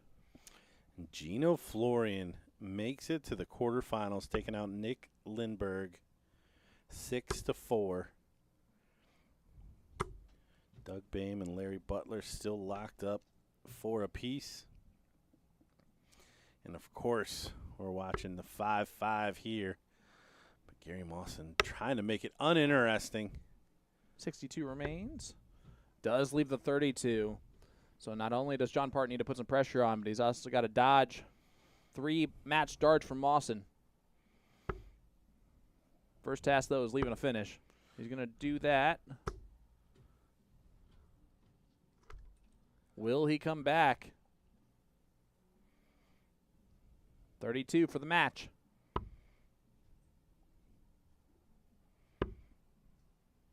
That's not a good marker. Oh, my, and that's way inside. Oh, my goodness. Starting on the bull. This could be a fun one. It's on, and that's a pretty good marker if he hits the treble 20. Yeah, treble 20 for bull. Oh, it's not going to happen. I'd have missed it anyways. I don't know, he threw that one pretty angry. But double 4 remains. Gordon? Nobody misses double 4. And he kisses it in. A 5-6 victory for Gary Mawson. So the Mauler takes out the 3-time world champ in a epic battle. Yeah, that was a good one. I mean, the overall standard probably not what either one of them would have wanted, but it had all the twists and turns that you would have expected from 2 players like that. Nobody ever giving up and taking their chances when they needed to. I'm just peeking into this Larry Butler Doug Bame match. Larry up 5-4. Doug setting up from 206, but Larry's going to get 3 clear at 40 to face off against Gino Florian. Jason Brandon. Which will be on our stream next.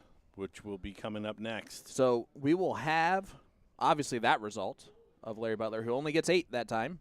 That's weird. He went from 40 to 8. How? Fat 1-7. Double 16. Yep. And Dougie went 140 to leave this opportunity at 66, take us to the last leg decider. But we'll be right back with that result and that next match right after this.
Let me tell you about A to Z Darts. We're a specialty dart store with over 10,000 different products. We create in-depth videos and blogs to help improve your game and showcase our products. We give helpful advice on how to practice darts, the fundamentals of form and mechanics, and how to make better decisions when purchasing your darting equipment. Whether you're brand new or a seasoned player, we try to provide fun and informative content. I'm Jen, the creative director for A to Z Darts. I've been playing for over 10 years, and I've traveled the world competing in and promoting the sport. This is Will. He runs our live streaming company, USA Darts, and travels the globe as well to broadcast major darting events and interview PDC players alike. You'll find over 2,000 different sets of darts on our website. Guessing right now you're pretty interested in our resources? Learn about form, throwing mechanics, practice routines, scoring and grouping, checkout methods, cricket strategy, and much more. Visit a-zdarts.com to take advantage of our blog or follow us on social media at AZDarts today.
Welcome back to the DJD Ruckus at the Crossroads on our road to the Continental Cup Tour Finals. This is our quarterfinal matchup. I'm Sean Green, joined by Gordon Dixon. Gordon, Doug Bame, no name himself, taking on JB, Jason Brandon. We're in for a quality match, and a quality affair here. Yeah, really good standard that Doug Bame, maybe not standard's not the right word, but a really good show from him with some good mid-range finishes there at the end against Larry Butler. And that's ultimately what pulled him through. And the reason he's standing here in front of us, a couple of missed darts at the end, or at least seemingly missed darts at the end from Larry, gave him some opportunities, and he finished them.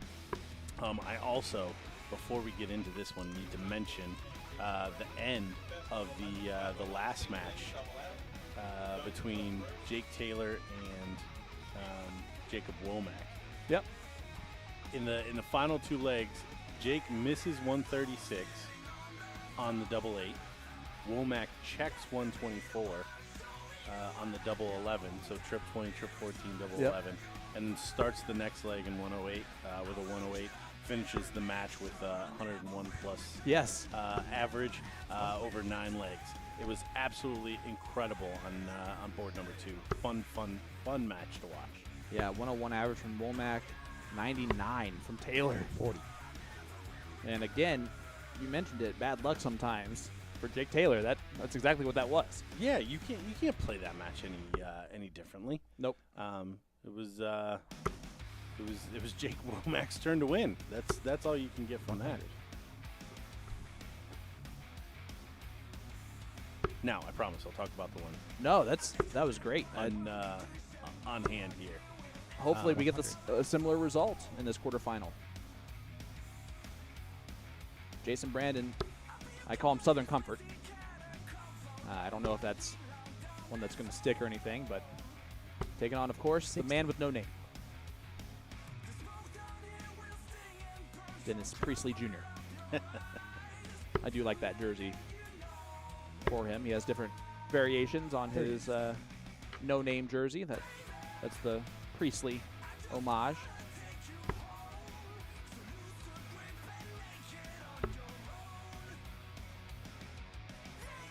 So it looks like Brandon taking a little bit to get into this one against the darts, but if ever there's a time to do that, it's when the other guy is going to go first. Yes, it is. You don't have to be off and running as quickly.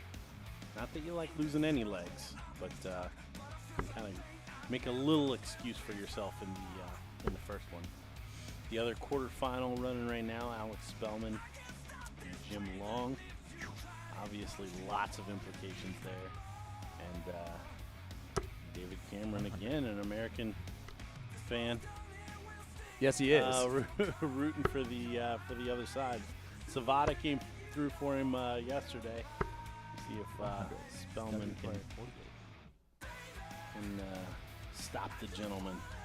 Yeah, right now, if the gentleman loses in this one, he will be 7 points up on David Cameron. 32. Sorry, he'd be 6 points up on David Cameron 34. heading into tomorrow. So in that case, Cameron has to get at least a top 8 or has to get at least top 4 tomorrow in order to Recoup dodge those points. Yep, to recoup those points. 36. That's hoping that Jim 16. gets taken out early on in the match or in the tournament. Well, the thing about Cameron, he's always going to have his sights set on winning the event, regardless. Game shot. So Second dart. Bame takes out leg number 1. that Jason hit that first. I don't know. I don't see that as a big switch from what his mindset would be, regardless. 140. That's more like it from Jason Brandon. Both of these gentlemen have qualified for the U.S. Darts Masters in the past.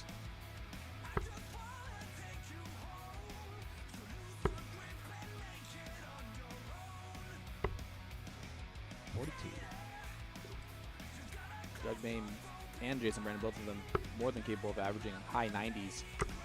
We've seen Doug lose matches averaging 102. Did that in the final against Leonard Gates. weekend Jason number 1. always thrown those. The speed kite flights. Yeah, the speed kite flights. Is that what they're actually called? No, but that's a technical term 180. that I made up. Yes, for quite a while he has. That stuck out to me. I did not remember that. Look at that. 180. That's a 180 from the side profile view. That was actually really cool to see. You could see almost all of them go right into it. Yeah, and that's a followed 180. Yep. Oh, and Doug trying to match again. This is one of those situations where we're just waiting for one of them to catch fire because the other one will typically follow that.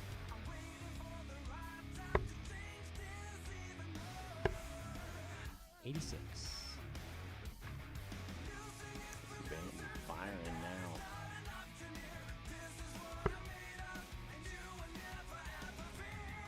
Both players looking like they're in the groove. Took Jason a leg to catch up.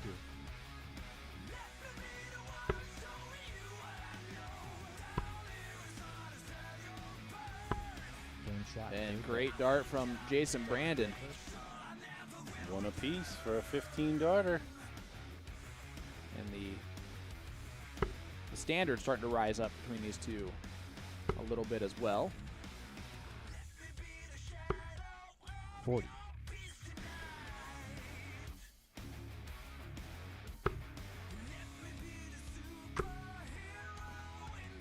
Coming into this one, Brandon was 16 of 39 for 1% or 41% on the doubles. Bame 16 of 41 for 39%. So very, very close there. The 180s went to Brandon as well with 4. Both of them have one already. Let's give a huge shout out. How about this? Chris Swanson, 93. who is chalking this match. Lost in the very first match of the day on stream to Gary Mawson. Still here, and under no forcefulness to chalk. Yeah, no this. compulsion to. He just he's stepping up and doing so. You love to see that. So thank you so much for doing that, Chris. 98. While holding the microphone and doing Yeah. a really good job. Yeah, helping us enhance the stream here. After we made fun of Michiganders yesterday, not really made fun of them. You did, but I didn't. I was just gonna say, yeah, don't walk that back from me, sir. Sorry, I forgot you're from Ohio. It sounds better if you did make fun of them. That's my I bad. have a yeah, I have a rep to maintain here. No, I think he and Doug Bame are good friends. So no doubt there's an element 60. there. Jacob They might be Uruguay, staying 100. together and traveling. By the way, I do want to point out that Ohio got whooped by Buffalo in the last matches because both Gino and Doug got through theirs. Oh, yeah. My mind was still on Dayton to Buffalo. My mind was still on college football for whatever Sorry. reason. I was Well, like, yeah, the whole we didn't rivalry. play. Yeah. Ohio State didn't I lose start- to I started Buffalo. to stand What? up and get my feathers all ruffled. Sorry, I forgot. No, your only hope for success of a team that you're good with, I want to make sure that's still in play for you. Sorry. Oh goodness. I can't even argue. Could be worse. 85. Could be in Indianapolis. Or nothing and no one. We have the fever right now. That's our go-to. That's something. Generational talent there. We did. It's actually really fun to go to those games. We went to 3 this year. Took our girls.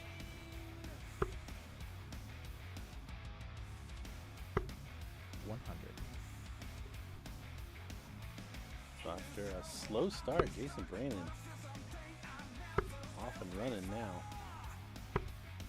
60. Which we expect out of him. And let's give a huge shout out to Jason Brandon. His daughter, Clayana, also playing this weekend in the CDC. They made history as becoming the first father-daughter duo in the CDC.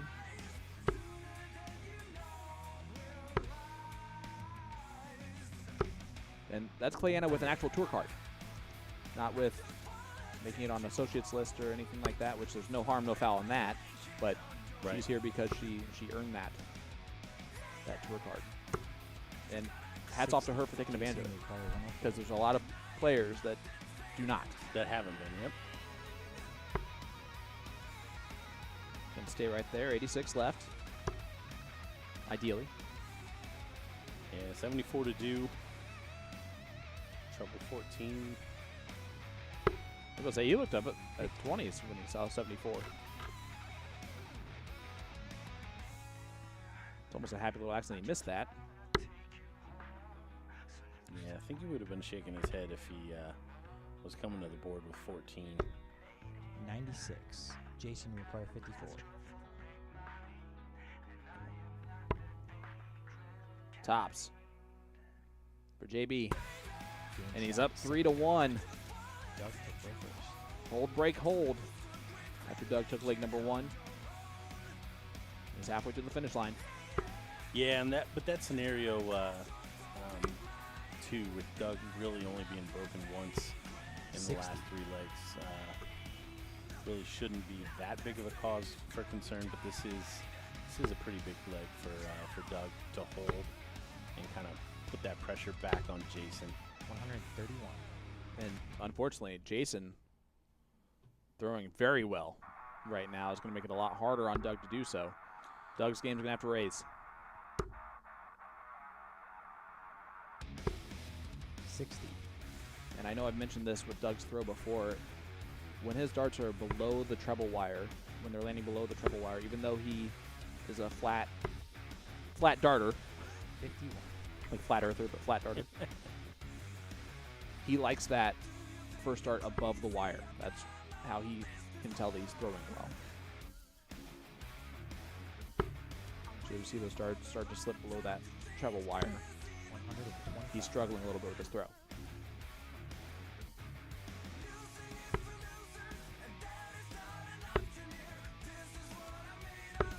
Of course, might as well shout this out. The DJD Ruckus on the Crossroads, featuring 2 DJD jersey wearers in Doug Bame and Jason Brandon.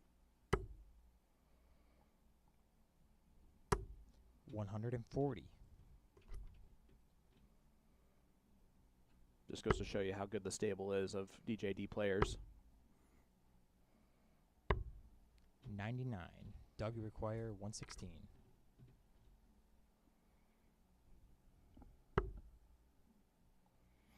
Three of them in the quarterfinals. 56. Tops for 116. 96. Not happy Jason with will dart require 3. 124. Yeah, This one outside hurt. chance, but this is the kind of stuff that Jason Brandon does. It's not going to happen. 44. You Doug will see, require 20. he wanted at least a whack at a double, whether it's the bull or something on the outer ring. Game shot. Doug second finds dart. on Doug. Jason to throw. Doug first. finds it on dart 2. It is now a 3-2 lead, and I'm going to need to talk to my own mouth to get it to continue to work properly. Jason Brandon going first.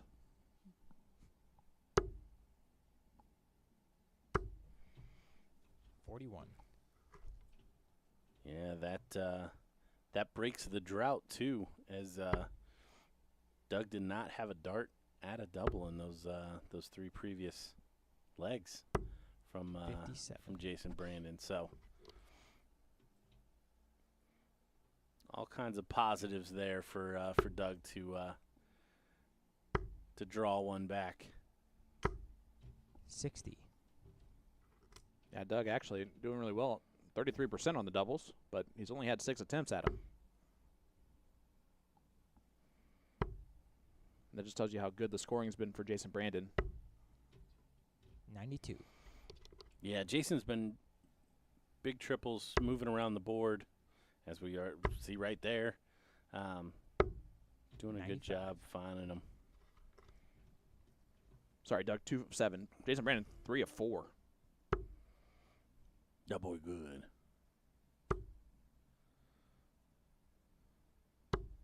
100.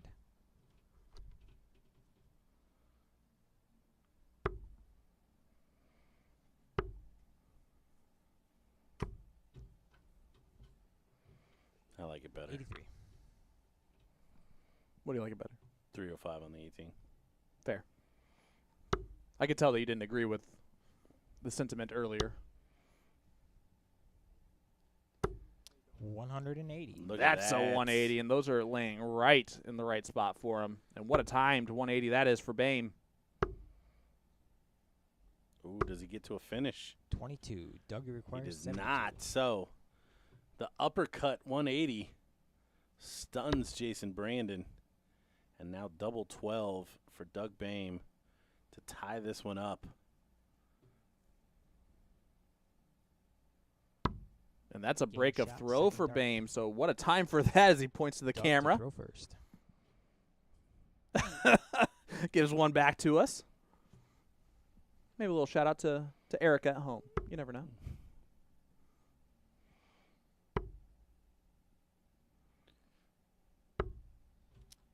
Uh, 44. And then he comes back with a 44 start. Not ideal. It's always gutsy to point to the camera right before you're about to shoot. 140. Been there, done that.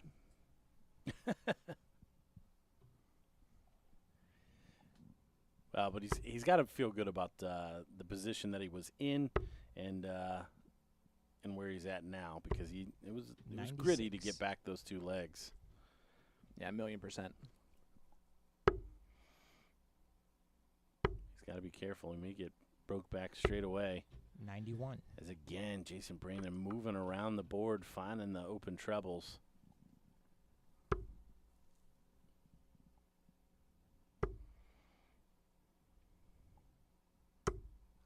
$60. And Jason Brandon is now in control of this leg. Stolen throw from Bame. 140. And gets the first look at a finish with a nice 140 to leave 130. Bame, 2 dribbles just to leave a finish. Not going to do that. 100. Jason require 130.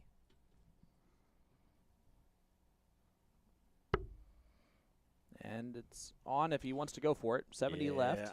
I like this. I like this a lot. Double 8. 114. Just on the outside. Yeah, it wasn't a real big reason to have to mess around with a double 5 or the bullseye in that spot. You can kind of 100. pick and Jason choose. require 16. Oh, no, and he busts No it. score. Doug Bame, an require 101. opportunity. Yeah, this is a big shot, and not quite this big, but these were the kind of finishes that Bame was stealing from Larry in his match before, and he's not going to get a dart to finish here. You can see the frustration from him. Yeah, this was an opportunity he didn't expect, Jason requires 16. and he didn't really do a whole lot with it. He's going to have some work, even if he gets another chance. Jason walk it in here. Oh, no. And he can't. Shake of the head. Doug, you require 47. After a really good leg here, this is going to feel like a break. And it's only a hold from Doug. If he can finish.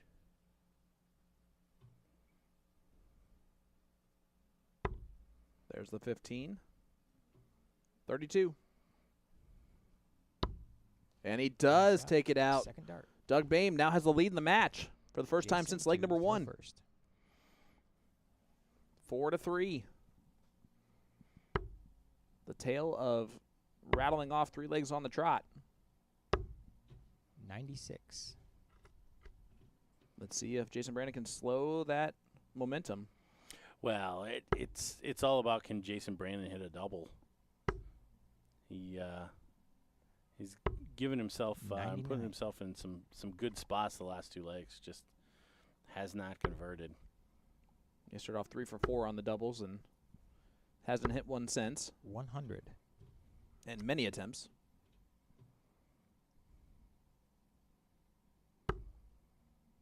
Doug again, right back into the treble. And that's a 180 for Doug Bame. Boom goes the dynamite. And he gave a point again. 138. And Jason Brandon does the textbook. Converts the setup that time. Yeah, Brandon 3 of 11 in this one, 4 of 9 for Bame on the doubles. 120. Jason, you require 167.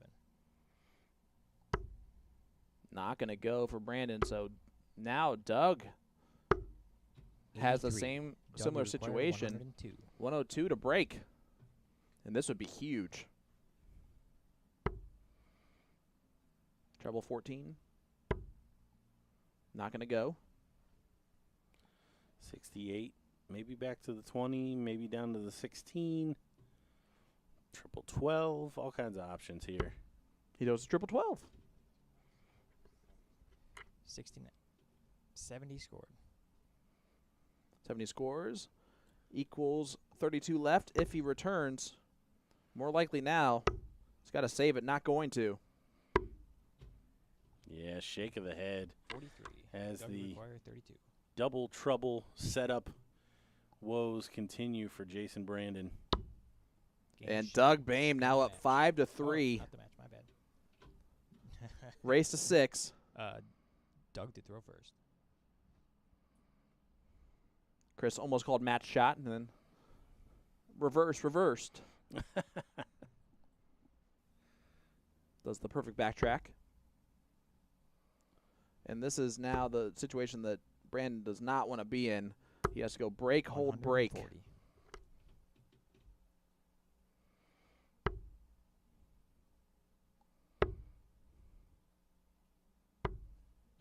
And chasing the board is not going to help that. Yeah, a couple of legs ago, one of those was going in. And Jason pressing now. Trying to chase Doug. Really of his own doing. 81. Yeah, Jason Brandon was 3 for 4, now 3 of 11 on the doubles. Doug Bame, 5 of 10. 3 for 3 in the last 3 legs, and huge shout out to Mark Lacombe for making me sound smart.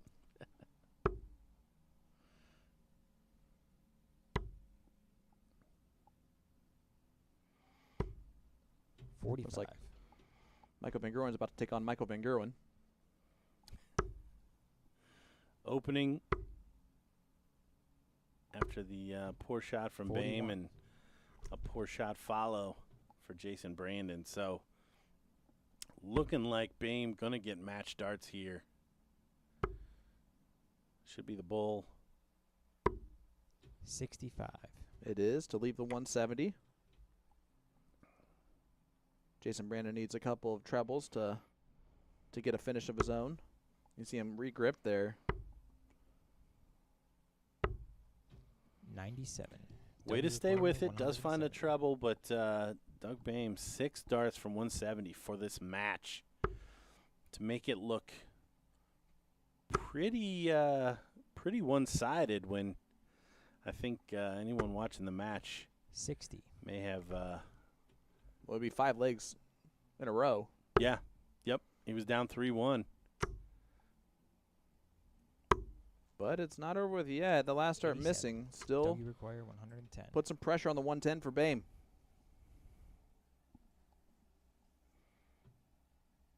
Would love to seal it up right here.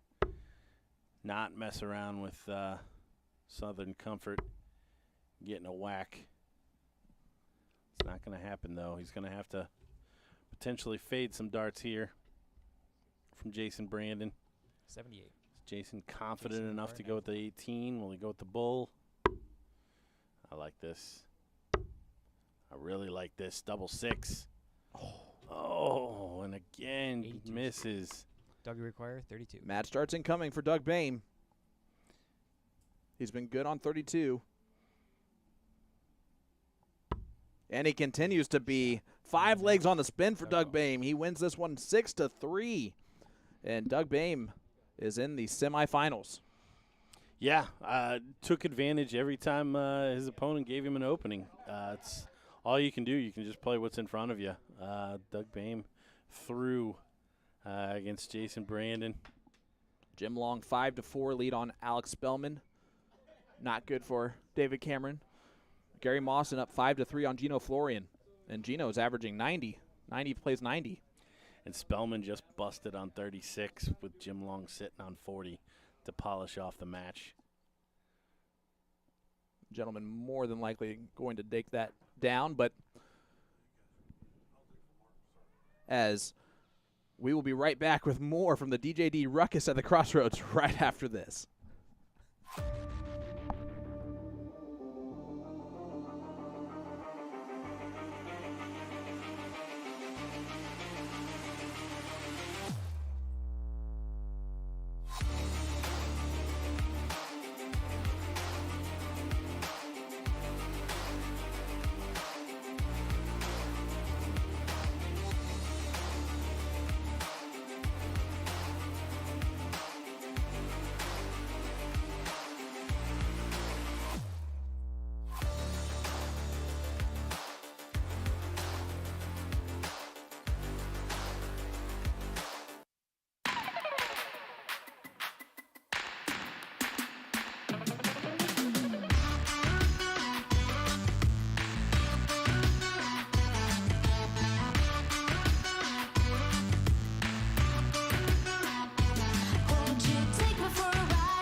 Let me tell you about A to Z Darts. We're a specialty dart store with over 10,000 different products. We create in-depth videos and blogs to help improve your game and showcase our products. We give helpful advice on how to practice darts, the fundamentals of form and mechanics, and how to make better decisions when purchasing your darting equipment. Whether you're brand new or a seasoned player, we try to provide fun and informative content. I'm Jen, the creative director for A to Z Darts. I've been playing for over 10 years, and I've traveled the world competing in and promoting the sport. This is Will. He runs our live streaming company, USA Darts, and travels the globe as well to broadcast major darting events and interview PDC players alike. You'll find over 2,000 different sets of darts on our website. Guessing right now you're pretty interested in our resources? Learn about form, throwing mechanics, practice routines, scoring and grouping, checkout methods, cricket strategy, and much more. Visit a-zdarts.com to take advantage of our blog or follow us on social media at azdarts today.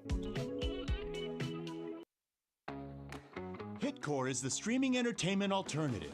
Live concerts and comedy? Hitcore has it. Premium high-def audio and video? Hitcore has it. A customizable entertainment experience? Hitcore has that as well. No app? No problem. Set up an account, decide what you want to watch, buy it, then press play. It's that easy. Hitcore is live and on demand 24/7. Hitcore, where every live event becomes your experience.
Let me tell you about A to Z Darts. We're a specialty dart store with over 10,000 different products. We create in-depth videos and blogs to help improve your game and showcase our products. We give helpful advice on how to practice darts, the fundamentals of form and mechanics, and how to make better decisions when purchasing your darting equipment. Whether you're brand new or a seasoned player, we try to provide fun and informative content. I'm Jen, the creative director for A to Z Darts. I've been playing for over 10 years, and I've traveled the world competing in and promoting the sport. This is Will. He runs our live streaming company, USA Darts, and travels the globe as well to broadcast major darting events and interview PDC players alike. You'll find over 2,000 different sets of darts on our website. Guessing right now you're pretty interested in our resources? Learn about form, throwing mechanics, practice routines, scoring and grouping, checkout methods, cricket strategy, and much more. Visit a-zdarts.com to take advantage of our blog or follow us on social media at AZDarts today. Hitcore is the streaming entertainment alternative. Live concerts and comedy? Hitcore has it. Premium high-def audio and video? Hitcore has it. A customizable entertainment experience? Hitcore has that as well. No app? No problem. Set up an account, decide what you want to watch, buy it, then press play. It's that easy. Hitcore is live and on demand 24/7. Hitcore, where every live event becomes your experience.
Let me tell you about A to Z Darts. We're a specialty dart store with over 10,000 different products. We create in-depth videos and blogs to help improve your game and showcase our products. We give helpful advice on how to practice darts, the fundamentals of form and mechanics, and how to make better decisions when purchasing your darting equipment. Whether you're brand new or a seasoned player, we try to provide fun and informative content. I'm Jen, the creative director for A to Z Darts. I've been playing for over 10 years, and I've traveled the world competing in and promoting the sport. This is Will. He runs our live streaming company, USA Darts, and travels the globe as well to broadcast major darting events and interview PDC players alike. You'll find over 2,000 different sets of darts on our website. Guessing right now you're pretty interested in our resources? Learn about form, throwing mechanics, practice routines, scoring and grouping, checkout methods, cricket strategy, and much more. Visit a-zdarts.com to take advantage of our blog or follow us on social media at AZDarts today. Hitcore is the streaming entertainment alternative. Live concerts and comedy? Hitcore has it. Premium high-def audio and video? Hitcore has it. A customizable entertainment experience? Hitcore has that as well. No app? No problem. Set up an account. Decide what you want to watch, buy it, then press play. It's that easy. Hitcore is live and on demand 24/7. Hitcore, where every live event becomes your experience.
Welcome back to the DJD Ruckus at the Crossroads.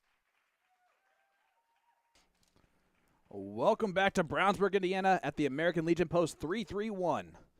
This is our semifinal bout, and it features Gary Mawson taking on Jake Womack. We've seen Gary a few times today, but not in a much bigger spot than this as we get the sweep from L. David Irene. Look at that. I mean, the skills of our director on his sweeping duties. Textbook. I'm Sean Green, joined by Gordon Dixon. Gordon, what do you feel? How do you feel about that that job there with the broom? That feels like anything to get on camera. That's what that feels like to me. Mere desperation.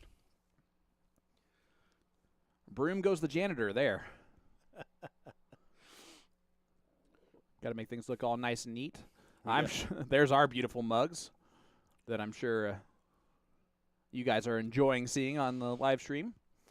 They don't see enough of it. If Faces we're for honest. radio, to be fair. If we're honest, do not see enough of us. We got Man, he is. cleaning the other carpet as well. This is good television. This is for Sally Kelly. You can see Sally. Usually she's accustomed to red carpet treatment. Ah, This time it's black, so she wants to make sure that it at least is clean. You know, if she's going to chalk this match, it's got to be perfect. This is the behind-the-scenes look at the beautiful, beautiful things that go on to make things look as great as they do on our live stream. But this is not going to be Doug Bame versus Jason Brandon. It is going to be Gary know how Mawson that turns taking on Jacob Womack. I'm going to guess Doug Bame ends up winning it when he takes on Jason Brandon.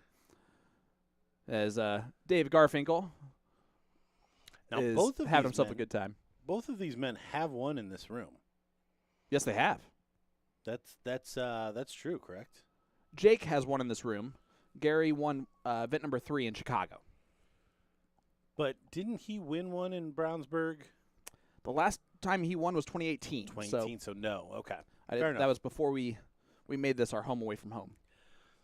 See the players exchange the handshake there. And Sally and I were conversing. She was actually chalking the match that I was talking about, Jacob Taylor and Jake Womack. Yeah. So she got to see all of that right up close. And if standard of play is going to be the measure here, Gary will be a turn behind the entire match because Jake over 9 legs was over 100 in his average. Yeah, Jake right now averaging 88 for this tournament. Mawson 86, so not a whole lot between them. The first 9 average does definitely favor Jacob Womack today. As you can see, it does overall as well, but the finishing will definitely favor Gary Mawson. Jake Womack, of course, the 2019 God of Gods Evolution Tour player. Didn't even get within any opportunity of losing a single tournament. He won every single tournament that season in the Evolution Tour. His closest win was 6-4. I was gonna. I thought we had looked it up, and Yep. it was like 2 or 3 legs. Yes. Was the closest anybody got to him. Yep, 6-4. But this is not the Evolution Tour anymore. However, he does have a main tour victory. We mentioned it, Brownsburg. Last year, I believe that was event number 1, if I'm not mistaken. Looking for a chance to get back into it. Huge implications on the line.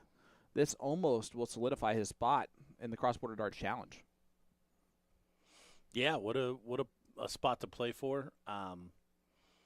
And something that, again, not knowing how aware all of these players are of some of the races, it'll be a welcome invite for him, regardless.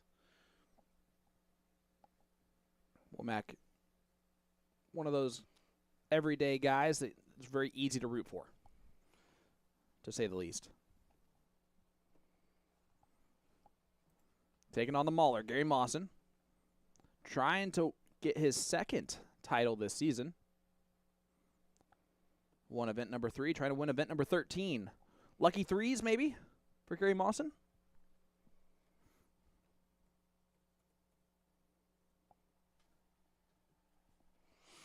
We conclude our 9-dart warm-up here. In our other semifinal, we've got Jim Long 2-1 up on Doug Bame. Currently averaging 106. Jim trying to return the favor that Doug had bestowed upon him in the Continental Cup. Yes. Yes, absolutely. Where Doug Bame averaged 106, defeating Jim Long. Averaged 103, if I'm not mistaken, in the loss.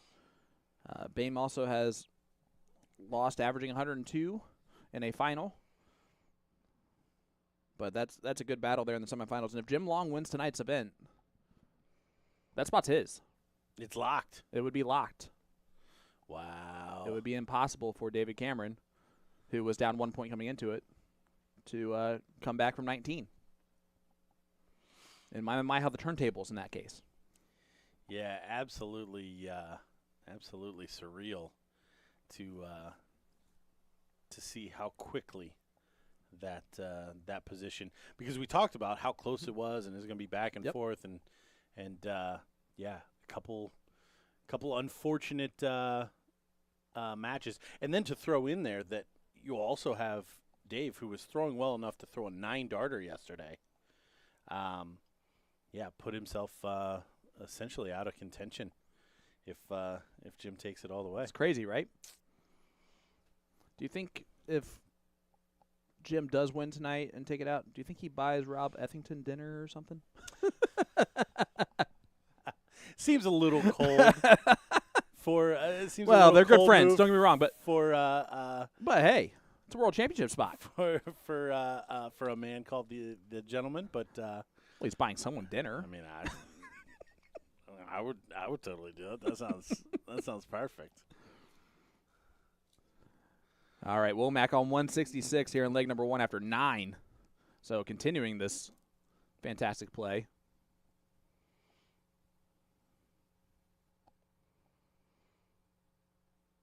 Yeah, and Gary right along with him.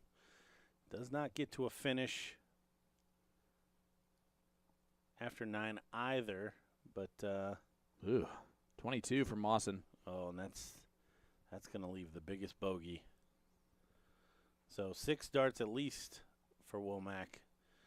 Double 16. Not going to go.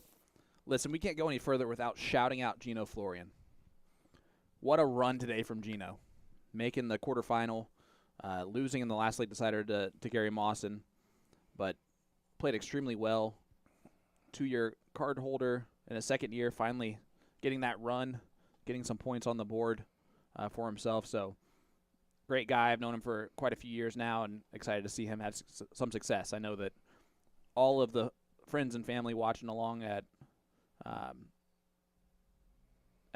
Ryder Cup in New York City was rooting for Gino, and I know that there was a table of people out there in the player lounge that were heavily rooting for their man from Buffalo. But 1-0 lead now for Womack. Just a hold of throw. Yeah, just a hold of throw, and 100. Yeah, below his average from his last match, but you can still see the capability there in finding those trebles and not messing around on finishing. Gary Mawson's turn to try to set the tone here in this semifinal. 60. Only 60 from the Mauler. So Womack, chance to pounce, and he's going to do that. Nice 140.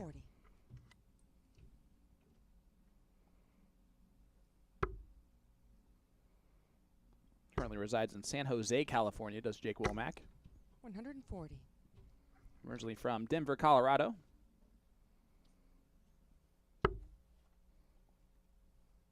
Which just means that his lung capacity's got to be way better than most. 93. The high altitude training. Probably why it gets better as the tournament goes on. 100. Less tired. And yes, I realize I'm comparing a dart player to like a marathon runner, but that's not the point. Well, we do have some tour events where these two have clashed before. Jake Womack actually blanked Gary Mawson in 2021, 5-0. 2023, Mawson got him back 5-2. And their most recent meeting in Event 3, where Gary took him 7-5 in the semifinal there. Which, of course, led to Mawson's title. His W. So, is this a repeat?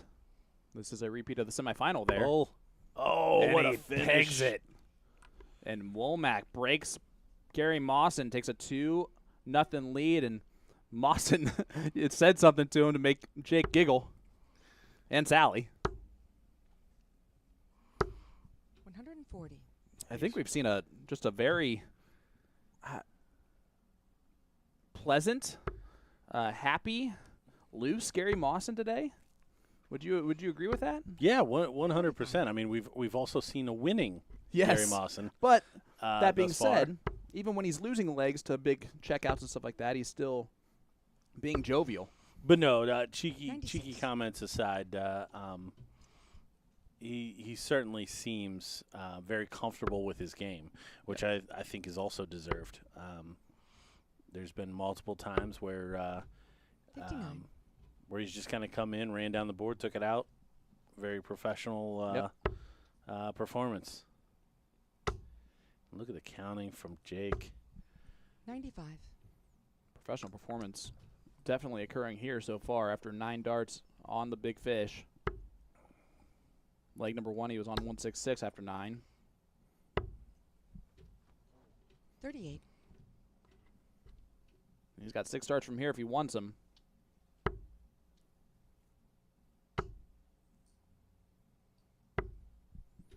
He might not, though. That's a huge, huge setup. 134 to leave the 36 on a 13 dart potential. Mawson nowhere to be found. 125. Jim Long takes a 3-2 lead on Bame. 14 darter for Womack. Again, continuing where he left off. Yeah, sub 15. Every one of the, except for the first leg, for Jake. Averaging just under 15 darts. Continuing to put 85. that pressure on Gary. Well, right now, averaging exactly 15. That's what I meant. 100. And he's finding at least one treble and staying straight. That is a recipe for success. 60.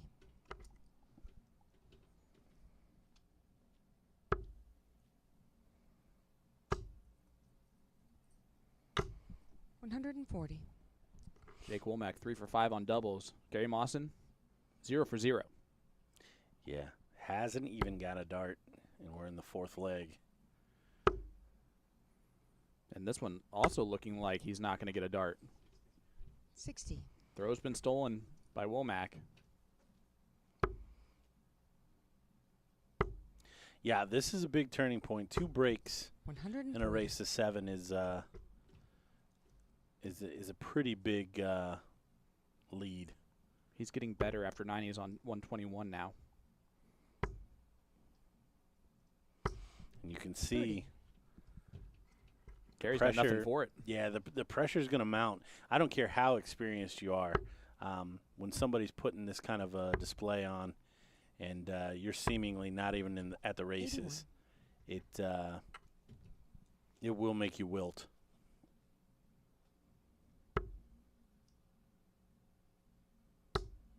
I need everyone to realize that this is the feeling I feel every time I play darts, what Gary Mawson's failing right now. It's all and relative. you wonder why I just sit here and enjoy myself. Chasing it around. We're But he bragging him finds up. it. Shot third dart. And still a 15 darter. The average will continue to rise. Well, technically, it's still the exact same. Oh, that's right, because he was at 100. He was on that exact 100. number at the beginning of that leg. He's had 2 15 darters, a 16 and a 14. Wow. Great shooting here. I tell you what, I know they're not paying attention, but 80. if they check the scores after this, whoever comes out of that Bame long match will not want to see what they're going to see. 140. Or maybe they'll hope that Womack got it taken care of in the semi. The problem is that he already did that in the quarter, too.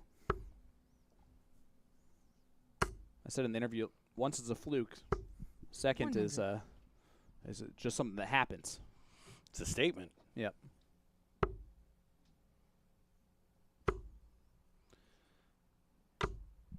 41. Is that the first dart he's missed shooting at the 20? That may be. That very well may be. Oh, can he leave the 141? 180. He can.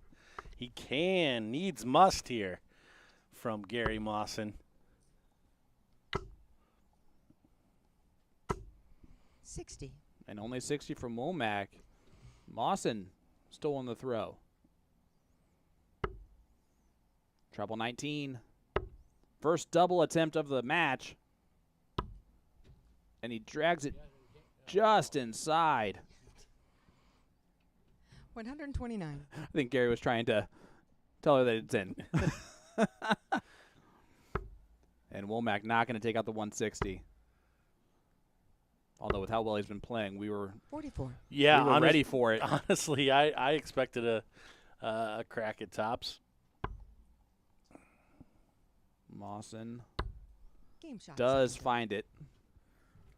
Gets the first leg on the board for himself, and it's a break a throw. Yeah. Stops the bleeding. Yeah, 1 of 3 in the only leg that he has gotten doubles. Womack tumbles to 95.56.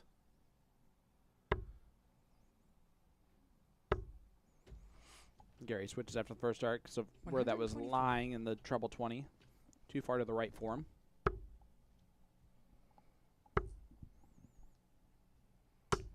Womack again just 140. continues to make it look so easy. In our other semifinal, Jim Long up 4-3 on Doug Bame. 46. And there's a slack turn from Gary Mawson.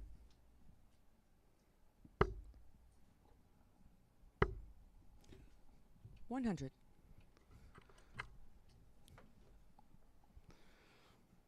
Womack back to not missing the 20 ever. 100.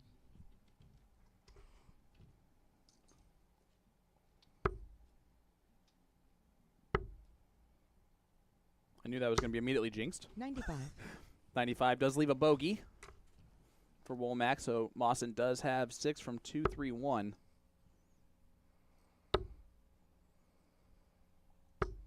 Jake does have 6 darts 47. from 1-6-6. Yeah, to break right back. I mean, my 134. goodness. Just So smooth. Yep. He knew exactly where he was going there. Great match. 140. Womack with 9 180s on the day. Mawson with 8. So not much Game shot between them first there. dart. But first dart, 5-1 to Jake Womack. race to 7 here in the semifinal, but Womack making this look extremely easy. 13 darter there. It's going to be a blind draw later. I was thinking about playing. If I draw Jake Womack, Yeah. I'm in. Yeah. We might win a leg.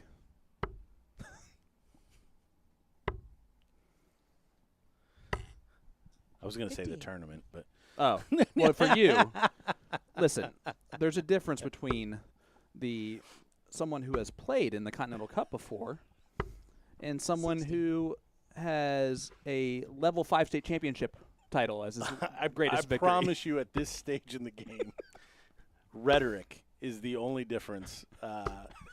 85. AstroTurf confidence is the only difference between the two of us in the actual function of throwing darts. But 5 of 100. 9 for Womack in this final on the doubles. My goodness. If you're scoring like that, over 50% on the doubles, it's To beat most people. going to be so 60. tough.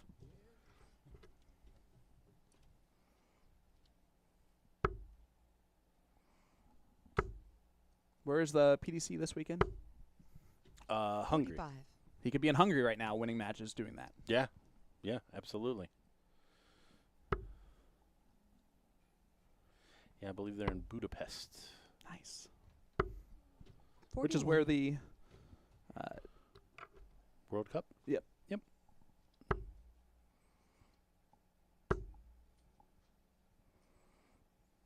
I've actually only ever heard great things about Budapest. I actually agree with that sentiment, but I've 82. only heard great things. Like very modern. Yeah, just a really good destination in general. Plus, if you're going to have a bunch of dart tournaments there, you're already high on my list. Yep, you're in.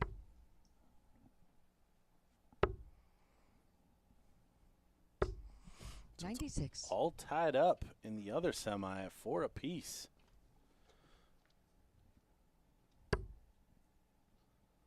Womack, one dart at tops. Ooh. 54. Will he come back, or will Gary Mawson hit this 1-6-1 again? He's hit it once and had another opportunity at the bowl. This is worst shot at it, just because he didn't get the last dart. 96. Double 10 for Womack. To go one away.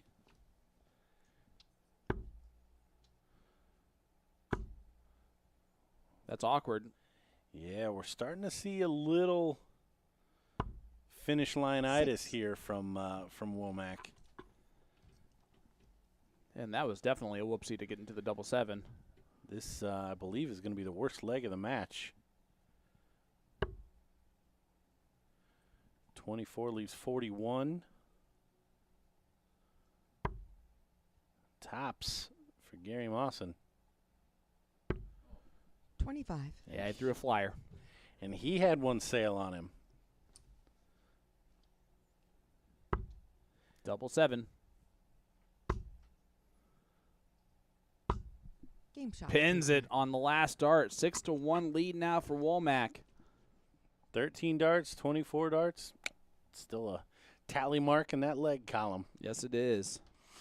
So 24 dart hold of throw for Jake Womack to go one away to play in the final.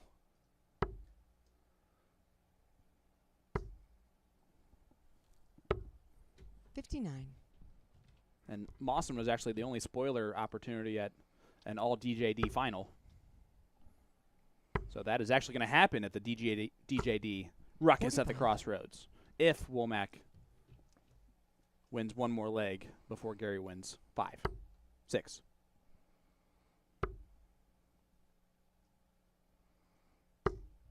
$83. Yeah, you can never write Gary off, but it really all comes down to the fact that Jake's going to get to throw first way too many times to 93. to really see that as a viable option. But he can certainly hold here and then throw his hat in the ring to try to break and then do it all again. 95. If there's one thing I appreciate about Gary Mawson is that if he's playing on a dartboard all day long, you know which dartboard that is that he played on. As you can see, all the chalk residue on the 171, pardon me. on the treble 20 there. 171 from Womack, just to drag him right back into this leg, which is what he's been doing this whole time. There's just been no reprieve for Mawson. 95. Yeah, he just doesn't let up. So setup shot from 192, steady ton.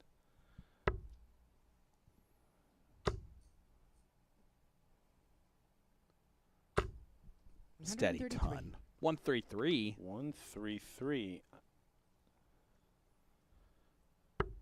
Little single to double combination. Mawson cannot take out the 169. 137. So 59 left for Womack for the match. And a final. And he is in the final. Jake Womack, 7-1 victory over Gary Mawson. And if you're Gary, all you can do is say, great darts. Yeah, 14 a darter to polish that off. Jim Long is one away as well, as he's up 6-4. But man, what a display! I mean, there were some blips in the middle there, but Jake Womack came to play. Yeah, looking for his second CDC title. And head on over to stream number 2 if you want to watch the rest of the Jim Long Doug Bame match. Until then, coming up next is going to be the final of the DJD Ruckus at the Crossroads. We'll be right back with that right after these words from our sponsors.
Let me tell you about A to Z Darts. We're a specialty dart store with over 10,000 different products. We create in-depth videos and blogs to help improve your game and showcase our products. We give helpful advice on how to practice darts, the fundamentals of form and mechanics, and how to make better decisions when purchasing your darting equipment. Whether you're brand new or a seasoned player, we try to provide fun and informative content. I'm Jen, the creative director for A to Z Darts. I've been playing for over 10 years, and I've traveled the world competing in and promoting the sport. This is Will. He runs our live streaming company, USA Darts, and travels the globe as well to broadcast major darting events and interview PDC players alike. You'll find over 2,000 different sets of darts on our website. Guessing right now you're pretty interested in our resources? Learn about form, throwing mechanics, practice routines, scoring and grouping, checkout methods, cricket strategy, and much more. Visit a-zdarts.com to take advantage of our blog or follow us on social media at AZDarts today. Hitcore is the streaming entertainment alternative. Live concerts and comedy? Hitcore has it. Premium high-def audio and video? Hitcore has it. A customizable entertainment experience? Hitcore has that as well. No app? No problem. Set up an account, decide what you want to watch, buy it, then press play. It's that easy. Hitcore is live and on demand 24/7. Hitcore, where every live event becomes your experience.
Let me tell you about A to Z Darts. We're a specialty dart store with over 10,000 different products. We create in-depth videos and blogs to help improve your game and showcase our products. We give helpful advice on how to practice darts, the fundamentals of form and mechanics, and how to make better decisions when purchasing your darting equipment. Whether you're brand new or a seasoned player, we try to provide fun and informative content. I'm Jen, the creative director for A to Z Darts. I've been playing for over 10 years, and I've traveled the world competing in and promoting the sport. This is Will. He runs our live streaming company, USA Darts, and travels the globe as well to broadcast major darting events and interview PDC players alike. You'll find over 2,000 different sets of darts on our website. Guessing right now you're pretty interested in our resources? Learn about form, throwing mechanics, practice routines, scoring and grouping, checkout methods, cricket strategy, and much more. Visit a-zdarts.com to take advantage of our blog or follow us on social media at AZDarts today.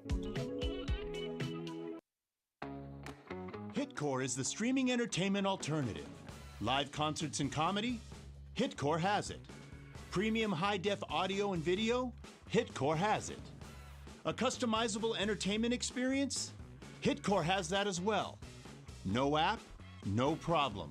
Set up an account, decide what you want to watch, buy it, then press play. It's that easy. Hitcore is live and on demand 24/7. Hitcore, where every live event becomes your experience.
Let me tell you about A to Z Darts. We're a specialty dart store with over 10,000 different products. We create in-depth videos and blogs to help improve your game and showcase our products. We give helpful advice on how to practice darts, the fundamentals of form and mechanics, and how to make better decisions when purchasing your darting equipment. Whether you're brand new or a seasoned player, we try to provide fun and informative content. I'm Jen, the creative director for A to Z Darts. I've been playing for over 10 years, and I've traveled the world competing in and promoting the sport. This is Will. He runs our live streaming company, USA Darts, and travels the globe as well to broadcast major darting events and interview PDC players alike. You'll find over 2,000 different sets of darts on our website. Guessing right now you're pretty interested in our resources? Learn about form, throwing mechanics, practice routines, scoring and grouping, checkout methods, cricket strategy, and much more. Visit a-zdarts.com to take advantage of our blog or follow us on social media at AZDarts today.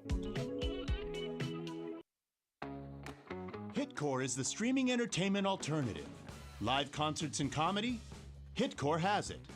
Premium high-def audio and video? Hitcore has it. A customizable entertainment experience? Hitcore has that as well. No app? No problem. Set up an account, decide what you want to watch, buy it, then press play. It's that easy. Hitcore is live and on demand 24/7. Hitcore, where every live event becomes your experience.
Welcome back to the DJD Ruckus at the Crossroads.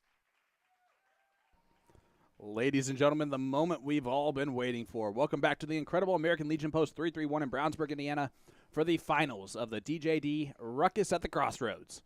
I'm Sean Green, joined by Gordon Dixon. Gordon, this final features a rematch. Well, a refinalist in Jim Long, who is trying to solidify his spot as the top Canadian this season on tour. He can do so with a victory today, and he's taken on, well, the Evolution Tour god, Jake Womack. Yeah, this is shaping up to be a really, really important match. That again, I mean, at this point we have high expectations for almost everything that graces our screen, but this really could have some implications for qualifications. Yep. And could be another step in Jake Womack's kind of introduction into I don't know if we call it senior tour, but the full-blown CDC tour for another title. Yeah, absolutely. We've said it. One time's a fluke. Second time is a statement, and this would be his second title on the senior tour. And how about this, an all DJD final? Yeah, in the DJD Ruckus. I don't add that at the Crossroads part. I just like calling it a ruckus. It is a ruckus. No, this is awesome. Good for the title sponsor, and good for these players. I don't know what to even say about Dave Cameron, who, again, good enough to throw a 9-darter yesterday. Yep. And if Jim Long wins this, he is out of the running for the World Championship spot, which is just incredible. He's out of the running for the top Canadian spot. Fair enough. So he can get still third. finish third. Yep. Yeah. Fair enough. I'm making it more dire than it may be. But you're not wrong in the fact that he's now dropping. He's going to drop behind Stowe Bunce. He's going to drop to very similar spots as Alex Spellman and Adam Saveda based on today. So that third spot is going to be a major battle. Yeah, it may come down to who can make another final tomorrow. Have to give a shout out. We didn't get Doug's semifinal, but a valiant effort today. Luke going out 7-5 to Jim in the semifinal. Good run for No Name. No Name's starting to make a name for himself. Well, I think he's had to have been on everybody's list over the past 2 years at least. Some big qualifications, big performances on big stages. But the guys at hand here, we're going to see 9 warm-up darts. Then Jim Long's going to get us started. And if Jake Womack continues to play like he has, Jim Long is going to have his hands full. I agree with that. I'm expecting both players to play kind of at the highest quality. And it's not just because, you always expect that. Jim is going to kind of know what's on the line here. Just by simple math, he can figure out that he was 1 point up coming into today with David Cameron losing in the first round. If he wins this, it does wrap that up. So I expect him to throw really well. The sports psychologist, I think, has prepared him for this type of a moment, right? And on the other side of things, Jake Womack, really nothing to lose. He's trying to make sure he solidifies himself in the cross-border. He's pretty much done that by making this run here today. It'll also solidify him in a good spot for the for the Continental Cup. Let me look and make sure that is. Oh yeah, he's in 10th place coming into this, so absolutely. He can play spoiler. That's the only thing that Jake Womack can do right now, and that's what he's going to expect to do. Well, two matches running, 16. very proficient on the trebles and finishing. So there's really no indication that he can't continue to keep that up. 140. Shout out to James Butler doing the scoring in this one. And this is what we're talking about, folks. 40. Coming into this Long on the checkout percentage, 38%. Womack, 31%. They both have 9 180s. There's been 122 180s in this event and 246 this weekend. That's a lot. That's a ton. That doesn't even include the one that I threw. 140. Nice 140 from Womack. Yeah, it gets down to a finish. First to a finish on Jim Long's throw. 59. Only 59 for Long, so Womack 161. We've seen it go already. Not going to go this time, 137. but that'll work Yeah, great shot there. against the long throw. These are the spots. It's not going to go. So 24 to break in the first leg for a 13 darter. And again, just continuing where he left off 85. in the semifinal and the quarterfinal. Double six. Chasing her around. Game But shot in the first leg. catches her. Womack. Second leg. 1-0 Jake to throw Womack. first. Break a throw in leg number 1. Race to 7. Long format, kind of a marathon here in the final. So that's not going to be detrimental to Long, especially if he can break back right away. 42. Yeah, this is a different mindset. I mean, by this time, all of these players are very used to playing extended formats. 100. Now these are still short in the grand scheme of things, but certainly more extended than your average weekend tournament. 60. That's 2 out of 3, and you play 8 different events. So it comes with a different mindset. You're allowed bad legs. You're allowed 100. bad shots. You can miss some doubles without beating yourself up too much. Womack basically steamrolled 140. Gary Mawson in the semifinal. 7-1 victory. Jim had a bit more of a battle. 7-5 victory over Doug Bame. 140. A nice 140 from Long to attack the Womack throw right back after 9 on a finish. Yeah, Gary only got 4 darts at a double. And 45. 8 legs. You definitely cannot win a match with only 4 darts at a double. Especially if it's a race to 7. Exactly.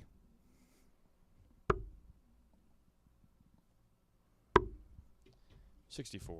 Utilizes the bullseye nicely to leave a 2-dart combination. Womack going to try and put a lot of pressure on it. 130. And again, does just that. 97 almost must go if Jim wants to win leg number 2. Great dart. Game shot in the second leg. And he pins it. Third leg, Jim to throw first. 97, check out for the gentleman. Hitting that double 12. And a break right back.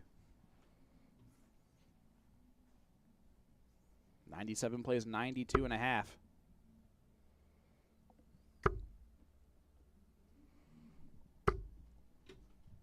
$60.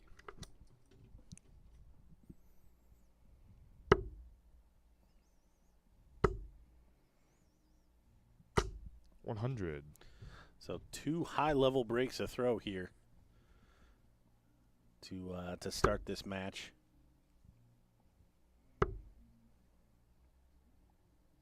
Yeah, both of those done at 100. 15 darts.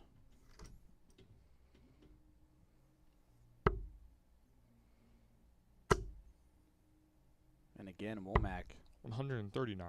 Nice 139. Even able just to switch there nice and simple. Not trying to 100. force the 180 or anything like that. Playing very disciplined. Well, and it's odd, too,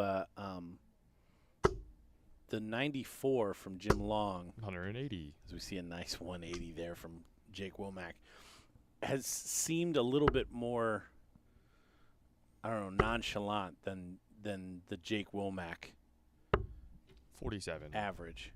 Just because I feel like there's more bigger two triple turns and setups as we see double top For a double 12 darter. 10.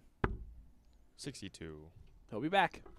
And again, another break a throw opportunity. Yeah, to start this match off with 3 breaks. 60. He's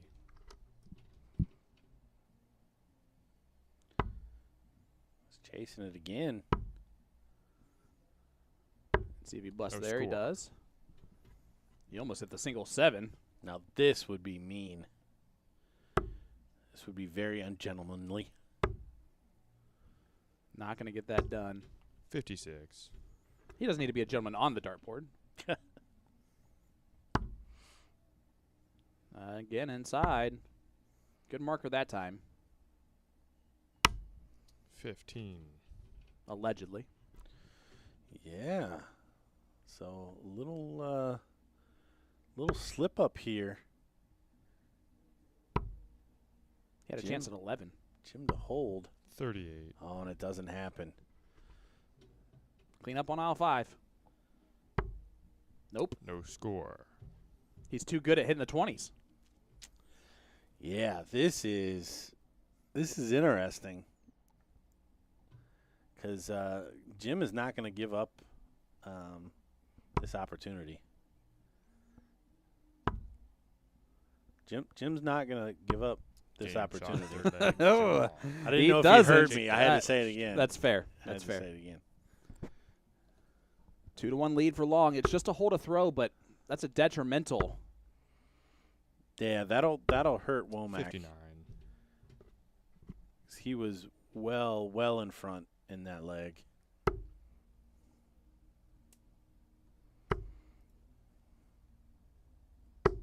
$140. And a nice 140 from Long. Attacking the Womack throw. $140. Gentleman made the final last night, losing to fellow DJD player Adam Savada. And I'd argue with you that I 45. don't think any player has been playing better over the last 3 C2C weekends than Jim Long.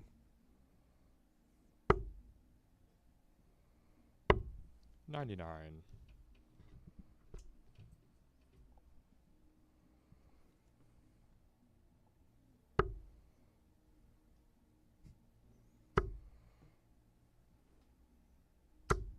$135.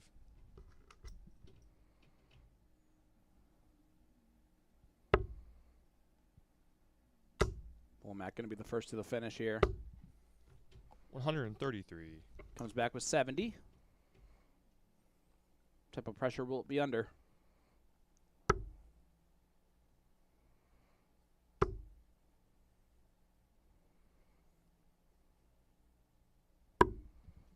$65.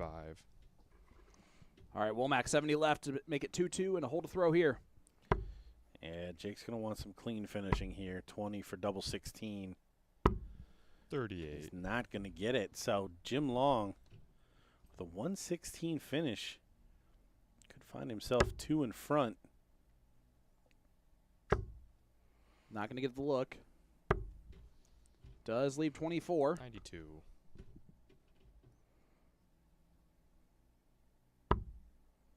Womack. A double will settle him Game in, and shot it does fourth that. leg, Jake Womack. Fifth leg, Jim to throw first. 2-2 score line, tie ball game.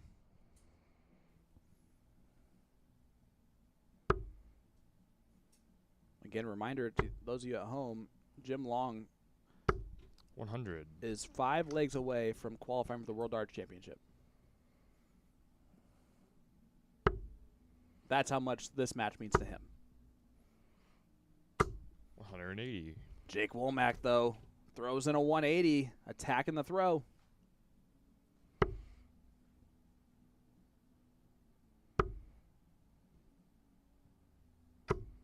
$45. Oh, deflects out. So another big score here, and Jake Womack solidly in the driver's seat. And there it is. 140. He went 5 into it. Blew it on the last one, so let's boo.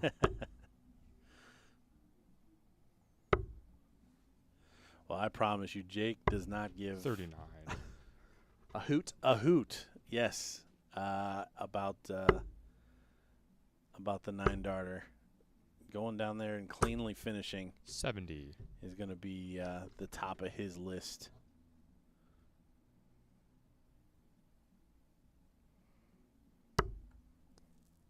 Long would have needed a 180 to leave a finish there. Not going to do so. So Womack sitting 41. again after 9 darts on 111. Yeah, and a slack leg on throw here for Jim. 93. Ooh, doesn't find it. So now leaves himself on kind of a weird number with 18 left.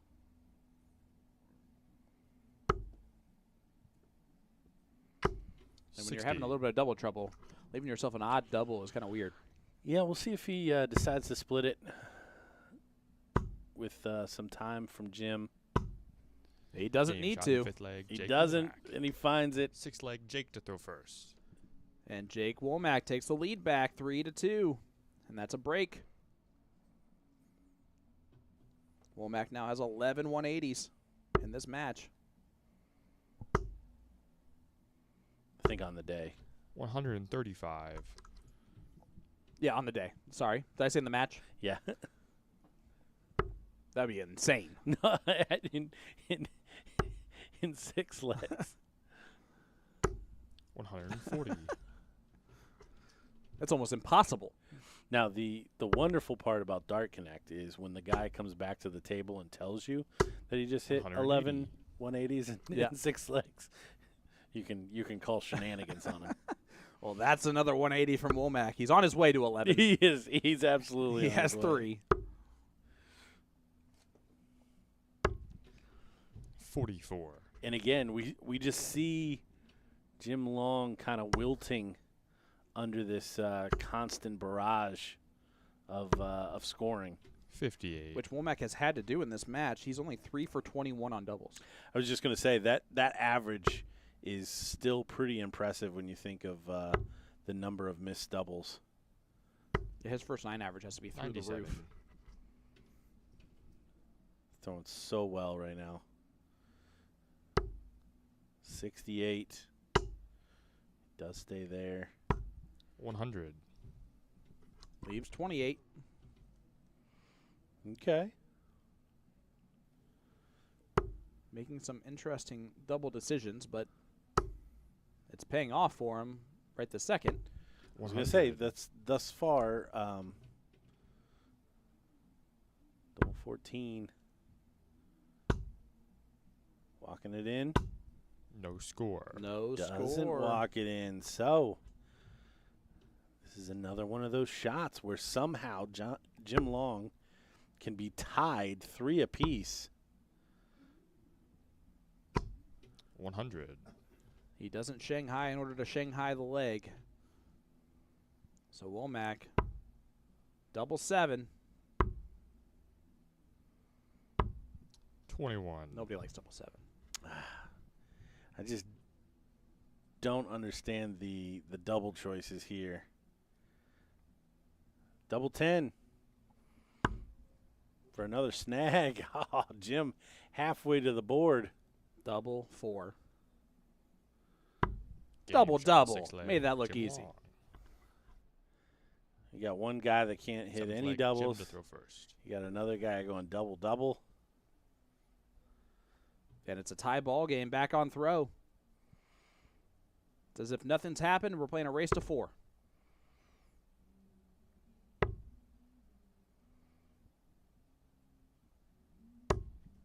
And a great cover. 134.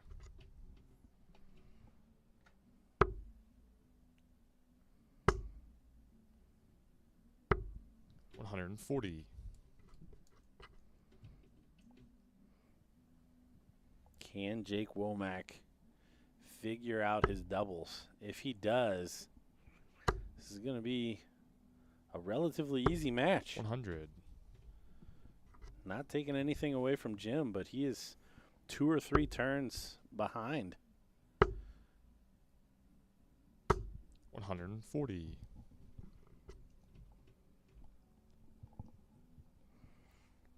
Doing a much better job here with the darts. Womack has 19 more shots at a double so far. 121. But that 121 is going to help out a lot. Leaves 146 after 9. Again, their first 9 average is extremely good. 140. 3 straight 140s for Jake Womack.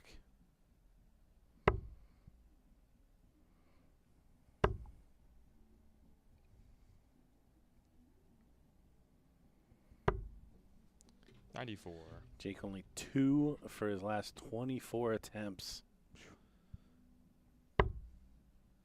62 should be 12 in bull. That's Game one way shot, to seventh leg, pop Jake the Womack. double trouble. Eighth leg, Jake to throw first. Just pop a bowl in there. And if it was Nick Georgeson, he'd point at his shirt. 4-3 lead now for Womack. And another break a throw. 5 of the 7 legs have been breaks. 58. Yeah, a lot to be desired in holding. But Womack gets to draw back at least one leg 100% on doubles. Well, that's a 180 from Jim Long, his first of this match. 10th of the day. Against the darts, why not? 180. And Womack fires in one of his own. Again, back-to-back 180s. Oh, boy. Oh. Boo. Boo. 81. Feels weird to boo the gentleman.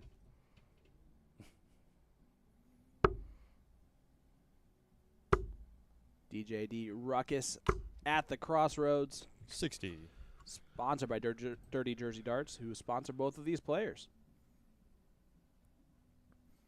And you can see the different style of jersey between both these two players. Jim Long, very clean 60. jersey look, not too much to it. And then, of course, Womack is partying in Hawaii with those palm trees. Setup shot here. 99. 104 when he comes back. No finish for long.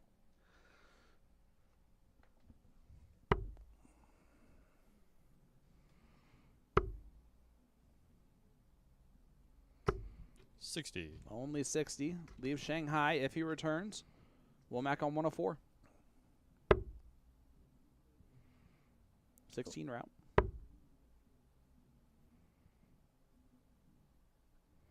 $72 to do. Can stay there. Trip 12. It's 80. Decides to stay there. Good shot. Leaves 24. And Shanghai again for the gentleman. Found the trouble the last time. Finds it again here. Dragged it down pretty far low the last time, too, on this finish.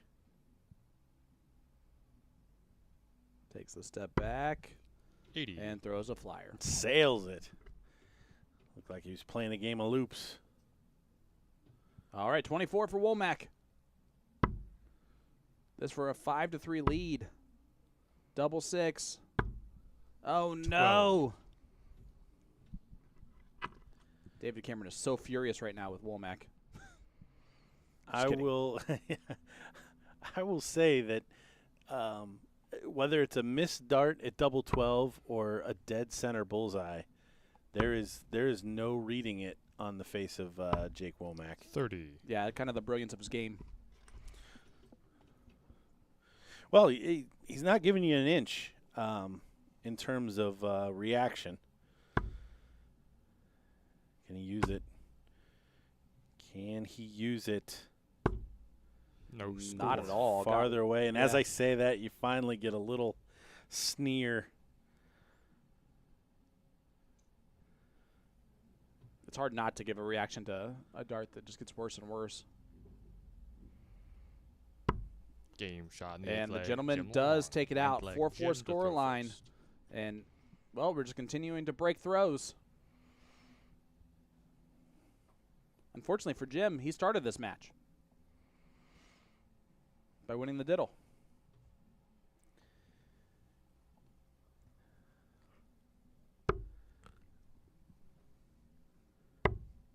my goodness. 59. Really just don't know what to say. We had the John Liggett match earlier today where he was brilliant on his own throw. This has been 83. just the exact opposite between both players, really. Well, yeah. I mean, especially in terms of finishing. I mean, this the scoring has been, we'll say fine. Probably 58. better than fine, but we'll say fine. It's all come down to these finishes. I think there's been some questionable leaves 134. for Womack, but still, with the number of darts that he's gotten at it, it really shouldn't be that big of a deal. He's 9% on doubles right now. 84. That is a tough stat. Well, I think he's a little bit more than that. 12%. 9. Oh, and he finally has a slack scoring turn. I mean, there was one stage in his last match where you're like, is that the first time he's missed Yes. the 20? Yeah. I feel like that in this match as well. 100. I know he's hit plenty of 85s and stuff, but it feels very, very different. 97. So the gentleman actually in front in his own throw has 6 darts from 200. 140. And that's huge. Yeah, big setup shot.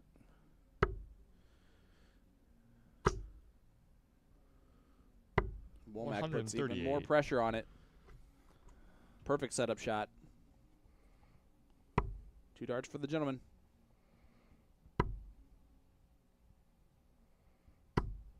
$20. Does not get it in. So Womack for another break.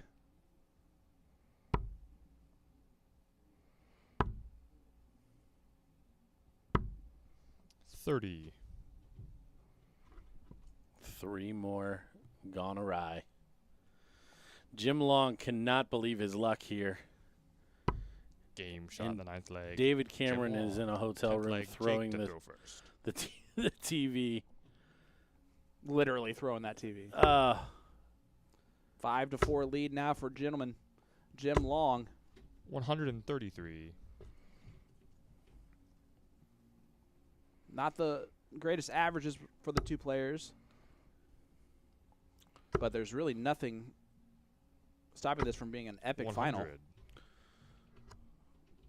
That pesky outer ring. 171. That's a maximum. Look at this from Jake Womack. I mean, my head would be gone. Play as well as he has, 180. and right back into the trebles, and a 180 from Jim Long. So you continue to see these players battling. 43.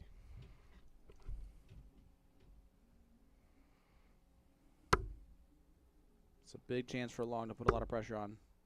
Not going to do it all. 65. Yeah. I like the last start to utilize the bowl to lead the 156. That's on. Oh, another one of those with left tops.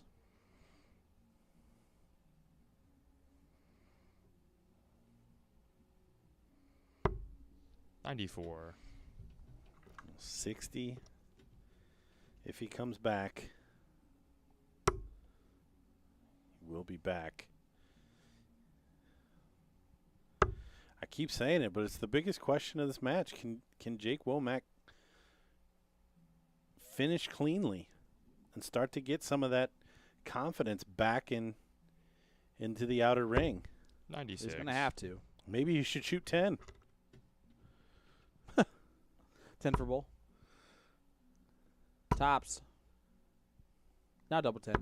Game And shot he- the 10th leg. Jake Our camera Womack. person just knew ahead of time where he was going to actually hit that double. We Big got darts from Nostradamus behind the camera here.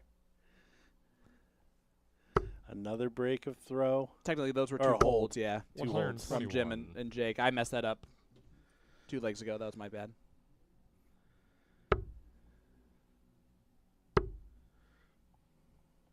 Usually 99. we work so well together because you don't believe me when I say stuff. So I'm happy that I'm not getting fact checked as much anymore. Although you probably should.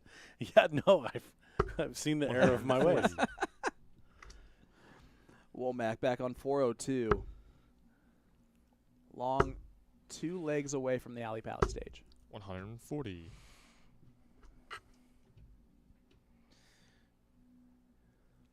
He has played on that stage before, but he will tell you he was a completely different dart player than he is now. 180. And that's a 180 from the gentleman. Womack 5 of 41 in this match. How often do you get 41 128. darts at a double in a match? Personally, I usually miss about 12 and the game's over. Because your opponent's won. Game shot Yes. the 11th leg. And gentleman Jim 12th Long, leg, Jake to throw first. 11 darter to take a 6-5 lead.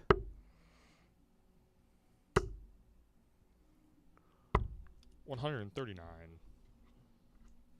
139 there for Womack.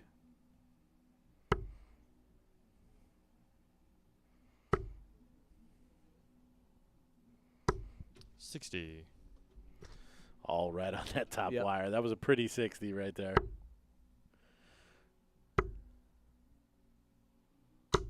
$100. Womack charging back, trying to hold throw. Take this to a decider. Look at this. 123. Count them on up. 1, 2, 3. Not enough. Over to the 18s. Did this last time. 92. Leaves 170.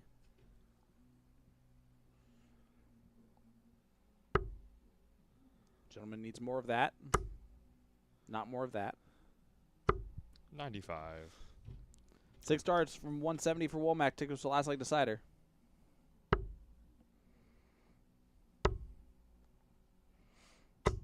$96. 74 when he comes back to take us to a decider. Jim Long's going to put pressure on it. He will be on a finish. How handy is it going to be?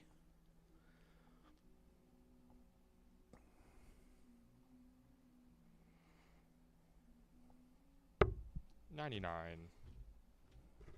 Leaves 1, 2, 4. But 74 for Womack. 14s. 20. Tops. 34. 124 for the match and a spot on the alley pally stage for Jim Long. And finally a little bit of a grimace there from Jake Womack. Oh, he's going to get a whack at it. Double bull. Oh, wire width away from the alley pally stage. It sounded so good. Jake Womack to force a decider. Game shot in the 12th Does leg. Jake find Womack. it. Oh, my 13th and goodness. Final leg. Jim to throw first. We're going the distance once again, Gordon. It wouldn't be a streamed match if we didn't go to the distance.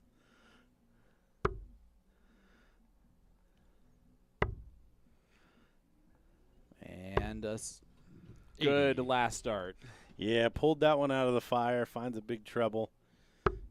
How big is this man going to open? 97. He pulls it out of the fire with a third dart as well. So, parity favors the Person going first. the guy with the darts. 100.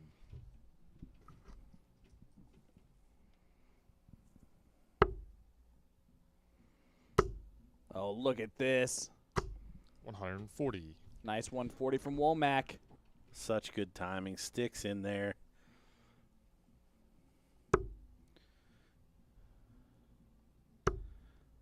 Jim Long really taking advantage of everything he was given 62. in this match. Can't take anything away from him. but this has been the match of what could have been for Jake Womack. 140. And maybe it is all coming into focus here in this final leg. He's missed 37 doubles, though, in this match. That just sounds... It's insane, right? That sounds great. 59.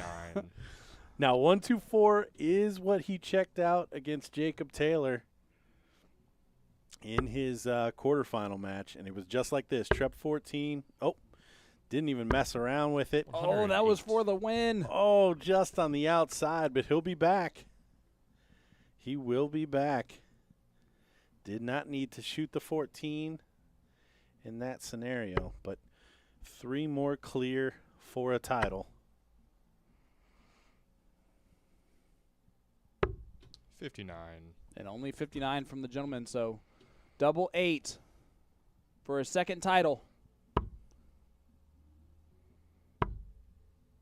Chasing it. 14. Oh, he chases it all around. 141 for the Alley Pally. The final dagger. Oh, it's not going to happen this time. It's not going to happen this time. Slack second.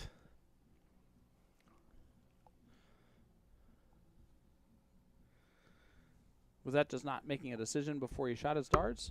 44. I mean, honestly, and I don't blame him. I think he just thinks every time he lets the dart go, it's going to go where he wants it Well, to. that's fair. Yeah. Madhouse for the title. Good first dart. Oh, good second dart. Oh, No my score. goodness. Still not home. The missed double count continues to rise. Oh, and the opportunities just are almost too aplenty. Yep. For Jim Long. Needs to save it. 94 left. Treble 18.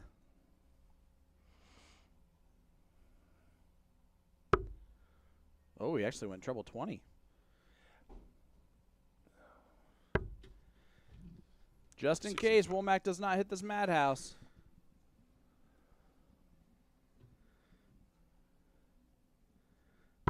And he Shot does in the hit it match. for the match. Jacob Womack.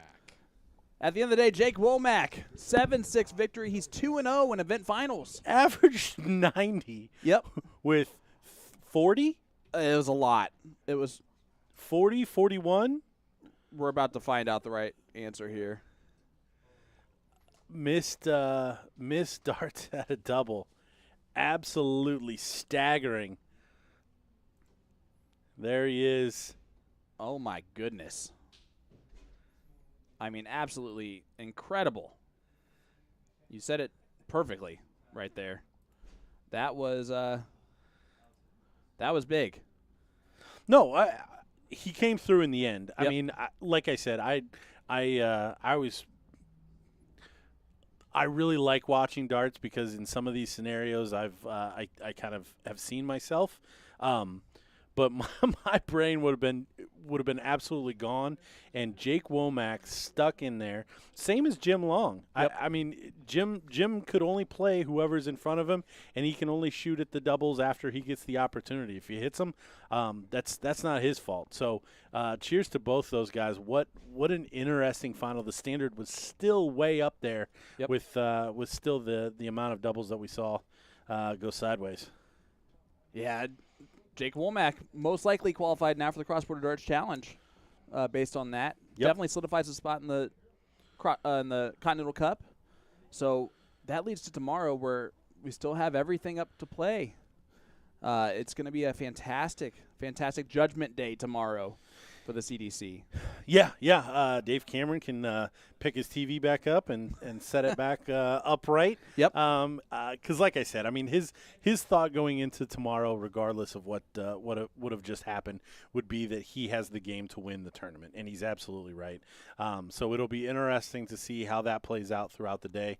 See if he can jump back into the lead now that that's an opportunity, and of course how it all plays out on the American side and that third place side.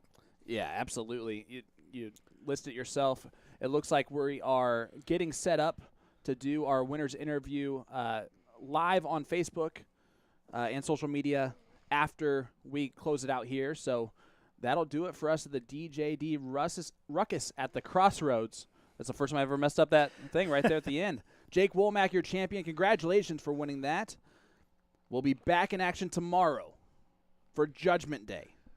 Start time 10 a.m. 10 a.m. Eastern.